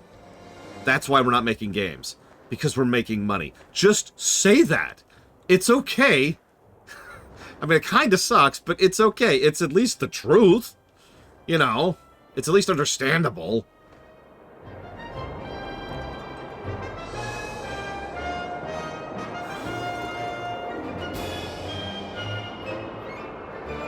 I mean, frankly, if I could be blunt for a second, what Valve should probably do is farm out their IPs. Find another developer or two that know what they're doing, that you have some kind of trust in, and say, hey, make a new Portal game. Hey, make a new Left 4 Dead or whatever. Hey, make a new Half-Life.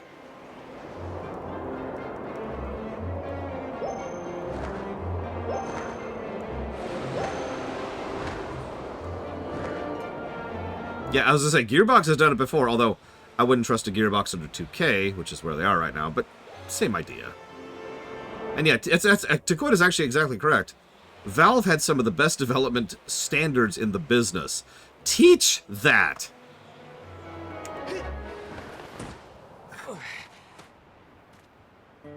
I'm trying to think who did that. This would have been early aughts.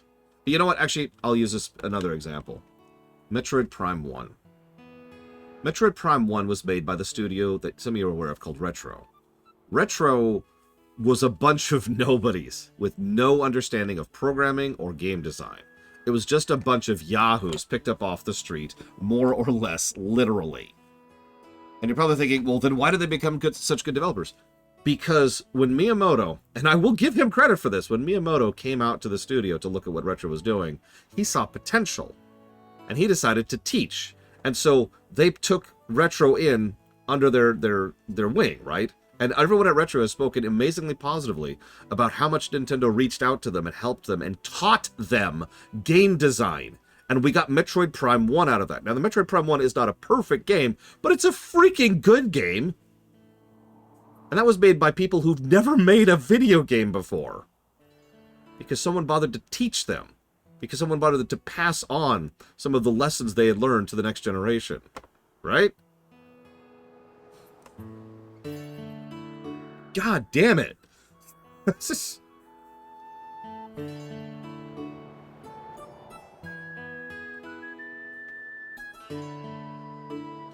Sorry. Just...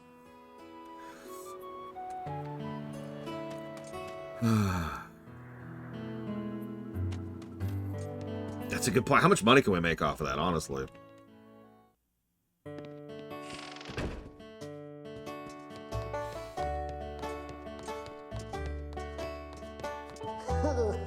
Oh, you're just in time. Just in time for another job, that is. Next job is to help pick the pumpkins. I don't want to hear any moaning or complaining. Should be an easy one for you. Keena spends her afternoons picking pumpkins out the patch. You can only work in the patch during the day. No telling what happens under the night sky. Right.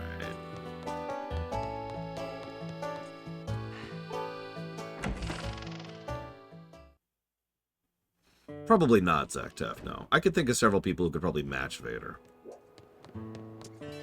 Really, Dragon Player? I would love to see what Nintendo could do with Portal. Legitimately.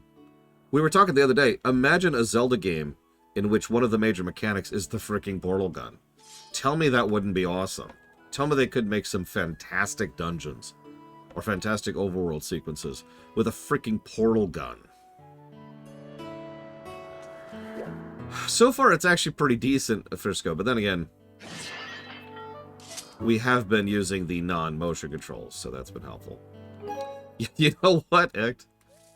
Or a Mario game with Portal. Oh, by the way, there is a Mario Portal fan game. I don't know if it's been taken down since, but it existed at one point. Okay, hang on. Motion controls, motion controls, motion controls. I don't remember where that actually is.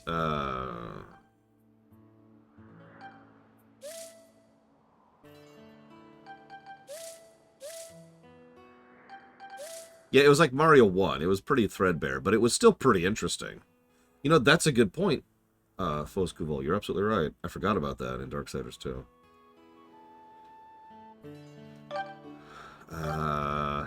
Oh, here we go. It's under control. God, I'm blind. I'm blind! If it was a snake, it would have bit me. Oh my god. Yeah, Jesus Christ, this goddamn game.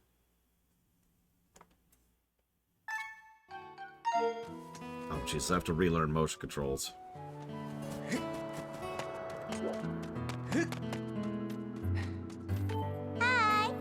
Next time, beside you'll be helping me with pumpkin harvest. Do you have any idea how heavy these are? Think it's going to be a piece of pumpkin cake, do you? Let's make this interesting. Carry 5 pumpkins at once. Oh, this quest.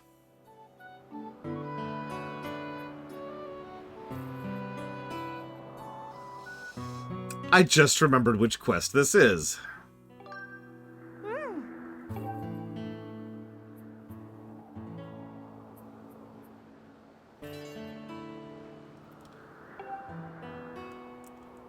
Yep. Uh-huh. So, let's get our 5 pumpkins going.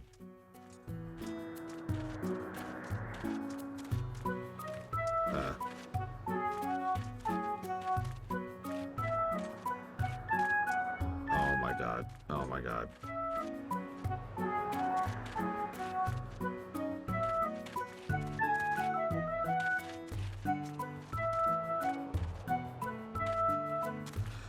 Honestly, Giga, and this is not a joke. I'm not saying this to meme or be funny.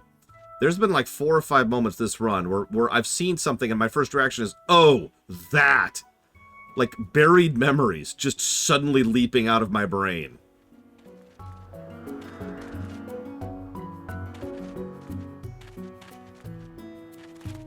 Like this is frickin' Psychonauts or something.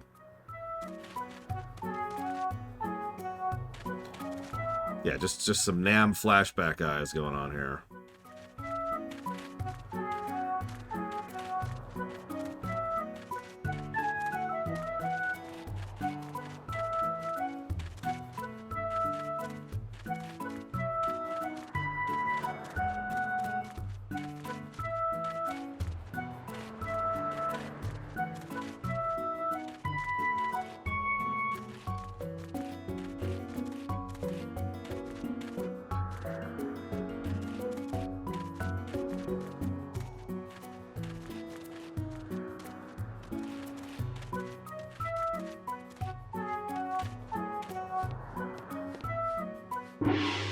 Oh my god! Oh my god! First try! I just knew you'd come through. You managed to carry them all. I guess that means you're done carrying pumpkins. Thank you very much. Go to hell! Oh, no, trust me. I'm not even sure I actually finished this quest back in the day. I'm not sure. Let's switch back to real controls here. Oh, man!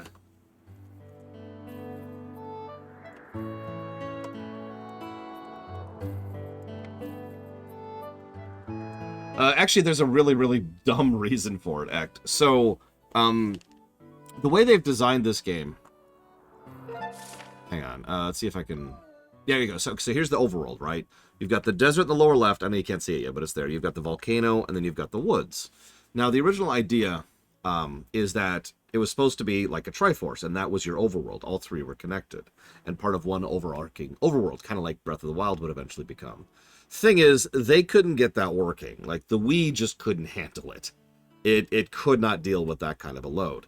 This is actually specifically why they brought Monolith Soft on board, is because Monolith Soft is extremely good at engine optimization. It's one of the things that they're like known for at Nintendo. So, instead, they had to have some kind of connected tissue between the 3. So rather than having something like, I don't know, a load screen, or like a fast travel point, or whatever, instead they decided to go ahead and have a giant sky area, and that's the overworld. The overworld, the actual functional overworld of this game is the sky, and that's supposed to be the connective tissue. And yet, lava is power, water is knowledge, and woods are courage. Red, well, blue, and green.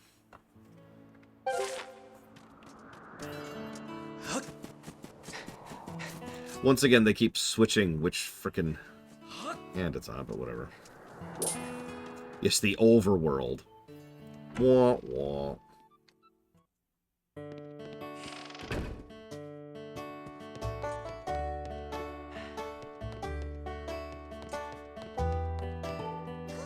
Impressive, you're done harvesting, but don't celebrate yet. We got a ways to go. Yep, I'll be back after the next dungeon.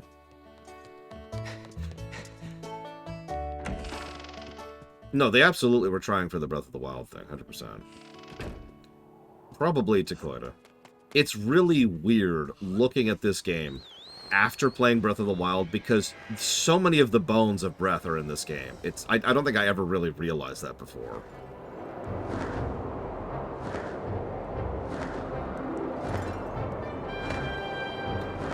Oh yeah, speaking of which, here's the overworld.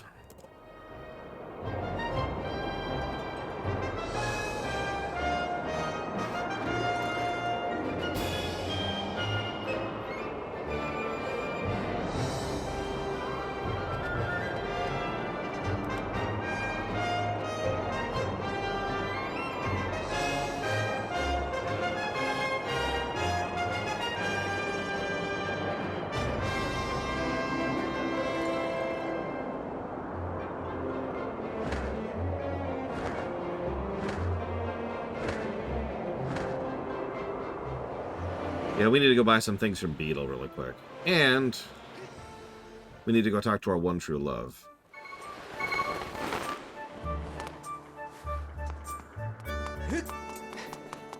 Honestly, yeah, Loke. The bloom is not great in this game. It's not as bad as it is in some other Zelda titles. You about the wild. What? Too far. Went too far. Is she on the other side? Where is she? There she is. There's our one true love. Hi. Oh, hey, it's the item check, but I bet you're here just to check me out, right? Well, don't make a habit of it, okay?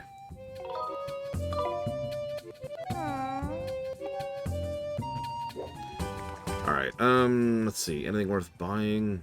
I don't think so. I could get the shield that'll actually be useless in the next dungeon. I love the Yoshi drums in this area. Oh, you're right, we should buy the bug net. Okay, so let's go up top. Hi.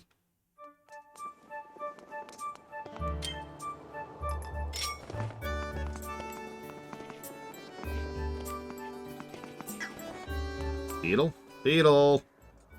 Where's that layabout? Oh, man. Like, okay, Fusco. I don't want to exaggerate, but there's two anecdotes I could give you that explain the difference in these two versions. First is the obvious one. The first game caused me literal physical pain, like playing it on the Wii. I keep saying literal physical pain because I want to make it clear that I'm not exaggerating or memeing. Like, you know how the internet is, right? People are like, oh man, this game gave me cancer. No, no. This game actually physically hurt to play. Just hurt to play. Second of all, the first boss of this game took me over an hour to slog through because of the controls, and entirely because of the controls. When we did it this time around, we smashed him in the face in one try. That's not bragging. That's just the difference in controls right there. I absolutely do not recommend anyone play this on the Wii for any reason. Even if you like the physical control or the motion controls, that's an option on this version of the game. Okay, so we should be able to afford both.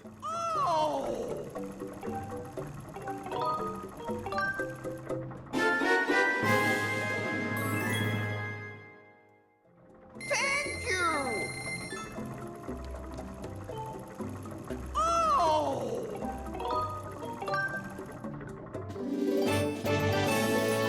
One of the more useful items in the game right there. Thank you!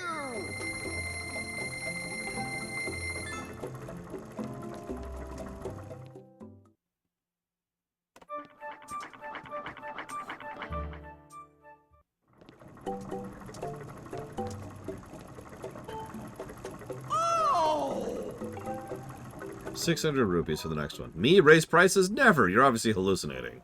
Oh! How much is the heart metal? Oh! 800 rupees for the life metal. Oh! And the bug metal is 1,000 rupees. Jesus. Please, wait a moment. Do you know how heavy you are? I have to pedal extra hard with you up here. You have the gall to leave without buying anything? Off with you.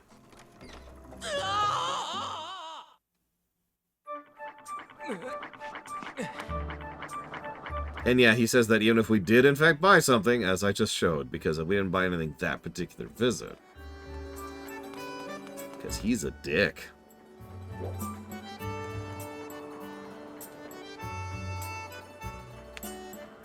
Yeah, Beetle's like, kick, and you just go flying, right? Just, wah! So I think, hang on, we can do a couple other side quests right now, I'm pretty sure. Let me double check.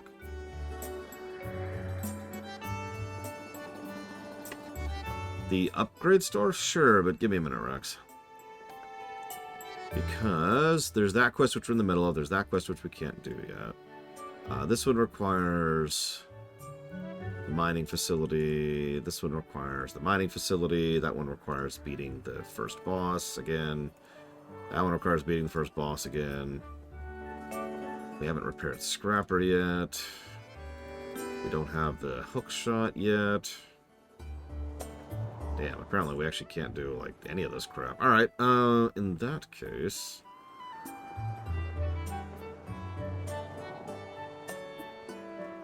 Damn, I think we actually can't do anything else right now. Never mind. Alright, well, let's go. Talk to the upgrade, dude. That's a good question, Giga. Where's the upgrade store? Where's the upgrade store? There it is. Oh, yeah. I'm the scrap shop. I can upgrade stuff. Upgrade my stuff. Upgrade my stuff. That's not a great upgrade list. That requires ancient flowers, evil crystals, and tumbleweed, and 100 rupees. That requires dusk relics, stuff we have, and 50 rupees. And we can do that right now. It's actually relatively cheap, too. Okay.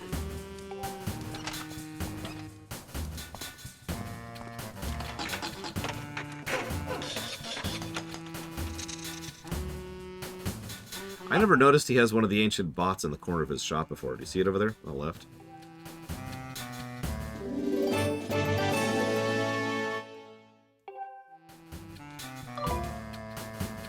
Wait, hang on. What? Oh, yeah. Ha-ha. Hmm.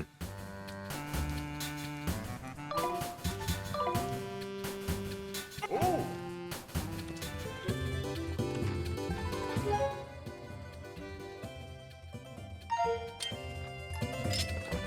Put our shield on. Yeah. How are we doing on bottles?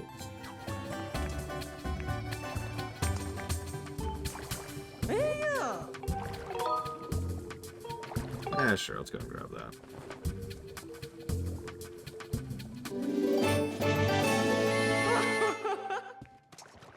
Yeah, we don't need to upgrade it, but I'm curious what it takes to upgrade it.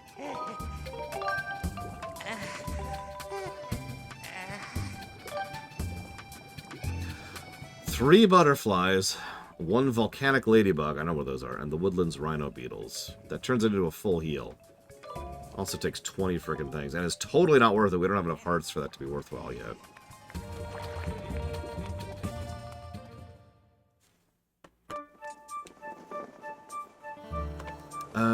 Okay, so we're gonna do something weird here. Hang on, hang on. I forget if it's in here or nearby. So give me a second. Looks like it's nearby. Yes, yes, I know. Thank you. Thank you. I know what goddess cubes are. Thank you. We've interacted with several Phi. Thanks. Thanks for that.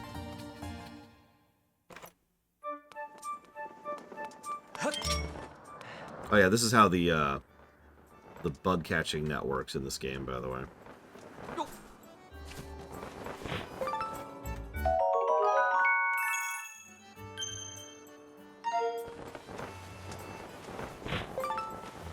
Come back here.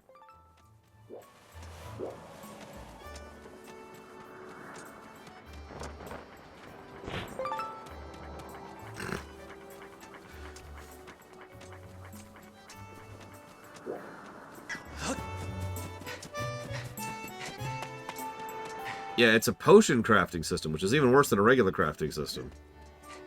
So it means the upgrades you're getting are temporary. Yeah, imagine doing this with mouse controls. Oops, not that, sorry. This. Once again, I don't have to imagine this. Like, remember, like, sometimes you're like, oh, catch, no, catch, no, catch, and the game's like, ah, ha, ha, ha, screw you. The entire time. Just spitting on your face the whole time.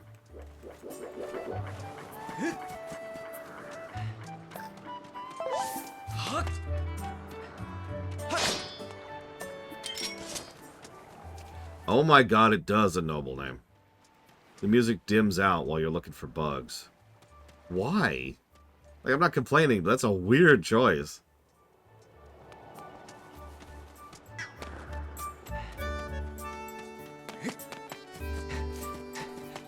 It's a very weird choice.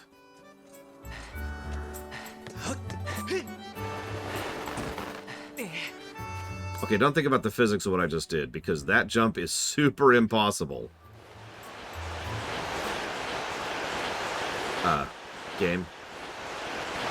Game. Game!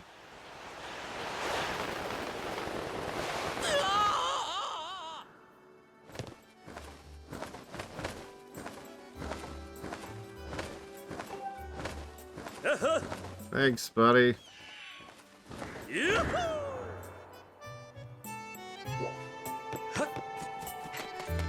Okay. Yes. Speaking of bugs.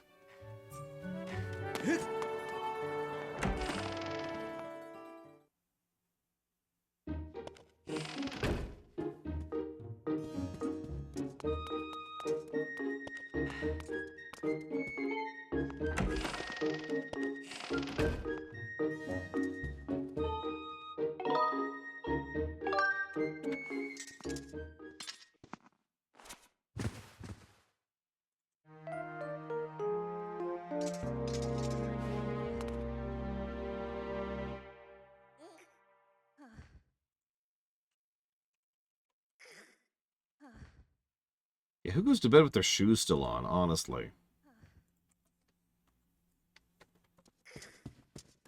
I cannot imagine being able to lay down and go to sleep. That is beyond my ability to imagine. I've actually talked about it before. It's the superpower I want most from The Sims. I'd like to sleep for 6 hours. 5, 6, 7. Oh, let me catch my breath. Hey, Laura. Oh, what am I doing? I'm training. Can't even lift a single barrel. Pathetic, I know. That's why I want to get stronger. It's a bit embarrassed about it, though, so I do it at night when no one's around to laugh at me. But it's not going so well. I'm just too tired. I was actually about ready to throw in the towel.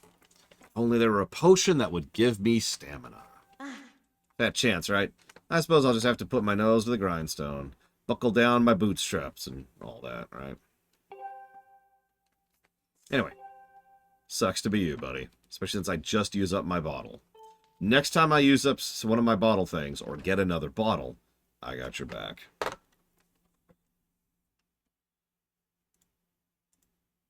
One moment, because I think we might be able to get the other bottle right now. Let me double check.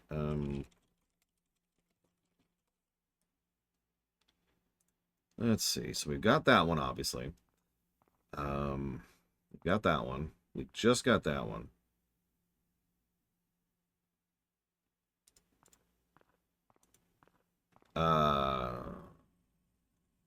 We can't get that one for a while. Never mind. We can't get that one for a long time. And we can't get that one for a long time. There's actually 2 more bottles. Okay, whatever.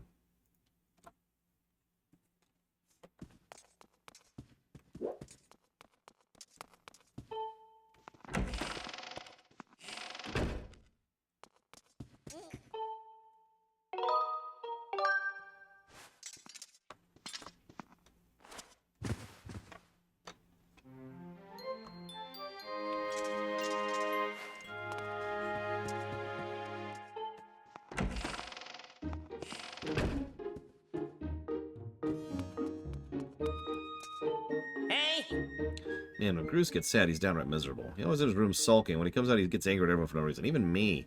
Wait, you're the one responsible for Zelda going missing. This is your mess. You better fix it.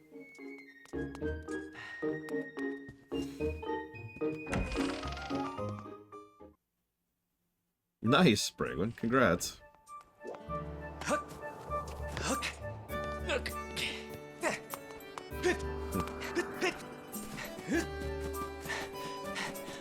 I mean, if we could in Oceans, we probably already would have. Screw 'em.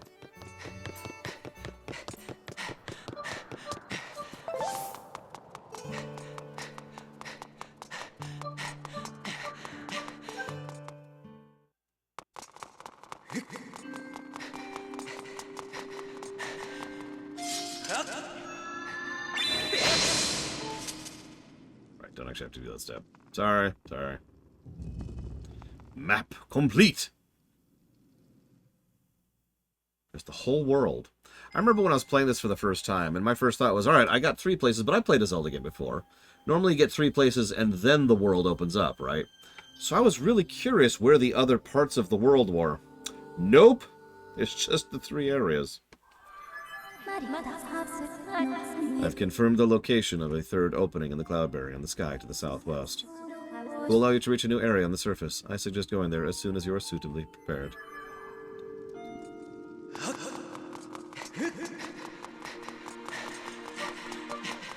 It's not that backtracky, but it is a little backtracky. We'll see how bad it is this time around. I don't want to prejudge. But yeah, we will be going back through all 3 zones 3 times each, I want to say. Something like that. I'm going to talk to our one true love again for a second. There she is. Hello, welcome to the object. Oh. Welcome. What's wrong? Nothing. There's nothing wrong. It's not like, oh, hey, that guy's back, I'm so happy, or anything like that. But if you think about how often we meet, you have to admit, our relationship has gone beyond employee and customer, you know? Oh, no, I didn't mean to... Oh, what am I saying? Please forget everything I just said, okay? Okay, get it together. Be professional. Be professional.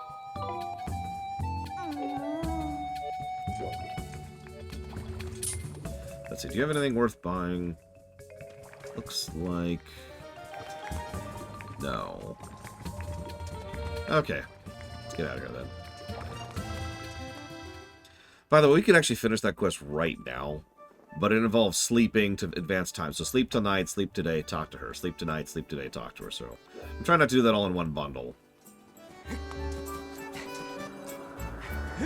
We have a decision to make when we get to the end of that quest, by the way, and I'm going to make you guys decide.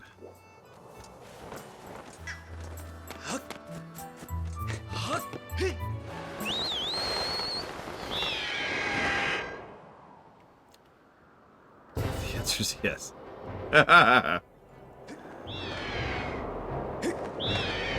Before you ask, the gameplay results are the same either way. You get the exact same benefit from the quest.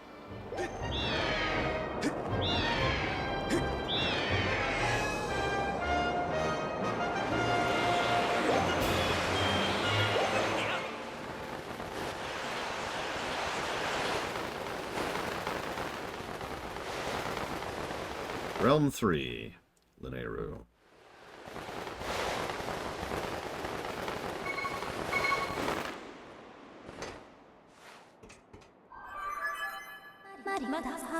A report, Master Lore. We have arrived at Lineru Mine.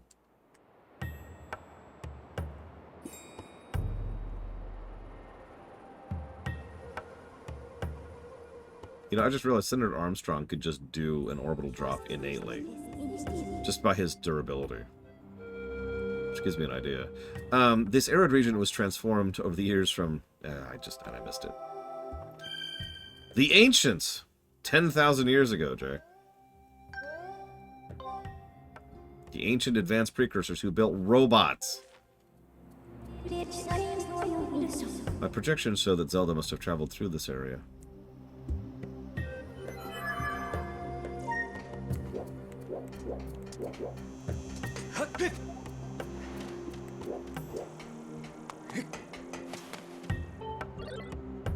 So that's an LD-301.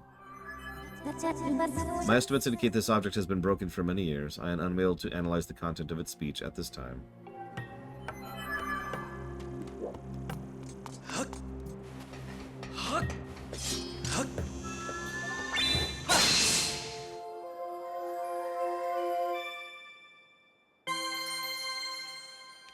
We'll see what we think of it, Yura. So far, the fire dungeon has been my least favorite.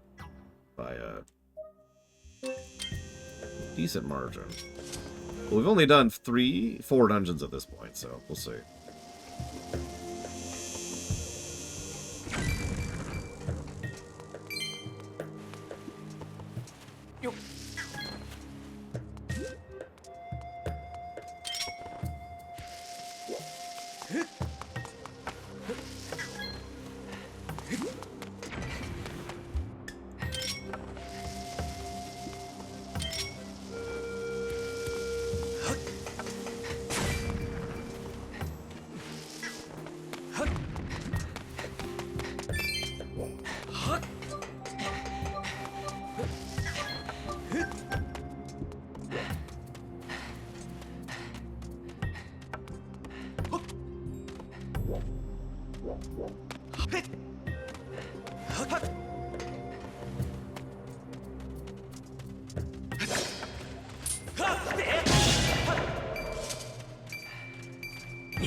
And there's our lightning enemies for the dungeon, or for the game. Hope you didn't get that metal shield. Actually, yeah, Dakota. With a little bit of extra world building, this would have been kind of cool. You know, the idea of the societies that are surviving on the surface are so survivalist, you know, so agrarian, that they rely on such basic surface-level raw resource production just to be able to survive, right? They, of course, do none of that. That's all completely made up. But you get the idea.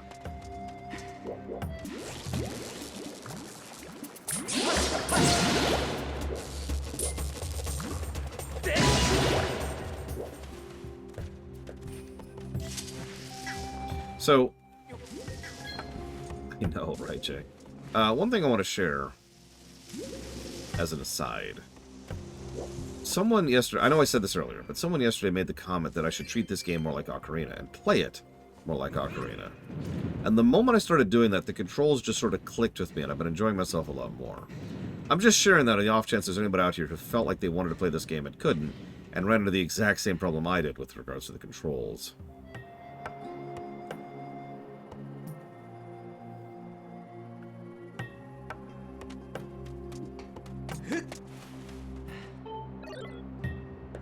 No, I didn't come up with that. Someone in chat said that. And I was like, okay, let's do it like Ocarina. Oh, that works a lot better. What do I mean treat it like Ocarina? I don't know. It's like, it was like shifting gears mentally. Let me talk about the biggest difference. So, on a lot of the modern Zeldas, you use something like this to change the camera around. Now, I don't know about you all, but this is how I play, right? So, walking through an area like this is how I navigate, right? If you've been paying any kind of attention, that's not what I've been doing. I've been doing this. It's like, okay, let me go over here. I want to go this way. Do you see the difference immediately? Once I shifted that mindset, it clicked a lot better. Because the problem is, when you're playing without the motion controls, this is the camera control right here. So there is no camera control unless you're holding down L. And this is stupid. Holding down L to do camera control is awful. But just treating it like Ocarina, okay. And I haven't been having issues ever since, so yay. There's my little pro tip for the day.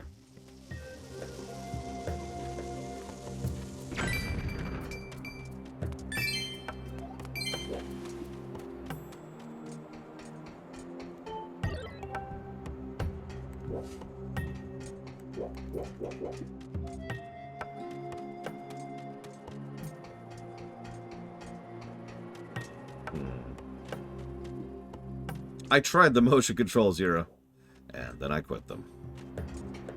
So I wonder what this does.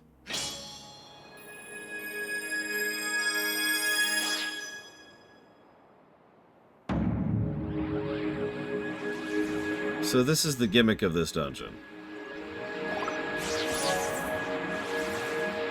I love this gimmick. Unabashedly.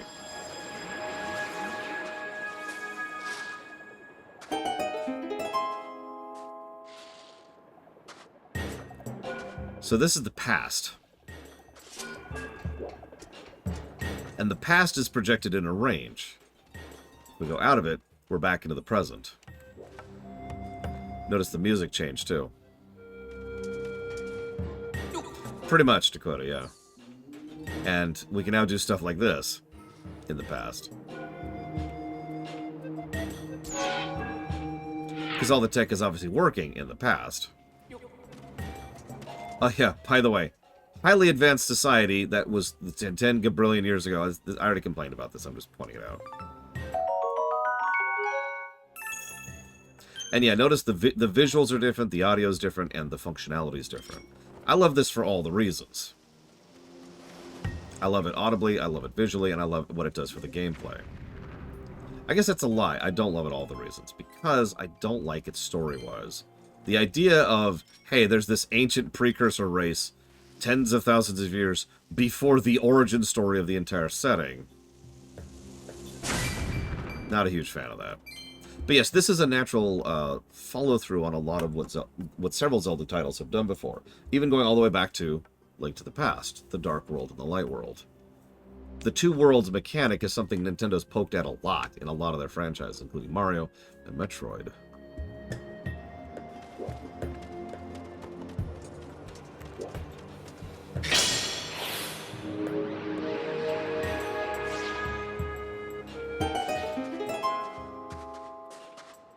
Yeah, also, there's time stones. Like, there's... Believe it or not, there's been some work done over the years to try and explain this nonsense. I honestly recommend just going with it and not bothering. You're interested in the time shift stones, then you should take a tour of linear mining facilities. I am able to confirm a time shift has occurred within this space. Any impact of the blue stones creates a sustained temporal disruption field in the surrounding area. Readings show this area is in its past time state. Yeah, so anyways, here's Star Trek. The time shift stones power us, as well as the machines we use. That's why we have to stay hard at work. Yes, that's right. These bots have to keep mining time stones because they use them as fuel. In addition to, you know, everything else. So, like, that's why that distinct blue glow, that's their batteries. That's their Tiberium, if you will.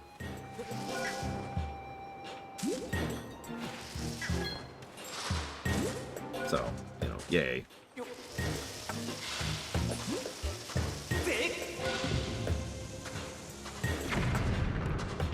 Yeah, this is such a cool idea. I'm willing to kind of walk over some of the nightmares this does, narratively speaking.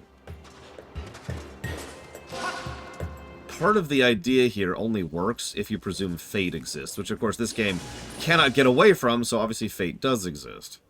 So, the general idea here is pretty simple. The time stones cause alterations to time, and we'll see that later. Because some of the... spoilers. Some of the puzzles will involve changing something in the past to affect it in the present. Which means we are altering time as we're going through here, which makes sense. Thing is, we are completely unaffected by that, and so is most other things, which only works if this is the way it was always supposed to be. Now, there's other aspects of time travel in this very game that I'd kind of like to not talk about in a minute. But yeah, this is straight up Type 2 time travel.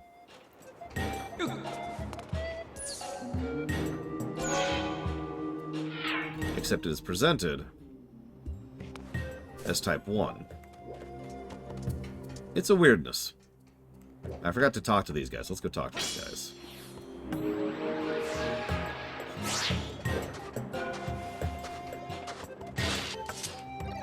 Do not interfere with mining operations. Stop talking to me. A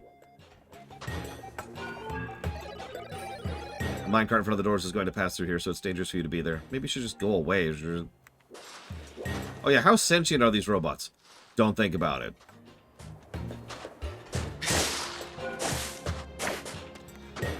Actually, there's a lot of evidence that these robots are functionally sentient.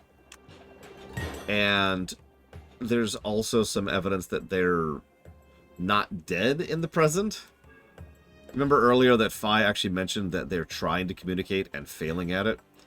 The idea there is that they've drained their batteries so dry that they're just kind of barely functional, but they're not dead. They're just at like 0.001% power, which means that was probably a very slow descent into deactivation, which was probably an extremely unpleasant experience. Where did you come from? We're collecting time shift stones and transporting them to the linear mining facility. Stay away from the blue stones. They're too dangerous for humans. Okay, so I already talked to him. Okay, so we've talked to everyone. Yeah, the idea here being they might still be conscious, which is really, really horrific, of course. As is usual for the Zelda franchise. Every time someone says Zelda isn't dark, I just laugh.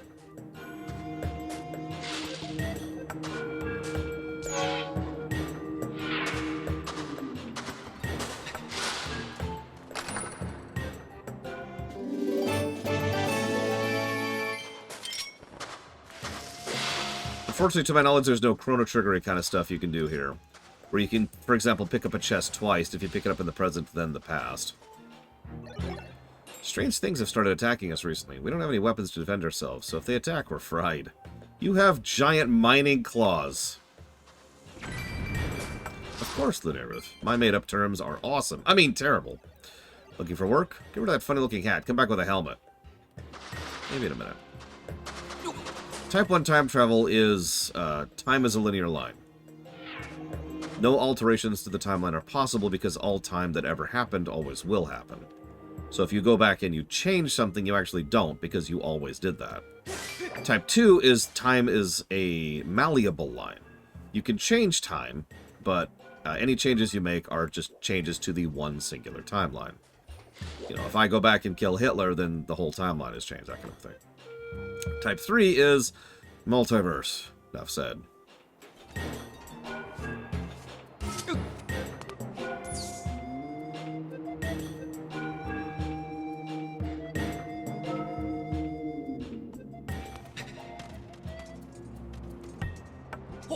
That's true, Foskugel. Let's be clear, this isn't really a narrative device, it is a gameplay device. Like I said, this is the two worlds mechanic taken to the next level. Rather than just switching back and forth between the light world and the dark world, we have the ability to live interact with portions of both, depending on which order in which we do them. Oh yeah, and there's them trying to communicate with us.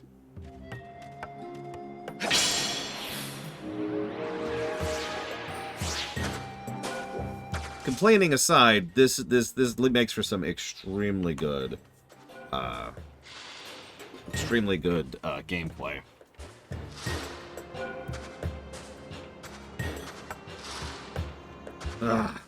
Yeah, we don't actually know how big the time difference is.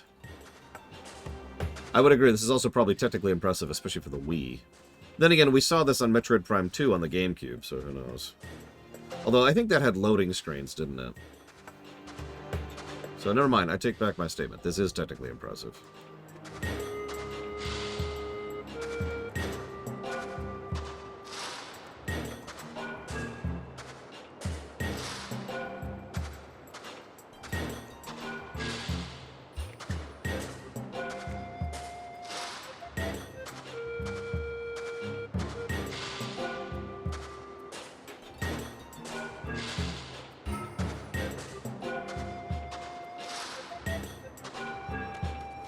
Okay, let's refill my pouch.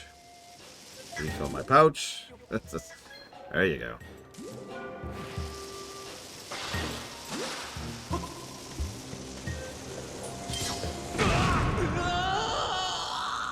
Perfect. I mean, sure, Lunarith, if you want to go with it, I'll probably understand what you mean. It's a little bit too burned into my brain to say it otherwise.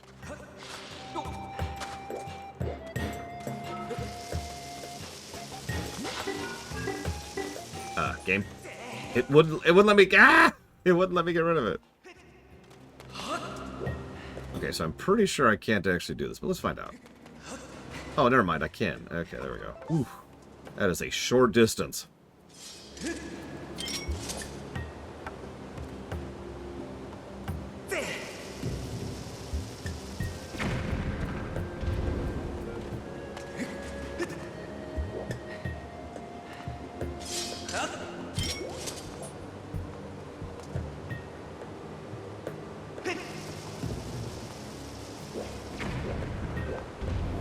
Well, part of the problem, Lunarith, is most other people use different definitions for different types of time travel. And to be perfectly and absolutely frank, they're wrong. There are 3 types of time travel. That's just overwhelmingly true in all of fiction. So, part of the problem with using like an actual term is we run the risk of running into some of the other terms which other people use in order to... So we have issues. However, I don't mind calling it time as a linear line, or time as a malleable line, or multiple timelines. So, there you go. Boom. There's your quick and easy. What is the button I'm looking for? There we go. Nope, still not that button. There we go, there we go. Give me my ants! Give me my ants! Give me my ants! Give me my ants!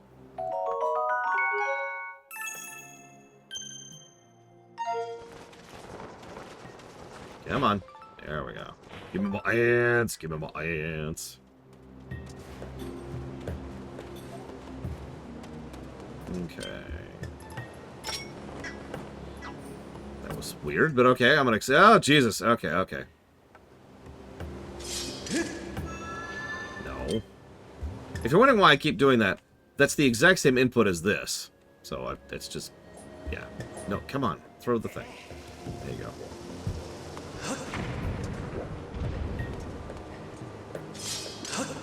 Come on. Oh my god. Throw the thing.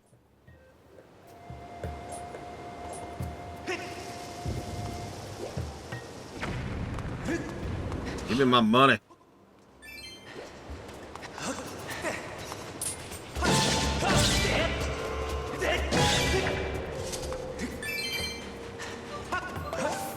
Okay. Lovely sand here. Let's see. We probably want to go right first. Let's go right. Don't mind me. Ah, there we go.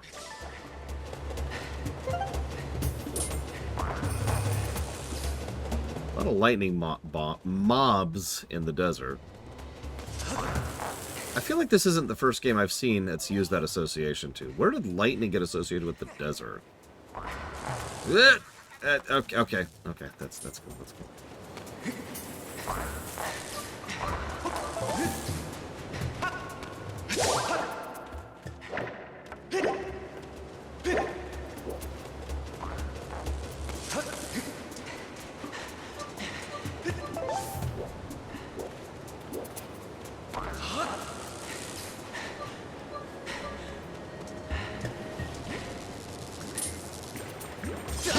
Oh yeah, breath did a lot of this too, but then again, that's its own thing.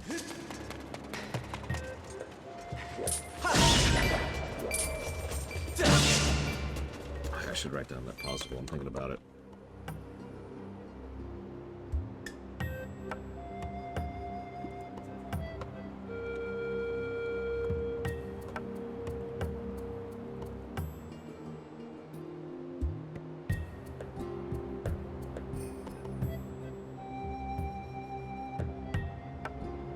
Okay.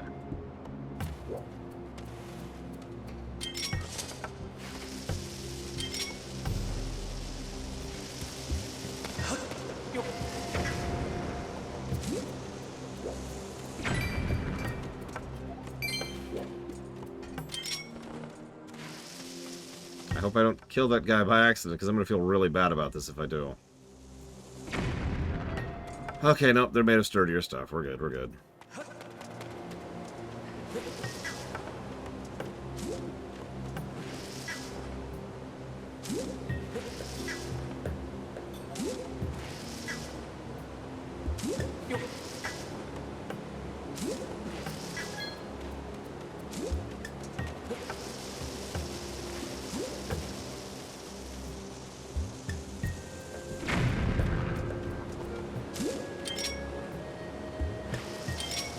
Oh my god!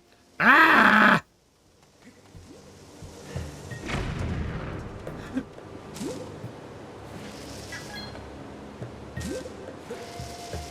Okay. Kill me! As they say. Okay, I don't think I can make this, but let's make a gun run for it. That's super duper not happening. Oh, Jesus. And we're dead! Oh, yeah! Oh, yeah, that's the stuff. Oh, okay, I feel better. Okay, so that's a nope.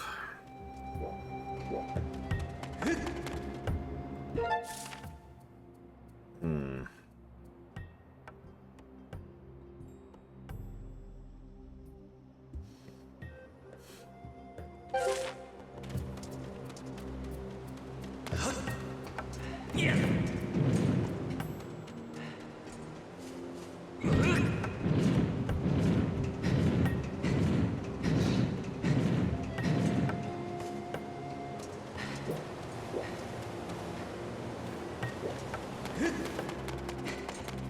Oh, it's gonna be up there.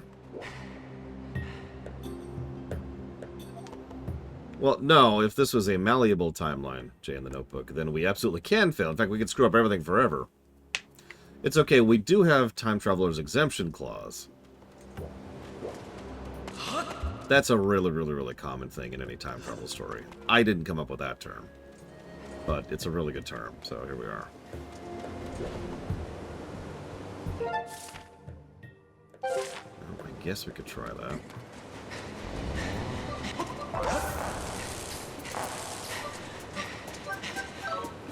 Ooh. Get the stamina. Or just don't. That's cool. New death. Okay, cool. Kill me! Oh, Jesus. I guess this way, then.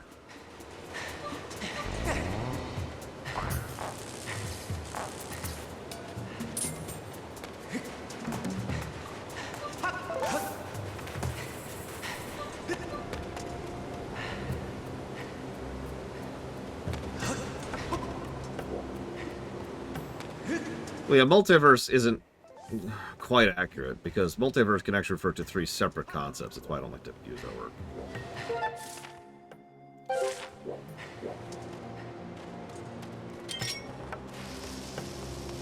But it gets across the idea pretty quickly. Every time you time travel, you create another timeline. That's type 3.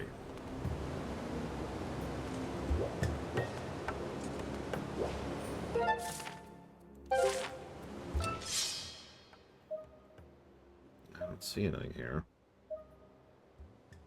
Alright, I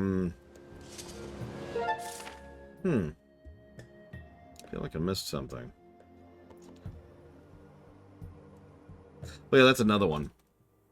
Some settings like to do a thing where every single choice anyone makes anywhere ever branches off into a separate timeline, whether you're doing time travel or not.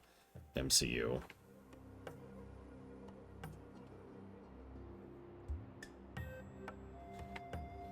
Yes, some settings manage multiple types of time travel simultaneously, usually by multiple vehicles of time travel.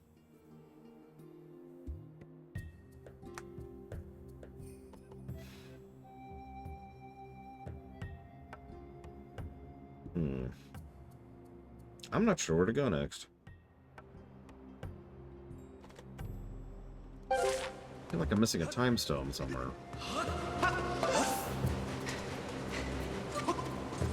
Yeah, part of the reason I prefer, whatever I called it, Type 1, is because it's the hardest to do by far, and therefore the most satisfying to see in action.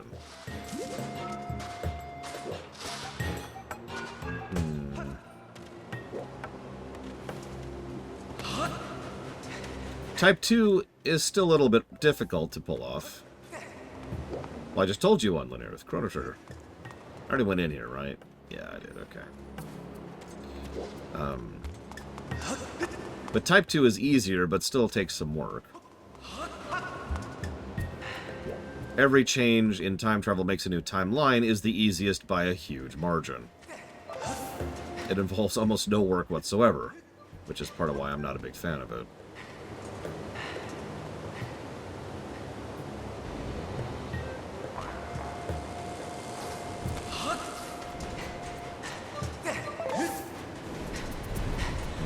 Dr. Winter, if you'll forgive me.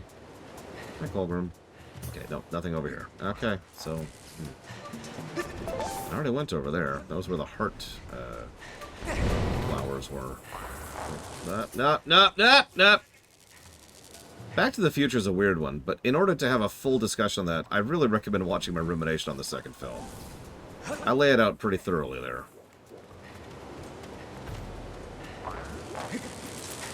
Not that I want to recommend you look at a rumination of mine, but if you're going to watch one, that's one to watch. Okay. Thank you, Dr. Winter, very much for the sub. Always. I will go ahead and jot that down. Or some stuff, if you give me a moment. Nope, it has to go here.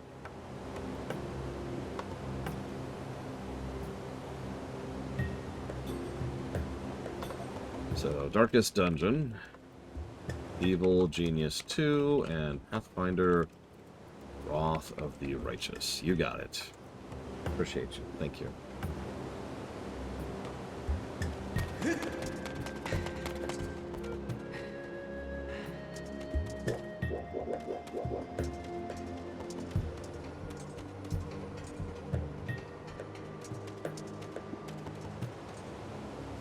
Alright, well, hang on. Let's see what this does, because I never actually... okay. Let's get rid of that, because we've already screwed up. Okay, now let's see what this does. You have to do that, like, immediately. Admittedly, that is what stream is for, is the back and forth. Hey! There's our time stone.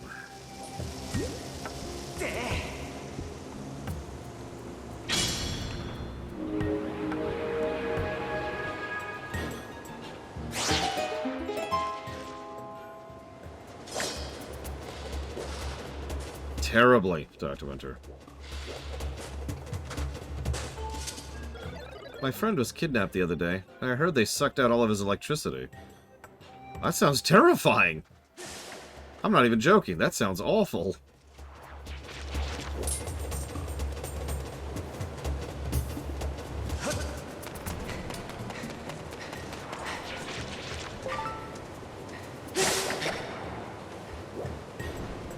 Energy vampires.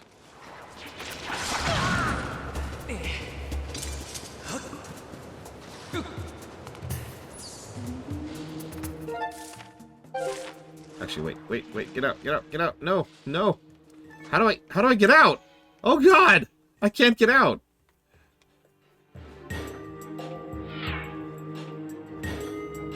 Literally could not get out.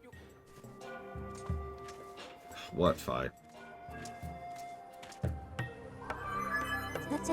Master, we have arrived at Linear Desert. The terrain in this area changed dramatically as climate forces rapidly turned it into a desert.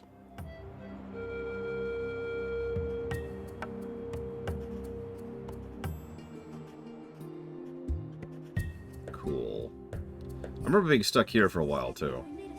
I have confirmed numerous areas of sink sand. Should you step in sink sand, you'll be swallowed. Bodily danger has increased by 30%. As a safety measure, I recommend you check the terrain on your map.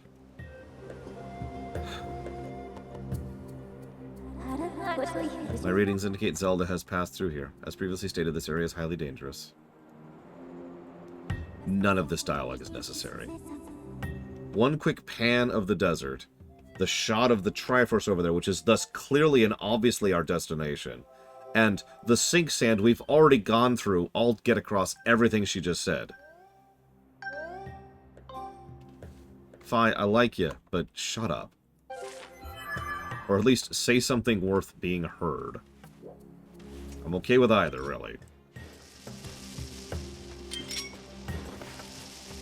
Yeah, you could literally have a Master, I detect the presence of Zelda. Boom. Done. You can also make it optional, because it's another thing you can do.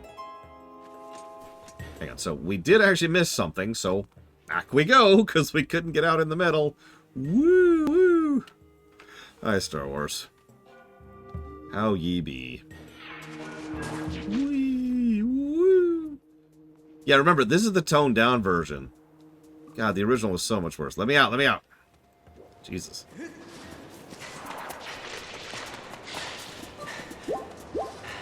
Congrats, Star Wars. Which ending did you go through? 4.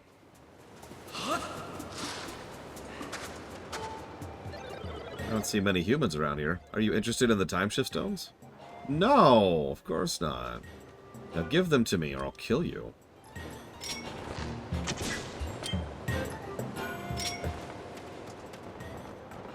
Come here. Gerudo Dragonfly. Yeah, most people prefer independent ending for pretty obvious reasons. I'm not sure which ending we'll do when we get to the review series. We'll figure that out.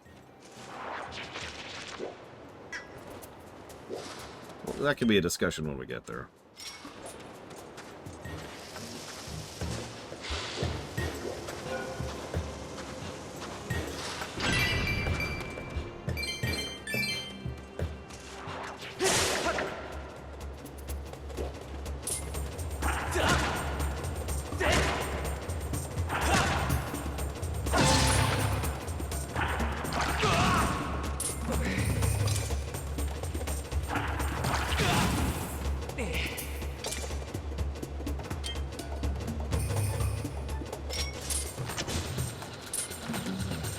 No, use the sword! Use the sword! God damn it! Use the sword, Link!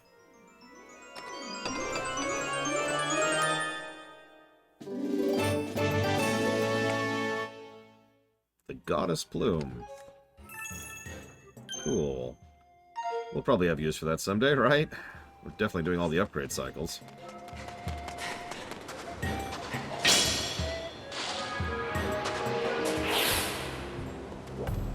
Just curious if there's anything different here. I don't think there is. Yeah, I don't think so. Alright, back into it. I do like upgrading shields. Excuse me. I said excuse me. Jesus. Let's refill our bombs. Yeah, I would say there's actually two endings which work as the best endings of that game. And I mean that legitimately. NCR or House. And don't mistake me, I picked the independent ending first, too. Of course I did. Everybody picks independent first, right?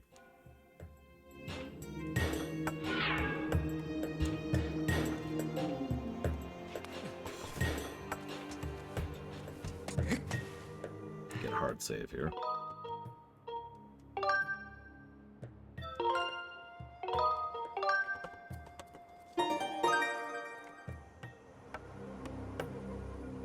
One moment, please.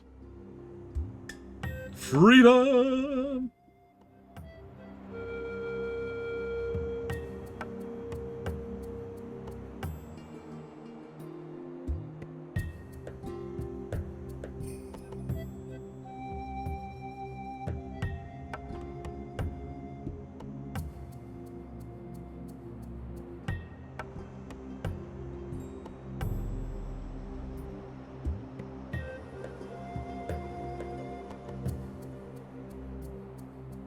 Okay, we should just kill all the other factions.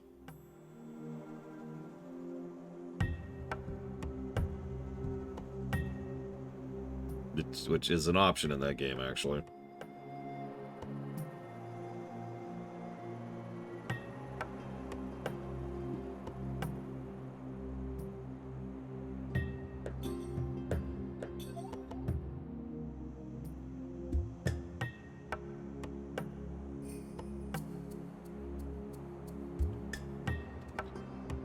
Yep, we gotta kill off the followers of the apocalypse. They're just in the way. They're gonna cause issues. After all, that's where Kaiser came from. I mean, think about it.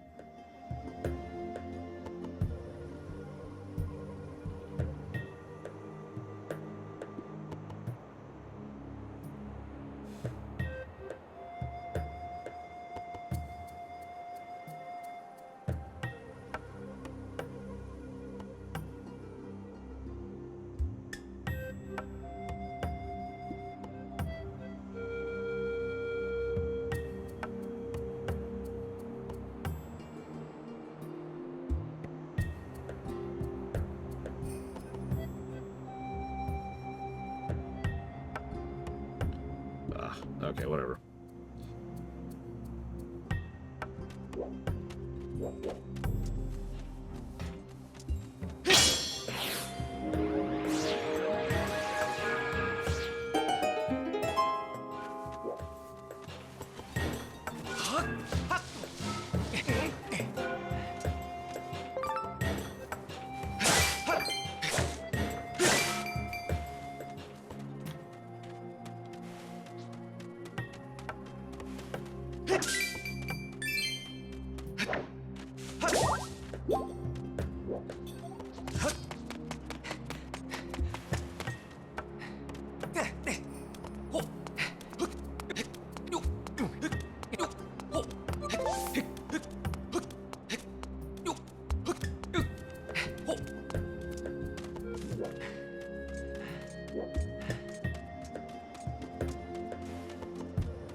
The hell?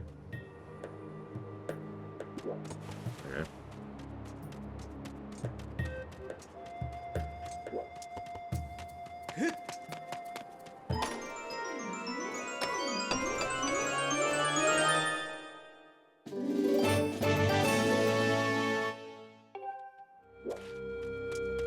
No, 4 lets you set off a nuke, though.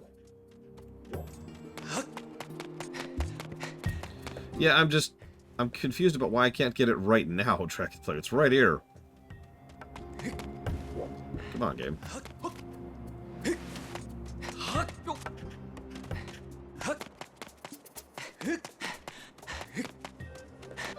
No, you're thinking of 3, Bregman. I'm talking about 4.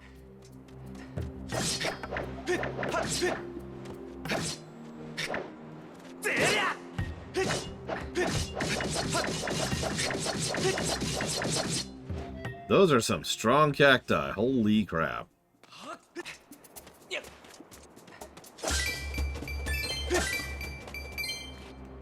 Like that's kind of impressive, honestly.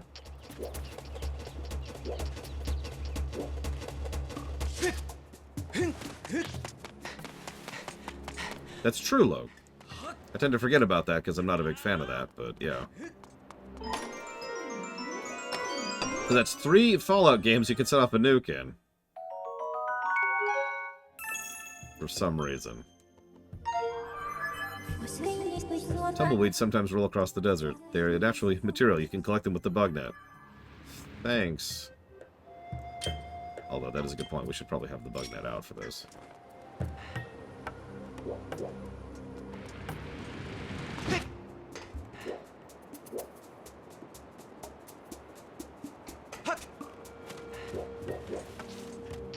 I mean, the bear can go straight to hell. Or no, the bull. Sorry, the bull can go straight to hell. The bear I'm a little more ambivalent on.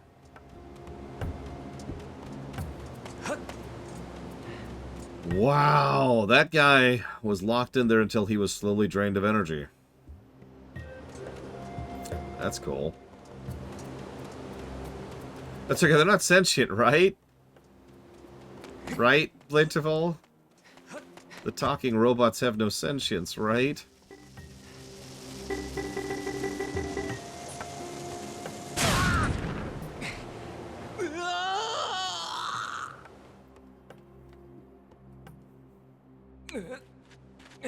Not that I'm aware of, Dr. Winter. Joking aside, the Legion ending in Fallout New Vegas kind of sucks. Like, we will just, ugh. Not, yeah, you know, it's pretty crap. Can't quite make that. And yeah, 76 has gotten noticeably better. My friend Pax has been playing through it, and I actually happen to be wanting to play through it with him, because co-op and all that. It's being put to the sidelines for the moment, because in addition to the Pandaria remix, we've also got No Man's Sky right now.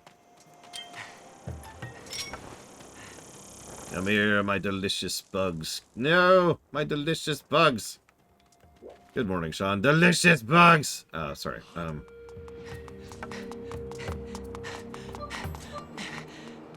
I deserved that death, Giga. I earned it.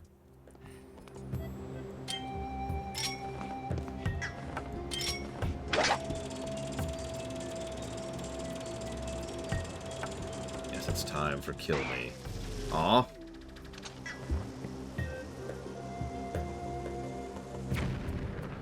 That would probably make more sense overall, Foskovu. Like, if the time stones just don't actually push you through time, instead they just...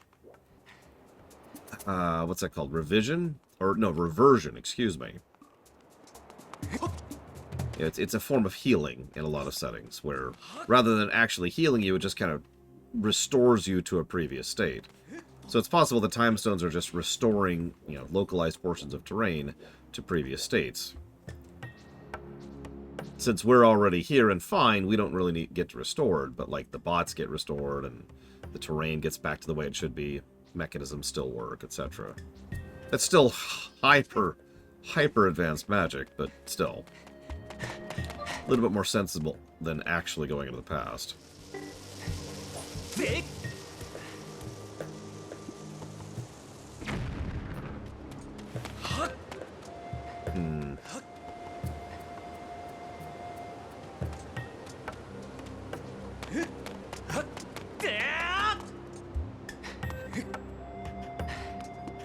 I can't get over there, can I?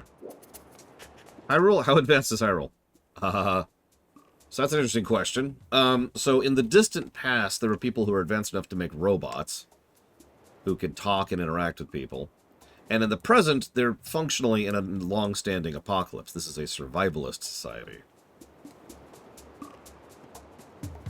Yeah, Caesar has a little bit of a problem.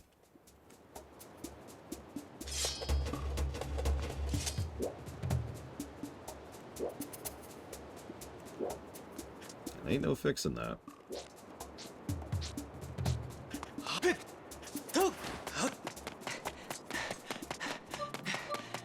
It's okay. In Breath of the Wild, 10,000 years ago, they built super amazing advanced tech, too. And then lost it all. And then recovered it again about 100 years prior to the present. Hey, Bionic Punk. What kind of popcorn you got? If you don't mind sharing. I'm getting hungry. Good news is it's almost lunchtime.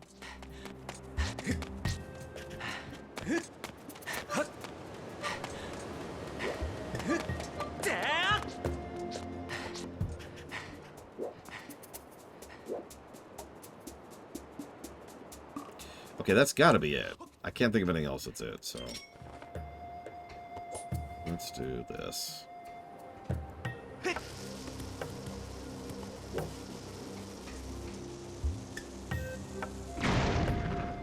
Yep, there's a stone in there. Go figure.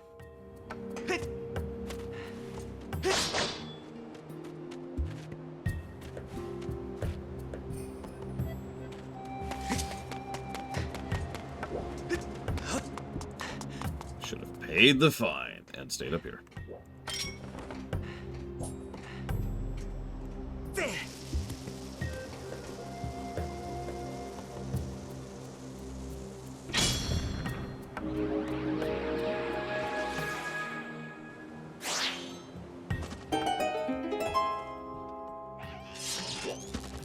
Oh no. Oh no, he's chasing me. He's chasing me. With his advanced technology. Oh no. Oh, they won't chase me out into the present. I was hoping I could turn them back into bones. Oh god, I don't know. Help.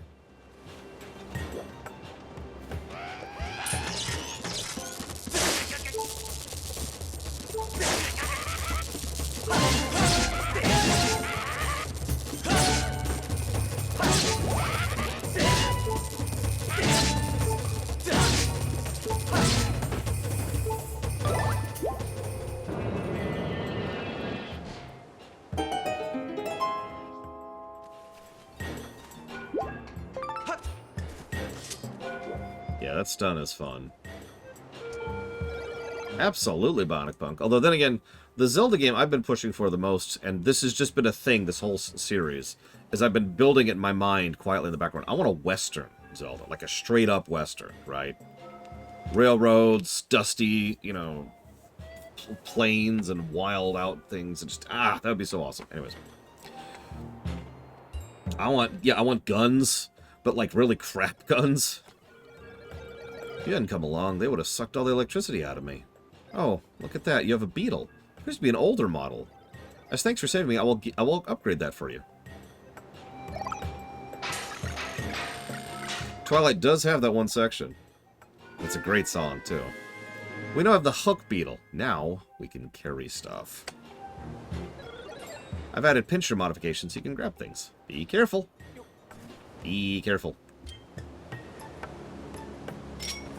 I'm really not joking. I know you're all making fun of me, but I'm not joking. I think a Western Zelda would be awesome. I think there's a lot you could do with that in the format and styling. And there's plenty of wilds to build dungeons out of, to keep that going, and plenty of things to explore. Like, you've played Red Dead Redemption 2, right? Or 1, for that matter. Ah.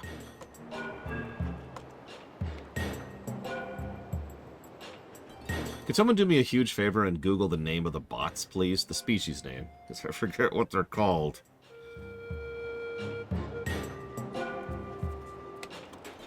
Exactly. No, see, they need to innovate. by giving us a dumb... Oh, no, that's it. That's it. That's how we make the Western Zelda. We sell them on the freaking light ray gun from the freaking NES. And they're like, aha! Right, of course, Star Wars. I don't know why I was thinking fantasy could be anything other than medieval Europe. Hi, Tara. What's going on?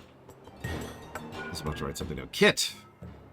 I haven't actually written down kit yet. Let's write down kit. So we've got... We don't have really impressive kit yet, per se, because we got bombs, net, and slingshot, and that's all whatever. That beetle is awesome. Oh, I mean, that makes sense, Tara, unfortunately. Spain is Spain. Still.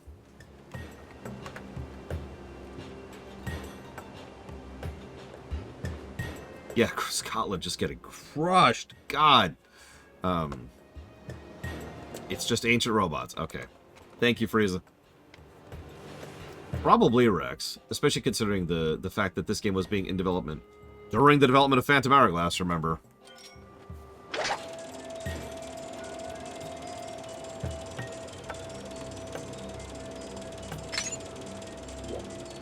Yeah, there's some fun stuff you can do with this, but for now we're just going to do some basic puzzles.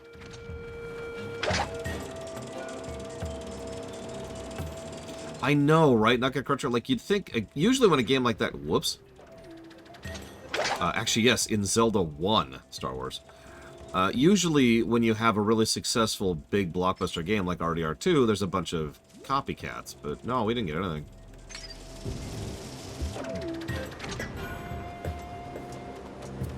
Okay, so now we should be able to make some of these runs.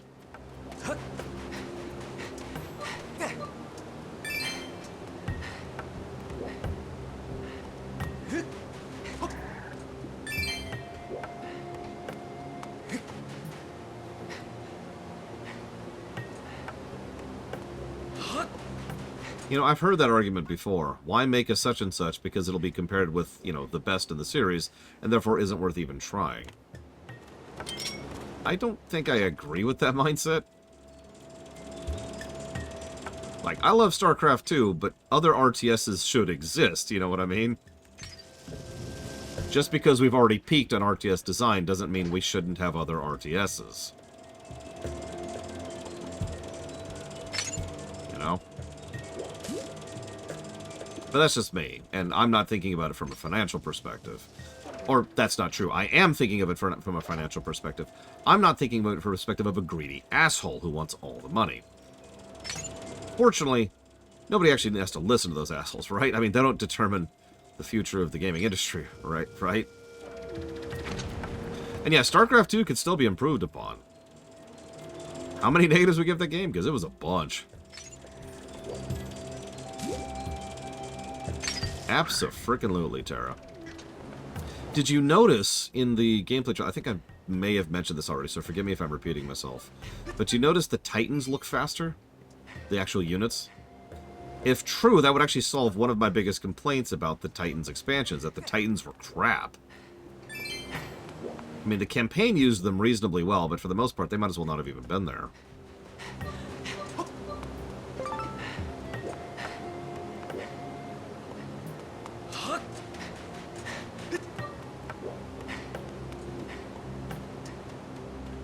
I agree with that, Loke. Perfection is a nice goal and all, but, like, it's not a goal you're really supposed to attain. You know? Wow, that literally had nothing. Thanks, game.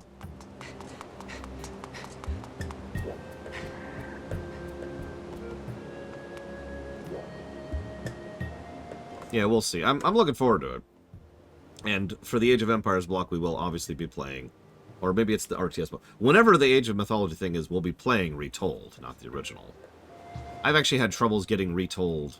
getting the original streamable anyway, so I've been kind of relying on that remaster for a while now. Oh, man. No, that would be so cool, though, Bionic Punk. First of all, it doesn't have to be a desert. Like, again, look at Red Dead Redemption 2. There's a lot of biomes there, right? And what's one of the most important roads back in the day, back in the Old West, where you haven't actually laid down pavement or not. It's the rivers, right? So, this is the world builder in me, but turn the rivers into the roads of the setting and make the Zora control that. And that's their little niche, right? The Zora have control over the rivers, and that's why they maintain their own little financial corner of Hyrule, of Old West Hyrule. The Hyrule Kingdom, which is probably more like, the Hyrule, I don't know, barony or something like that, they have to put up with the Zora. They have to deal with them on a regular basis, because if they don't, they lose access to the water. Yeah, get us a frickin' steamboat. Who would be the natives?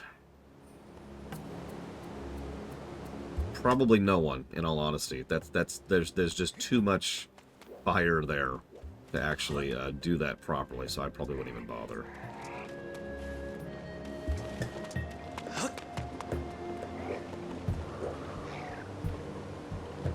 Rose, did you just vomit that up? And yeah, the Gorons would obviously be kind of the dominant race. Okay, I know I just said no natives, but the Gorons would probably be as close as we get to native. They wouldn't be American Indians, they would just be native people there.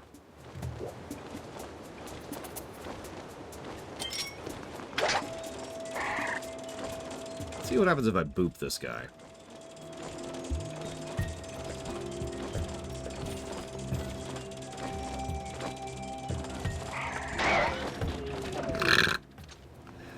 What I was going for, but I'll take it.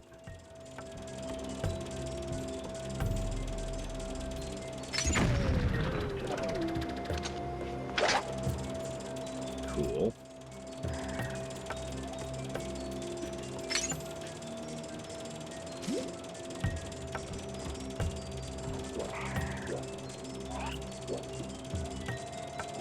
Don't worry, nothing's happening, Mr. Bird.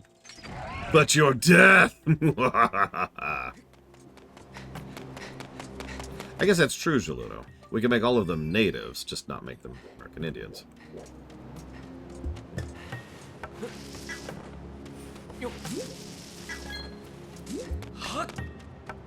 Actually, I did act.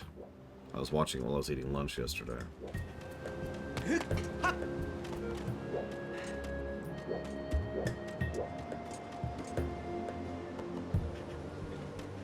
Yeah, I'll never play it, because gross, but it does look like a very interesting game.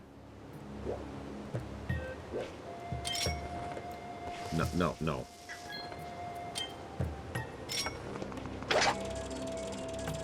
Let's see what we got over here.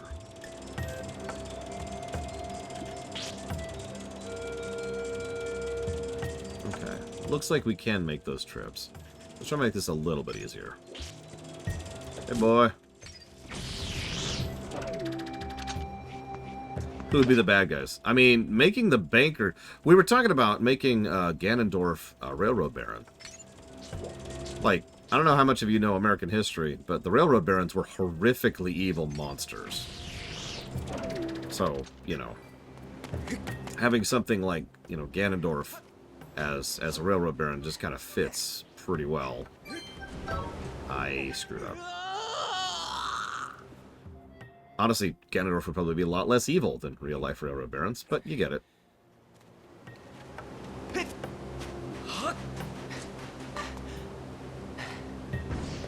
That's just cool how that worked out. It's okay. It's okay. We got this thing. Link, you're pathetic and I hate you. Just want you to know that. I don't think I can make that.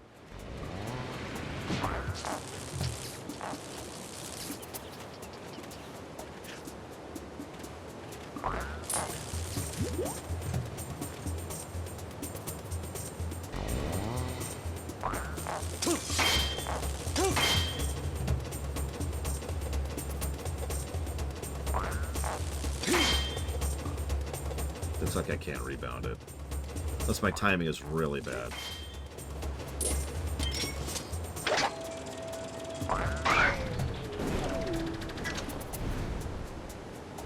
So he's just ignoring that.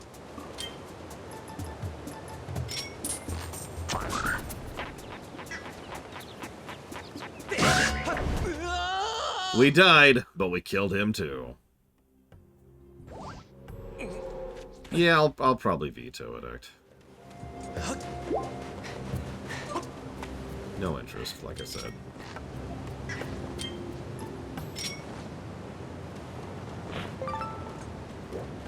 Wait, seriously? You need the shield that is most likely to be weak to lightning to rebound lightning.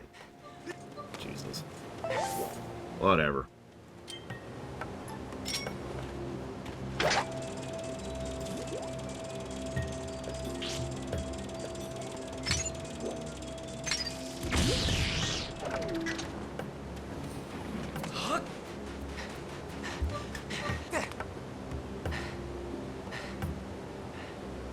Link, you really need to stop smoking so much.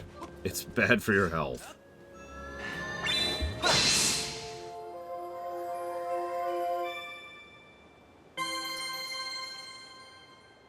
How would I implement the Triforce in the Western setting?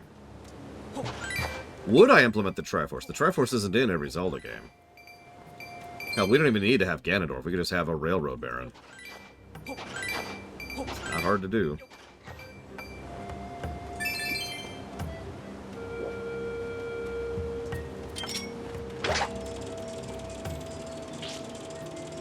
But if we had to do the Triforce, if you put a gun to my head and you say, Lore, we have to innovate by having the same crap we've always had, I'll be like, okay, hang on. Make Tingle the Railroad Baron. No, because then we couldn't only kill him once.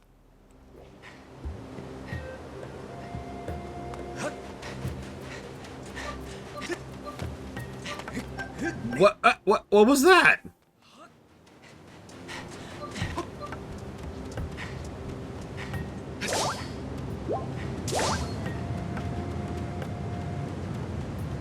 Pick up the heart! Jesus!